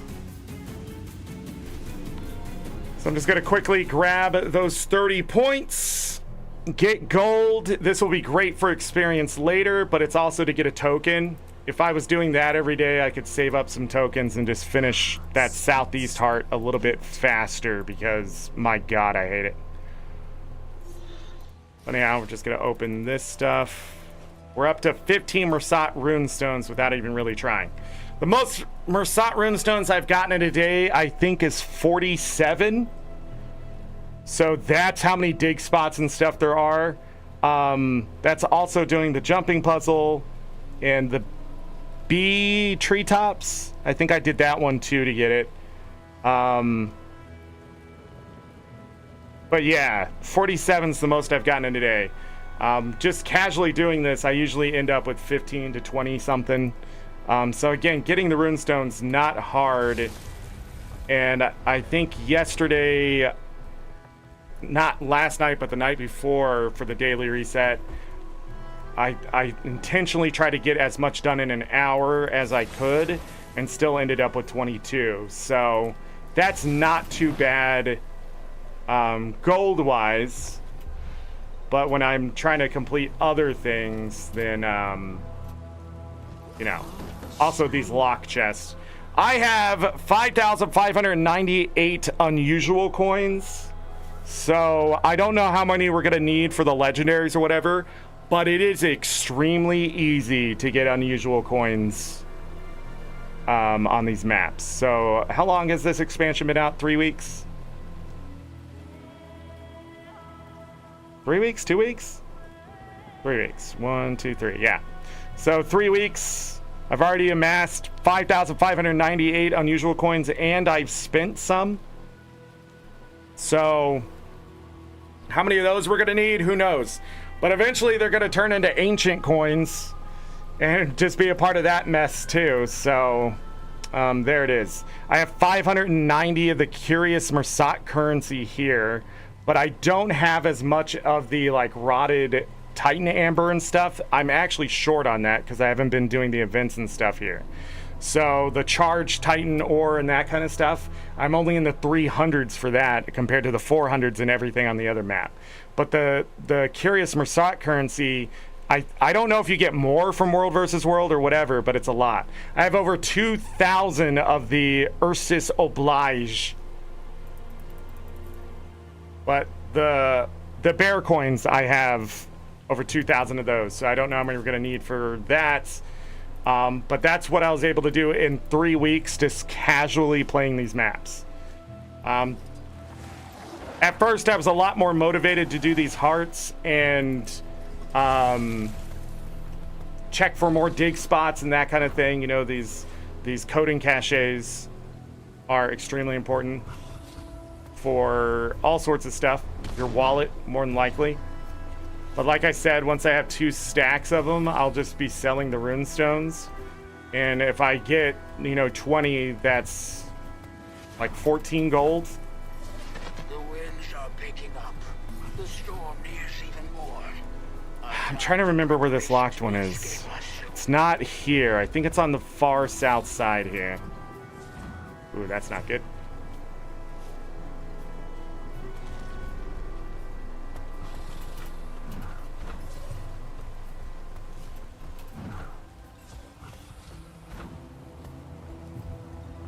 Come all the way this way.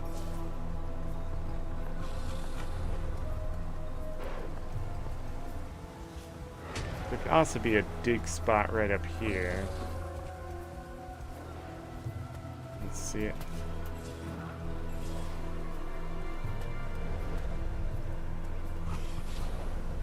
Okay, now I know where I am.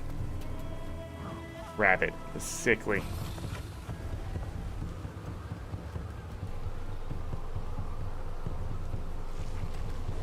Trying to remember.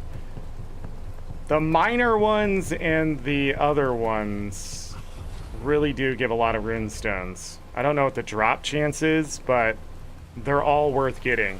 So no matter which ones you're digging up, it's worth it. Also, I'm swimming in equipment. I mean, unidentified gear.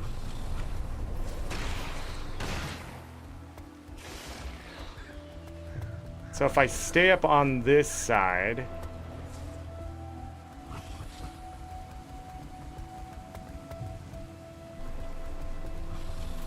No? Man, I really can't remember where... Wait, it's right here. It's a dig spot right here. That's where we were... That's the one event I was talking about. Is over there. And then...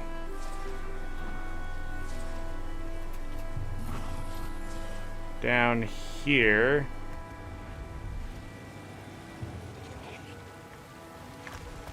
No... Maybe I'm wrong. I can't remember. Mist Rift. Top here is this. That requires a key. I should probably go buy more keys with this map's currency. There's another one over here. Did not mean to do what I just did, but I did it.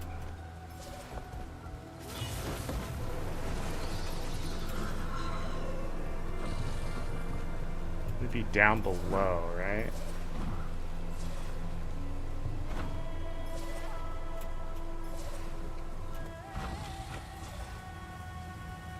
Right here.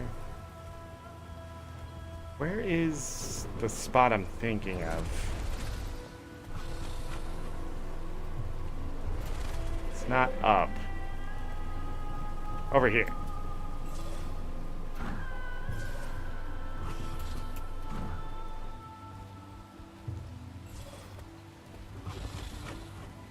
Man, I feel like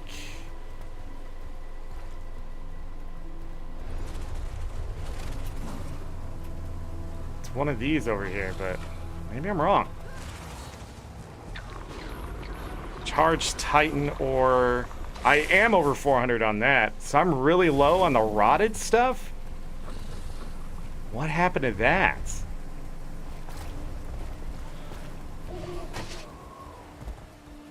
Maybe it is in the middle.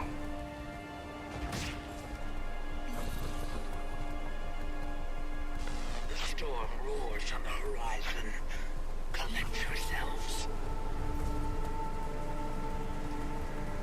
Are people really going to, No, ArenaNet!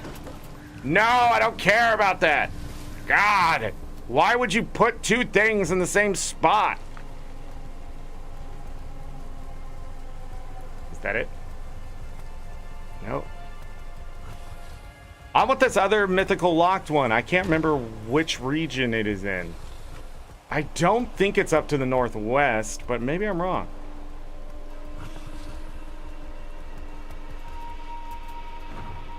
You know what I think? I think the charged Titan ore is just easier to get to in general most of the time. That's why I have so much more of it.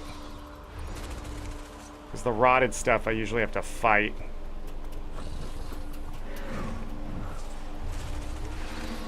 Oh, there's like a lot of enemies around it. No time to quake with fear. Rigid we must remain. The strangers have woken. They've come to dance in the rain. Barbed Veil. Relax. To protect the camp. Every Way over dramatic. praise them to This was the other area I was thinking maybe it's there. go. Fight. Win. What is this, high school?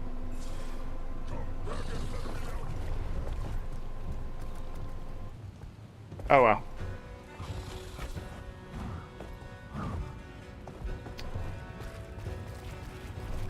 It's charged. I don't know. It might be up to the northwest. Found the one over here, which was nice. Giant crab.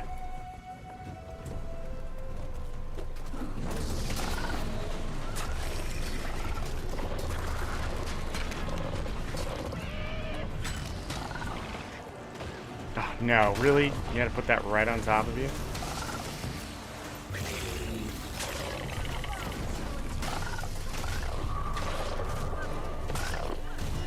What are you doing? It can get you anywhere over here, nerd. I need alacrity is what I need.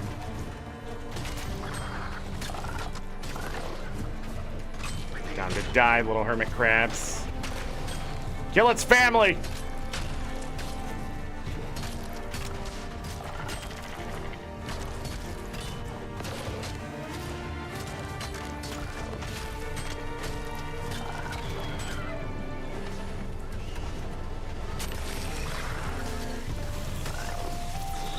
Ow, that freaking hurt.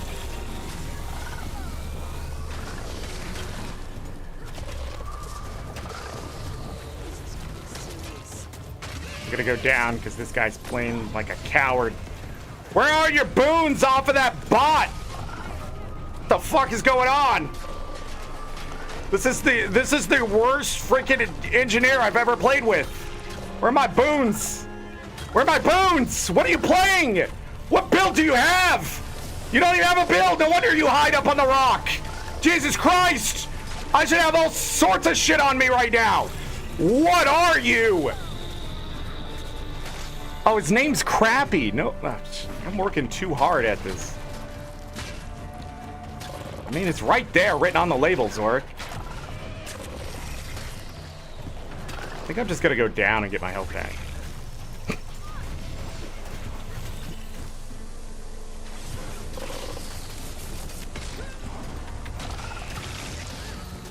This guy is the worst.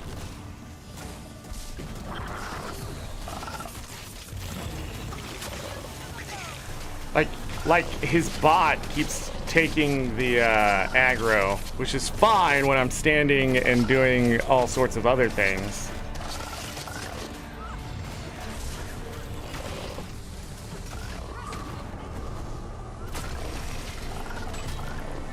But you see that AoE? Stop moving. Stop moving. Stop moving. You're at full health, dude. I've been stuck less than half for a while now.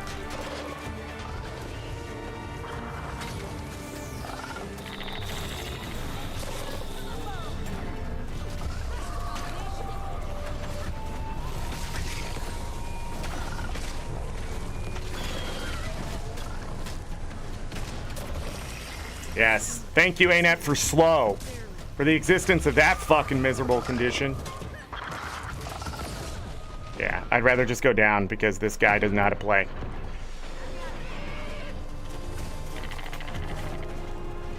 I didn't even get all my health back. Jesus Christ. Do anything but play this game. Please just leave the game. Please uninstall. An engineer playing like a ranger is the worst thing. No token for that. No token. Oh yeah, I gotta sniff.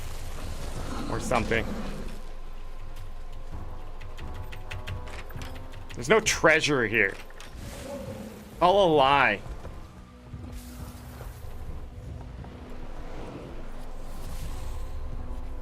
An engineer playing like a ranger. I can't believe it. But we killed the giant crab. Okay. 10 events. Done. Nice. We can buy another of the weapons. But I gotta say, grinding out these hearts, it's not hard. It's very rewarding, but it is tedious. It's like the only thing to do, and once you're done, I really don't know what's gonna keep people on these maps, but except for maybe just grinding as much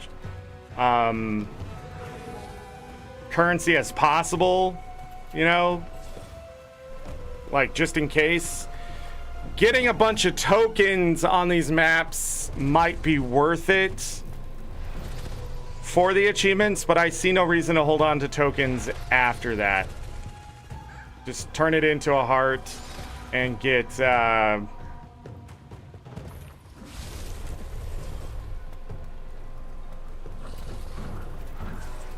did we check this beach? I feel like I didn't go this way. We didn't do the southern one. But I do know that we're gonna need to make some of those like honey whatever planks and whatever for the legendary stuff. That's why it's there more than likely. You already have the recipe as far as I know. I need to go check that to see what the recipe is. Do we have a chest over here?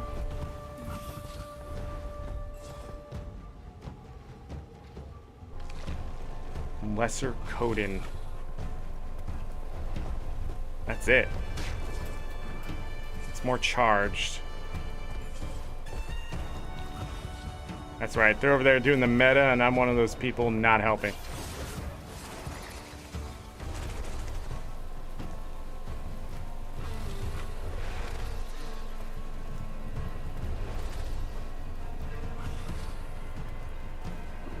Can be a dig spot up here.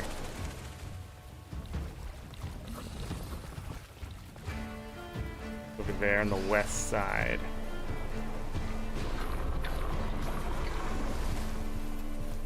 But I don't know.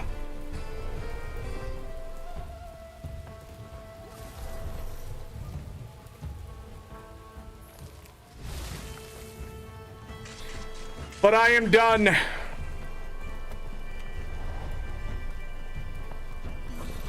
Oh, there's two of them over here. Wait a second. Just 8. 18. We almost broke 20. One of the paths I do want to show really quick. I know I wanted to get the hearts done today, but... and bring an alt character out here and just show sort of how fast it is to just do it all at once.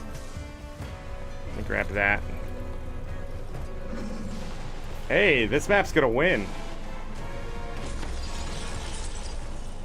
Ow. I didn't see anything on the ground there. Just paying attention.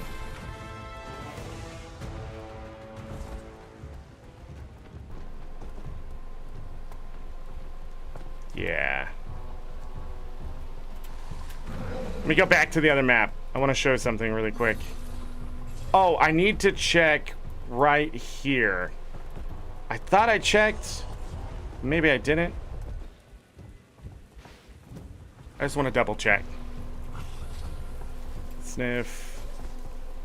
We need to get off the map just in case somebody's trying to get in.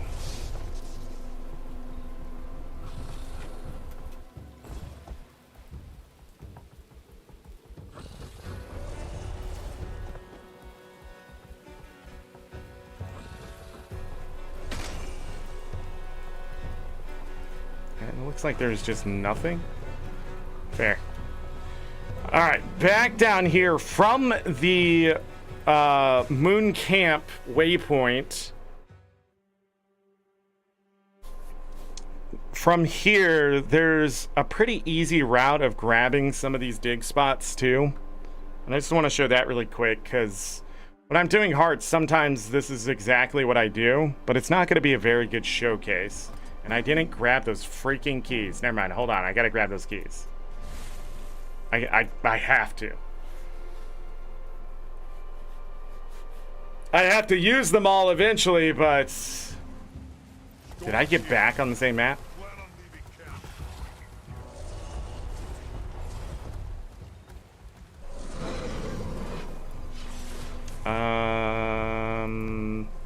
Yes, these.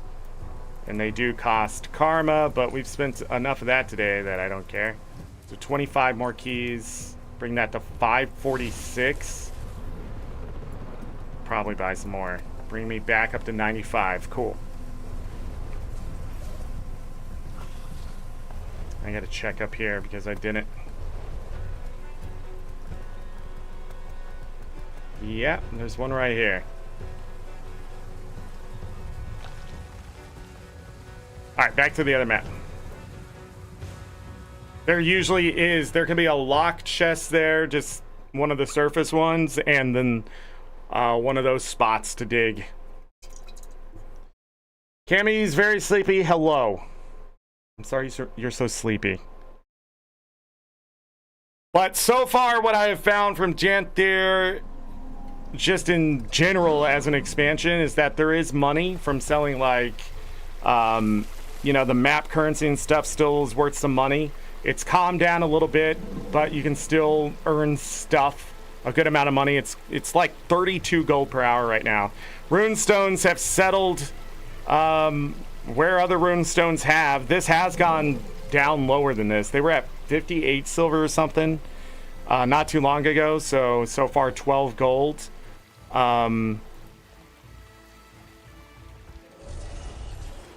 But anyhow, we didn't search this map.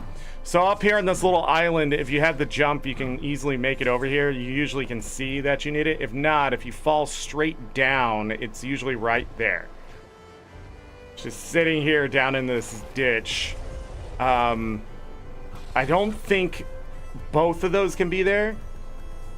But then there can be ancient wood right here. But if I quickly come up this way past the fawn... Did I miss it? Last time I missed it too. I don't know how. Maybe I didn't. The frick? Is it this way? Anyways, there's usually another dig spot right here. And then if you come up this way. Oh, I may have already gotten it. You know, thinking about it, I don't know how much I did yesterday. I might have done this route a little bit. I can't remember if I did that last night or not. Dang it! I may be hurting myself a little bit. But if you follow sort of the outside here, you can grab a few more dig spots. Whoa, whoa, whoa, whoa, whoa. Did I miss it back here? Yes, I did. Okay. If you sniff a spot, the chest will stay on your map until you get it. So that's nice. There's the ancient wood. So there's some ancient wood here. There could be some other good nodes like the lowland wood nodes. They're worth hitting because they're worth money. They're like 8 silver a piece. So a 25 silver node is worth hitting every time. You have the glyph of bounty on, you can get a little more out of it. But we're just gonna follow through here sniffing to get the other one. Where is it? This way. Mushroom area is very intense. The other one is here. Nice. Doing this event will give you a token. But we need to go back down to the south here.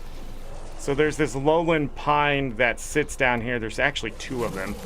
But the iboga is what you're looking for, and you'll be in the right area.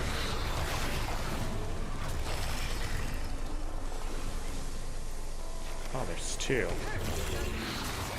If you're wondering why I'm killing the iboga, it's because they give that tier 6 dust quite often. And if I go all the way up here,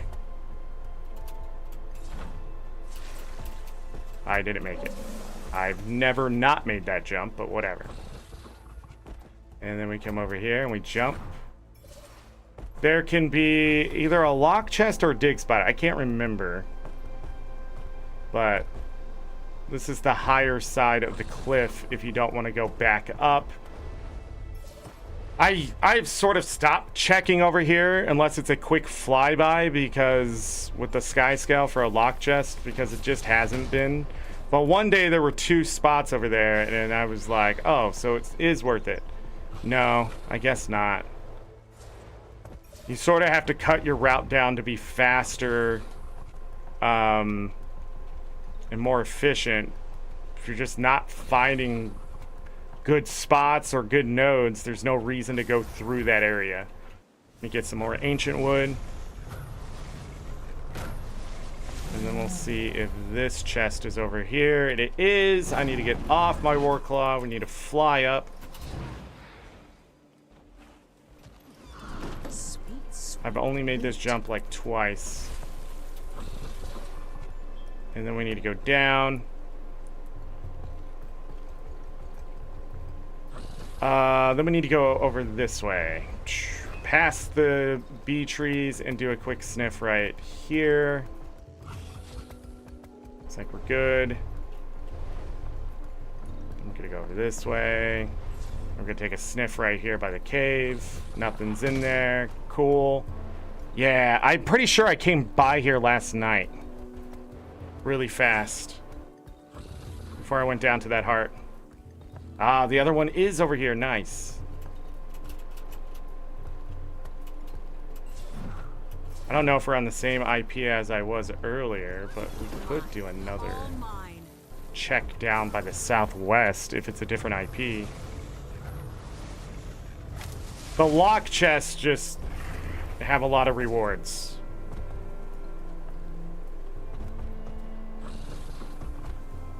But yeah, this is what I've been doing, like every night.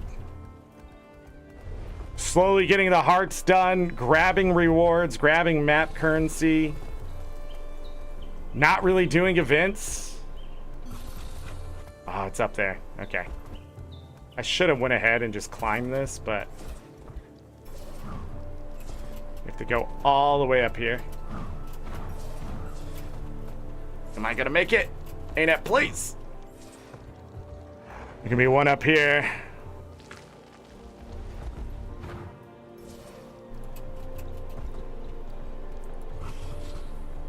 And then we need to check up here. We'll go back in the middle a little bit. It's not up there. Nope. Okay. We need to come back out this way just a little bit. Another sniff about right here. I don't see anything. Another sniff about right here. There's one. Not too bad. It did get a good amount of them. More than I thought. And then another one right here. And I'll grab the lowland pines. There can be a lock chest right there, I think, or a dig spot. Not sure, can't remember. I just know one can be around there. And man, I still feel like I missed one over here. I don't know how.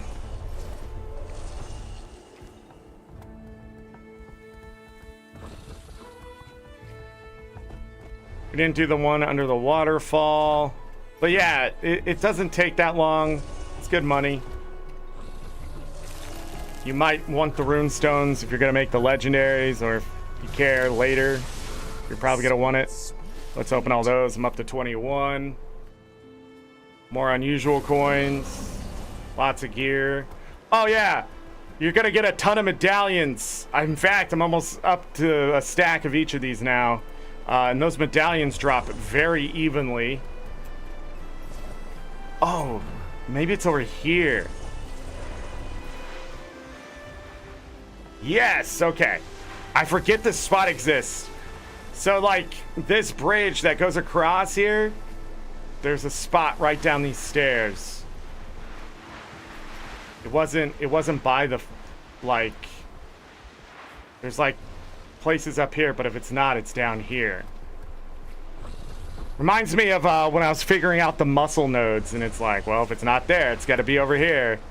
And then you go over there and be like 6 spots, and you'd be like, see? And then people would be like, how do you know that? Just got to do it enough times, and you start memorizing the stuff. All right, then there is a path on this side underneath. Just got to be careful of the champ wolf over here, which that person angered.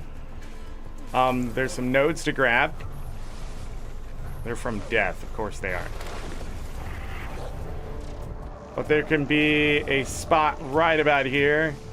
Not really sure. I'm not going to help this person with that champ because that's not what I'm here for. I know, I'm being very mean to the public today, but come on, that guy playing engineer with a bot that isn't a support bot. I have no idea why you're playing engineer then. If you're going to play mechanist, pick up the support build. You're actually better DPS wise. Why? Because you're not gonna die. You just sit there, you give yourself a ton of boons and healing, and you just pew pew pew pew pew at a moderate amount of damage. I just don't understand why you want to pick up that build. Maybe they don't know. Maybe they don't know. That's true. That's true. But it's 2024. Come on, man. You're telling me you have not picked up a piece of technology that's brought you to YouTube, and you're looking up Guild Wars 2 stuff, and then you don't see the mechanist build? Get out of here. But don't be that way. Don't echo chamber yourself. Don't tunnel vision. Absorb. If you're struggling with the class, just go look things up. There it is. We got both of the lock chests here, yeah.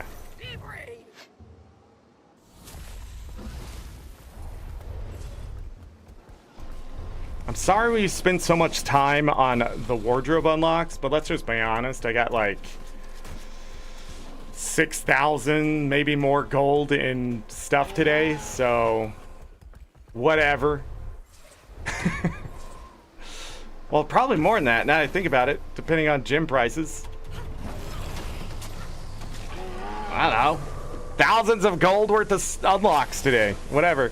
And we got the Deathly Mantle, which was like I think the best one I had, one of the best ones. Looks like we're maybe on the same IP. Maybe. I usually pull the loot from what you dig up, like down in, what am I doing? Down in my inventory so I can see them easier. Look at all these rares. I've gone through so many salvage kits. But I'm just gonna grab these nodes again while we're here. 8 hours left? Should probably talk to a heart vendor and buy that buff. Oh yeah, I did convergences.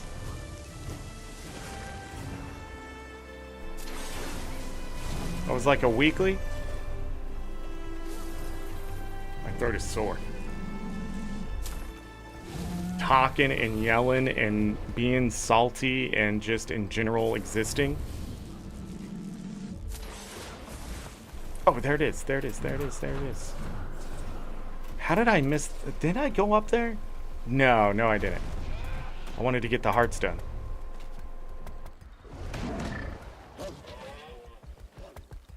Big spot right there. What's happening?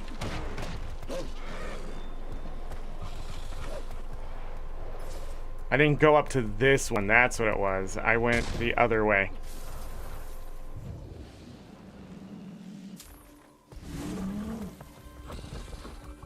Alright, if we go up here, there's not a lot down here to find, usually, so.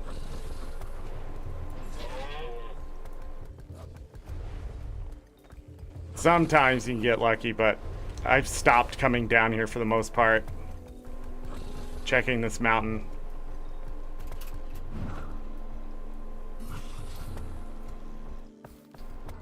But you know what? I was short lock chest. So if there is one, it's gonna be above me. Let me get on the sky scale really quick. That might be worth it. Oh, I see one on my map. There it is. Yeah, but look how much work I have to do for this one dig spot. Is it worth it? The answer is no. Unless... wasn't worth it. Because I didn't get a runestone.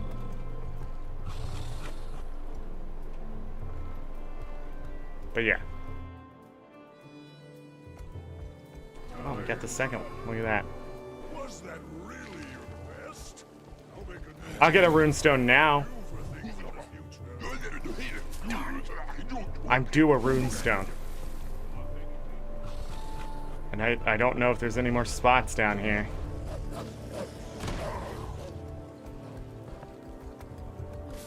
My favorite thing is when I do that and they kill something and I get experience and loot. 4 flowers.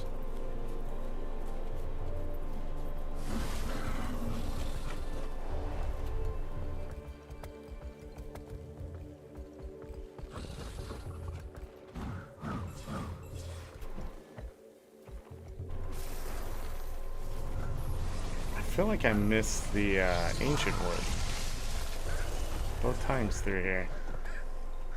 Go over this way. No? Am I dumb? I must be dumb. If I come all the way over here, I'll talk about this area really quick.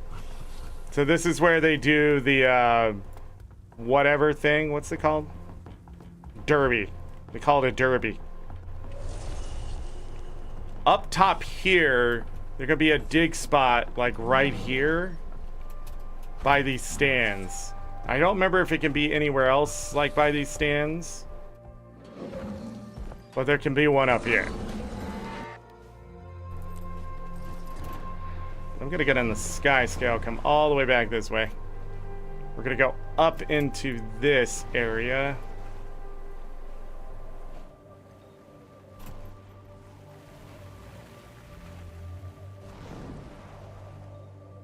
It doesn't look like there's ones there. Cool. Leroy! These should be back. Let me grab that map currency.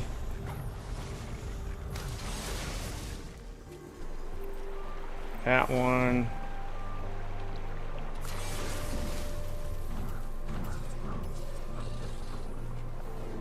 Can sometimes be a dig spot in here. I think that's it. I'm not sure if I'm on the same...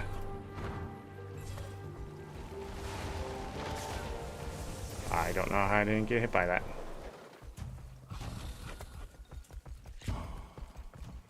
Maybe there isn't ancient wood here? It's an elite! If they fix that one heart, though, to the west side in the festering grounds or whatever in Janthir Century, that's fantastic.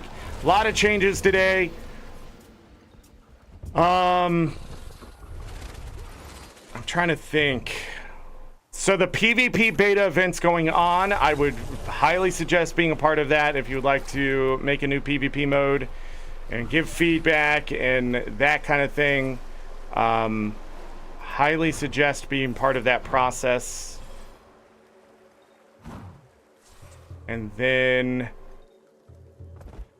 sort of it until Halloween. We have a World versus World bonus event happening soon.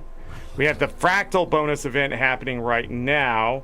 We have a new vendor to give those bonus event rewards that people want to buy them. They could return in the future, but they're not sure if those bonus events will come back or when they'll come back. So that's why they're doing that, so people have an opportunity.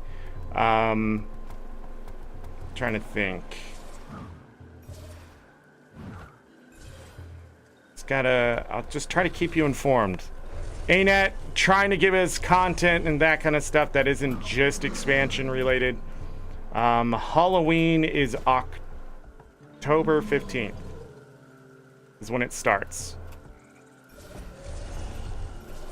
I'm almost positive that they told us that in their blog post about the roadmap and that kind of stuff. These bog bodies don't care about me. That's fair.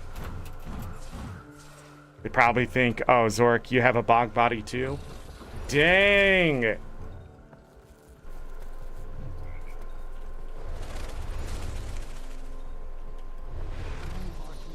These bears. These bears.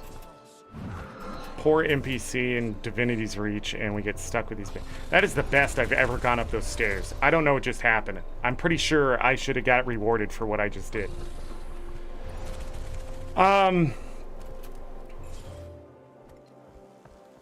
Okay. Oh, I never did those. That's what I'm missing. All right, let's go up here, and we're gonna go out this cave.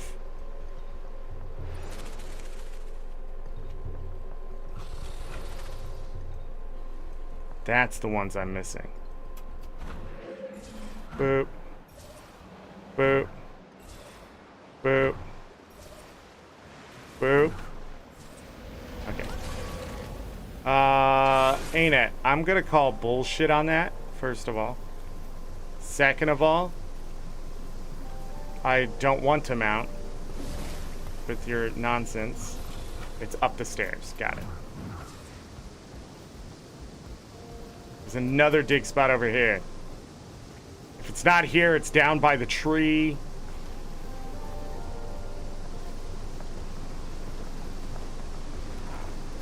And oh, we already got that one. Yeah, that can be there. You go across the way. Boop. Okay, and the fish event is going on. And there could be a dig spot down here. I think that's all of them now. Cool. Awesome. We did things. Let's get out of the Janthir Wilds. So far, I've enjoyed this expansion in the sense that even though I'm mostly done with it or whatever, and I'm about done with those hearts, and I'm going to get the achievements I'm sad we didn't get those extra achievement points done today on stream, but they will get done over time. So the repeatable stuff right here. So I got a couple days left on Janthir Sentry. Or if I bring another character out or whatever, I can get this done. If I can farm up some tokens, I can just go out there and get it done. But I could probably take my warrior. Tonight's reset here in about 45 minutes. That's it. I'm done with the achievements. I'm done with the hearts. I don't have to do them anymore. I need to spend the heart tokens, that kind of stuff. But it doesn't mean I'm done with those maps. I'm probably going to continue to do this. So I've gotten 500 alone here, plus the 100 I needed for the other achievement. And then, so that brings us up to 634. Is that right? I'm not sure. Yeah, that's math. 634 of those Coden caches I have grabbed. So other than that, story-wise, I am finished with all those achievements, so I am ready for the next major update. If I can get the last mastery point, which would bring me up to 13 extra mastery points for Janthir Wilds, then I'll be ready even more. But other than that, I'm sort of done with this first expansion-related content. Besides just the map grind for currency, which World vs. World's going to do passively for me, so I don't have to do too much. I'm definitely going to keep shooting for that. Let me make sure all these have been opened. Mine. All mine. Let me hit this button, make it easier to see. But yeah, so 22 Mersat runestones going in to the bank. These 4 Serpent's Wrath weapon choice boxes were from the heart achievements. I finished that. So, yeah. So that's good. Not sure about this. How much mithril do I already have? Oh god, we're gonna get so much more mithril. I am stacked on mithril. So, I only need 22 more Mersat runestones, which is pretty easy to get, because that's what we got today, just running around. So, yeah, once I have 2 stacks, I'll start just selling them. I don't want to, like, fill my bank with it. So, yeah. I don't know what I'm going to do with all of the mithril.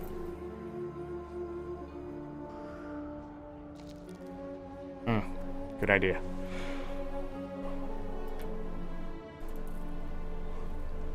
So, the crests, medallions, and stuff, I am swimming in at this point. I need to just sort of sit there and do this and get amalgamated gemstones or whatever, orbs. These are just falling out of the sky because of the treasure. You get a lot of loot. You get a lot of loot. So this is what I get. This is what my future looks like right here. It's just me forging like this to try to get the medallions into a more controllable number. And you try to hope for an amalgamated. Crests are good, orbs are good, and the amalgamated gemstone, of course. Crystals and medallions are just more whammy. But, you know, I got all this stuff for free, so one can only hope. Really? No amalgamated? Really? Really? Isn't it like a 5% chance? Is that wrong? Am I thinking wrong? Is it not a 5% chance? I'm almost to a stack of Winter's Day presents. There it is, got one. We'll follow up with the second? Nah. Gotta try. Alright, put all that away. I'm not sure. Put these crests away. So many of them. And then I have 156 of the fine loot. Now you can just sell these. Straight up, grab the gold, sell them on the trading post. I salvage my masterworker lower, rares and lower. The other thing you can do is make sure the prices, some of this stuff actually sells higher than what you can salvage it for, but I'm not gonna sit there and do that. But I had 156 of those, 126 of these. Let's see if we can get an exotic. Nope. And then we'll salvage that. It's going to cost me 4 silver, 11 copper. Not many rares in there. One. I Shiny. see 2, 3. Okay. And then the rares. I opened some of the rares. We would have had like 25 rares. This is 32 total right here. 25 rares from the unidentified stuff. So 39 ecto. Tons of luck. Tons of mithril. I have all this exotic gear. All that exotic gear, by the way, is from mostly digging up stuff and opening the things and world versus world. Like, that's it. That's where all that's coming from. Okay. So, mithril, I'm going to be swimming in until I figure out what I want to do with that. My luck, I'm swimming in. Need to get on that character. Whatever. I'm 5 Onyx Spider selection chests away, so that is 750 of the Acclaim. I didn't really show this off, but there's only 5 of these left for me to acquire, and then I will be done with all of the stuff at the top here. That's weird that it does that snap back. But other than that, I have not bought any of the stuff that's the money makers, quote unquote. I did finish the Lesser Essence of Gold. I believe we saw that on stream. The legendary kit. Did this stuff move around? I swear the legendary kit was down here, and this was up there. Why does this stuff move around? Is it something I'm doing? But anyhow, more than likely, the next thing I will start going for is like the build storage expansion, the build template expansion, that kind of stuff. That's worth gems usually. The Blackline salvage kits are really good, and the extractors can be good. But I think after this, the build template stuff, build storage, Blackline salvage kit, I think from there I'm going to start buying all the gold. All the gold coins, the mystic coins, laurels, that kind of stuff. And then that's how I'll finish out all of this. I'm not going to buy the vision crystals, the obby shards. I don't know. Maybe I'll buy the revive orbs. Mystic clovers are good for me to get. I feel like the price of those went up again. Did they go up ever? They feel more expensive than they usually are. I haven't even worked on my alt accounts, anything like that. You know, and something I want to point out with those mystic clovers. Right now I'm at 162 of them. And it just keeps going up. The reason why that's happening is because of World versus World. Every time I finish a reward track, I get 2, and then also Drizzlewood.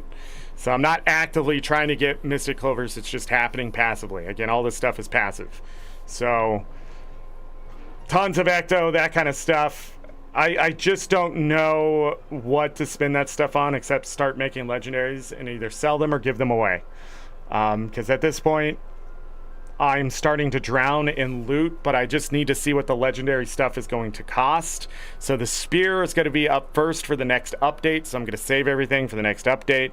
But if the next update does not need as many materials or whatever, expect legendary giveaways for Winter's Day, because this is a ton of crafting material at this point. I don't know. I think now everything except Sharp Fangs, which is weird, is above 1,000 for crafting material tier 2 and tier 3. If I work on my alt accounts, that's going to change, because I'm going to take all those laurels and buy more. No, tier 3, tier 4. I'm sorry. But buy more the tier 3, tier 4 stuff. I am short Vicious Claws and tier 6 dust, but that's normal. That's what I'm willing to spend gold on. And I just haven't been doing anything with this, and these aren't that expensive for a stack. 41 gold, please. I wasted more gold today buying racial armor. Okay, the other thing is the neutralized titan alloy and the sweet treated pine plank. That's got to be used for something important. I don't know if it's already being used for anything like anything else, But I could just wiki it, I guess. Sweet treated pine plank. They're selling for like 2.5, 3 gold on the TP, but it's 5 of the flowers, 5 of the logs, 3 globs of ectoplasm, and an orichalcum ingot. My guess is there's going to be a lot that goes into it. They're 2 gold, 25 silver right now to craft, but if you go freaking harvest all this stuff yourself, it's not going to be as bad. So I'm swimming in all those materials for that. The other one is, it's used in Titan plate. Did I not make the Titan plate stuff? I swear I did, because it needed the oiled stuff, right?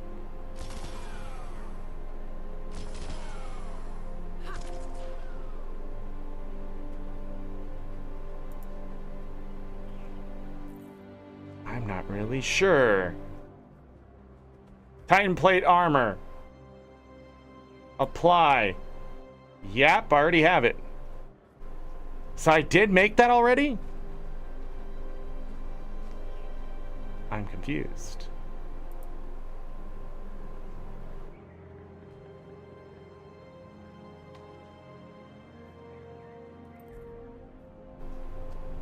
Yeah, I'm confused. I don't know how I have so much material. It's just falling out of the sky. But anyways, the Titan alloy, wait, it's used in the Titan plate? Now I'm confused. The sweet treated pine plank is used for the Titan plate, not the neutralized Titan alloy. Did I unlock this some other way? Am I confused? Am I confusing it with something else? I don't think I am. So the neutralized Titan alloy, let's take a quick look at that. It's 2 to 2.5 gold on the trading post, and it is also used in the Titan plate. Okay, I'm not losing my mind. Well, I sort of am, because I'm confused about what, 20 to 23 gold? You can sell the armor? I didn't realize that. The heavy set I am done with too. I'm rich, you know. What's used in the... Oh, they use different ones in each. I don't remember making this stuff, but I did it at some point. And so this is all extra. But it's got to be used in more stuff. I'm guessing it's going to be used in the legendary. Maybe. But if not, I've been sitting on a lot of gold for a long time. And that's fine. What do I need gold for? Unlocking skins so my wardrobe unlocks are better? I mean, that's what we did today. That's what we did today. I think that's it. I think I'm done. I don't think I have anything else for you. 489, 491. It's really easy to get those. Yeah, 322 rotted Titan ambers. That's probably because I'm just not doing those events out there. My time is precious. Right? I don't know. It still seems like a lot, though. I have these homestead materials I'm not using either. Oh, I'm also, like, the Rift Essences, I'm sitting pretty good on those, too. And they said those are going to be used in the legendary stuff. I'm actually maxed out on the fine ones again, even with the 2750 max. Masterwork is sitting... I can make 16 of the amalgamated Rift Essences, if that's what it's going to use. I already have 3 of them because I was making them. I don't know. It might be a good idea to just hold on to it. I don't know what we're going to use it for, but I'm converting the fine Rift Essence for now. That's pretty easy to earn. I just don't know at this point. I am way behind on Jade Runestones. I'm noticing that. But, yeah. Cool. 119 amalgamated gemstones. Might need that. Oh yeah, when I was doing the trying to get the price of everything to like 20 gold or more for that wardrobe unlock, I ended up having to use this stuff. I had to go craft things, and that's where I used up all my research notes. So hopefully I can get enough of those back. That's where I'm probably hurting the most for any legendary anything, or just in general. I need more research notes. So we'll see how that ends up. But let's call it a day. I went 5 hours today on Guild Wars 2, and I didn't think I was gonna have to cover as much stuff as I did. So, and we gained a couple of achievement points. Not too bad. 45,133. Just to give you an idea, 3 weeks ago, this was at 44,555 or something like that. So, yeah. Lots of achievement points earned in the last 3 weeks, which is funny.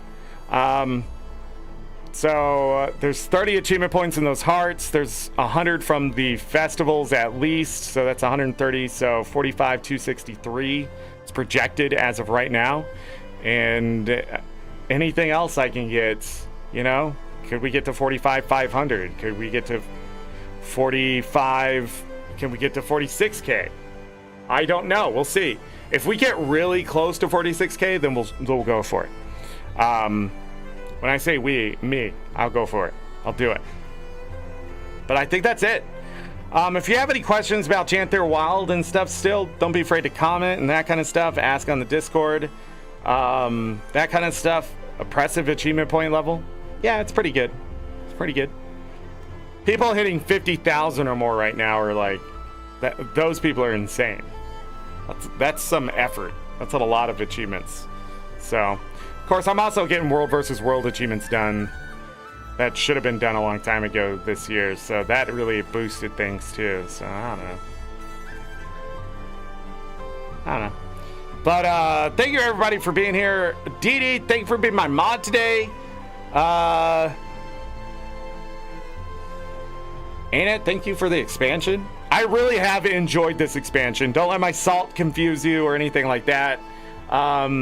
I know we didn't do a lot of expansion stuff today, but Janthir Wilds, I think, is totally worth the money. It's a really good start.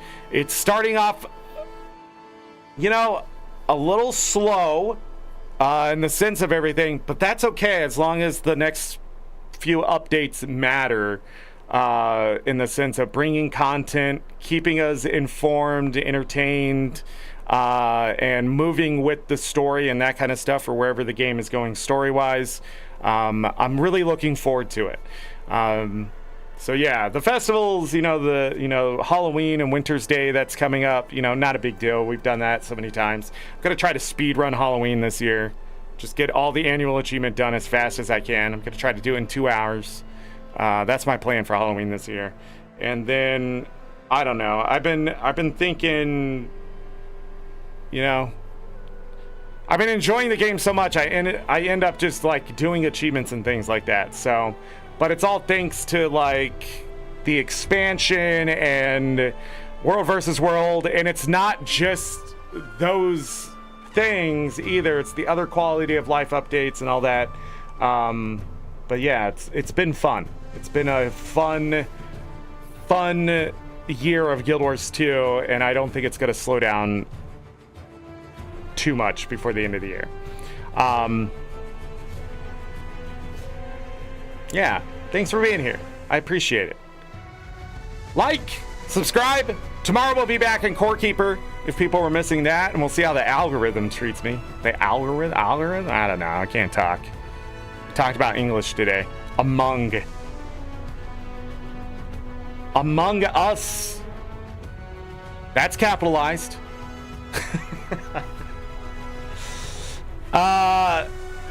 Very sus.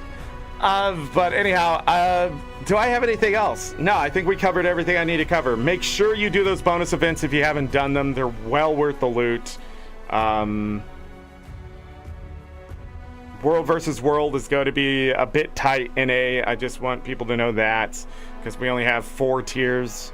So we were like 50-man queues during the annual buff. So that's it. We did the birthdays. We did all that stuff. It's all done. The next time you'll see me for Guild Wars 2 will be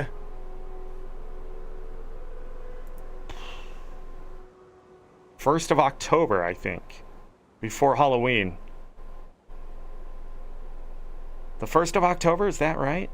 I think that's our next schedule one. This is the only Guild Wars 2 show scheduled for September. Our last Guild Wars 2 show was like August 26th or 27th, right? So it's been a couple weeks, but the next one's 3 weeks away. And then we'll have one October 1st and October 15th. And then after that, I think it's the major update. And any other time, I just want to play Guild Wars 2. But we'll be playing so many other games. We'll just be sort of sneaking them in on Tuesdays is what's going to happen. I'll continue to cover the content as much as I can. Watch the Discord. I post everything on the Discord. That's it. I'm done. I'm tired. Mods, thank you. Community, thank you. Everybody, thank you. I'm out of here. So as always, I leave you with this. Take care of yourselves. Take care of each other. We're all we got. Have a great night, day, evening, morning, afternoon, whatever time it is. Make it great. If you go to bed, sleep well, get that rest. You will need it. Trust me. If I don't see you for the rest of this week, we have Core Keeper tomorrow, and then that's it. Enjoy the rest of your week. I'll try to enjoy the rest of my week. But if I don't see you for the rest of the month, because you get busy with life, universe, and everything, then just make sure to say you're welcome to the Dolphins. You have to never mind. Just enjoy your September is what I'm saying. And if I don't see you for the rest of the year, don't forget to vote, you Americans. And anybody else who has the power to vote, make sure you go out there and do that kind of stuff. It's very important to use your right to vote and go do it. I know it can be a bit of a challenge at times, but the more you use it, the better things should get. I mean, in essence, that's how it's always worked, right? Right? I don't know. Go do it. But enjoy the rest of your 2024. If I don't see you, the VODs will always be here to keep you company, and I am gone. Bye.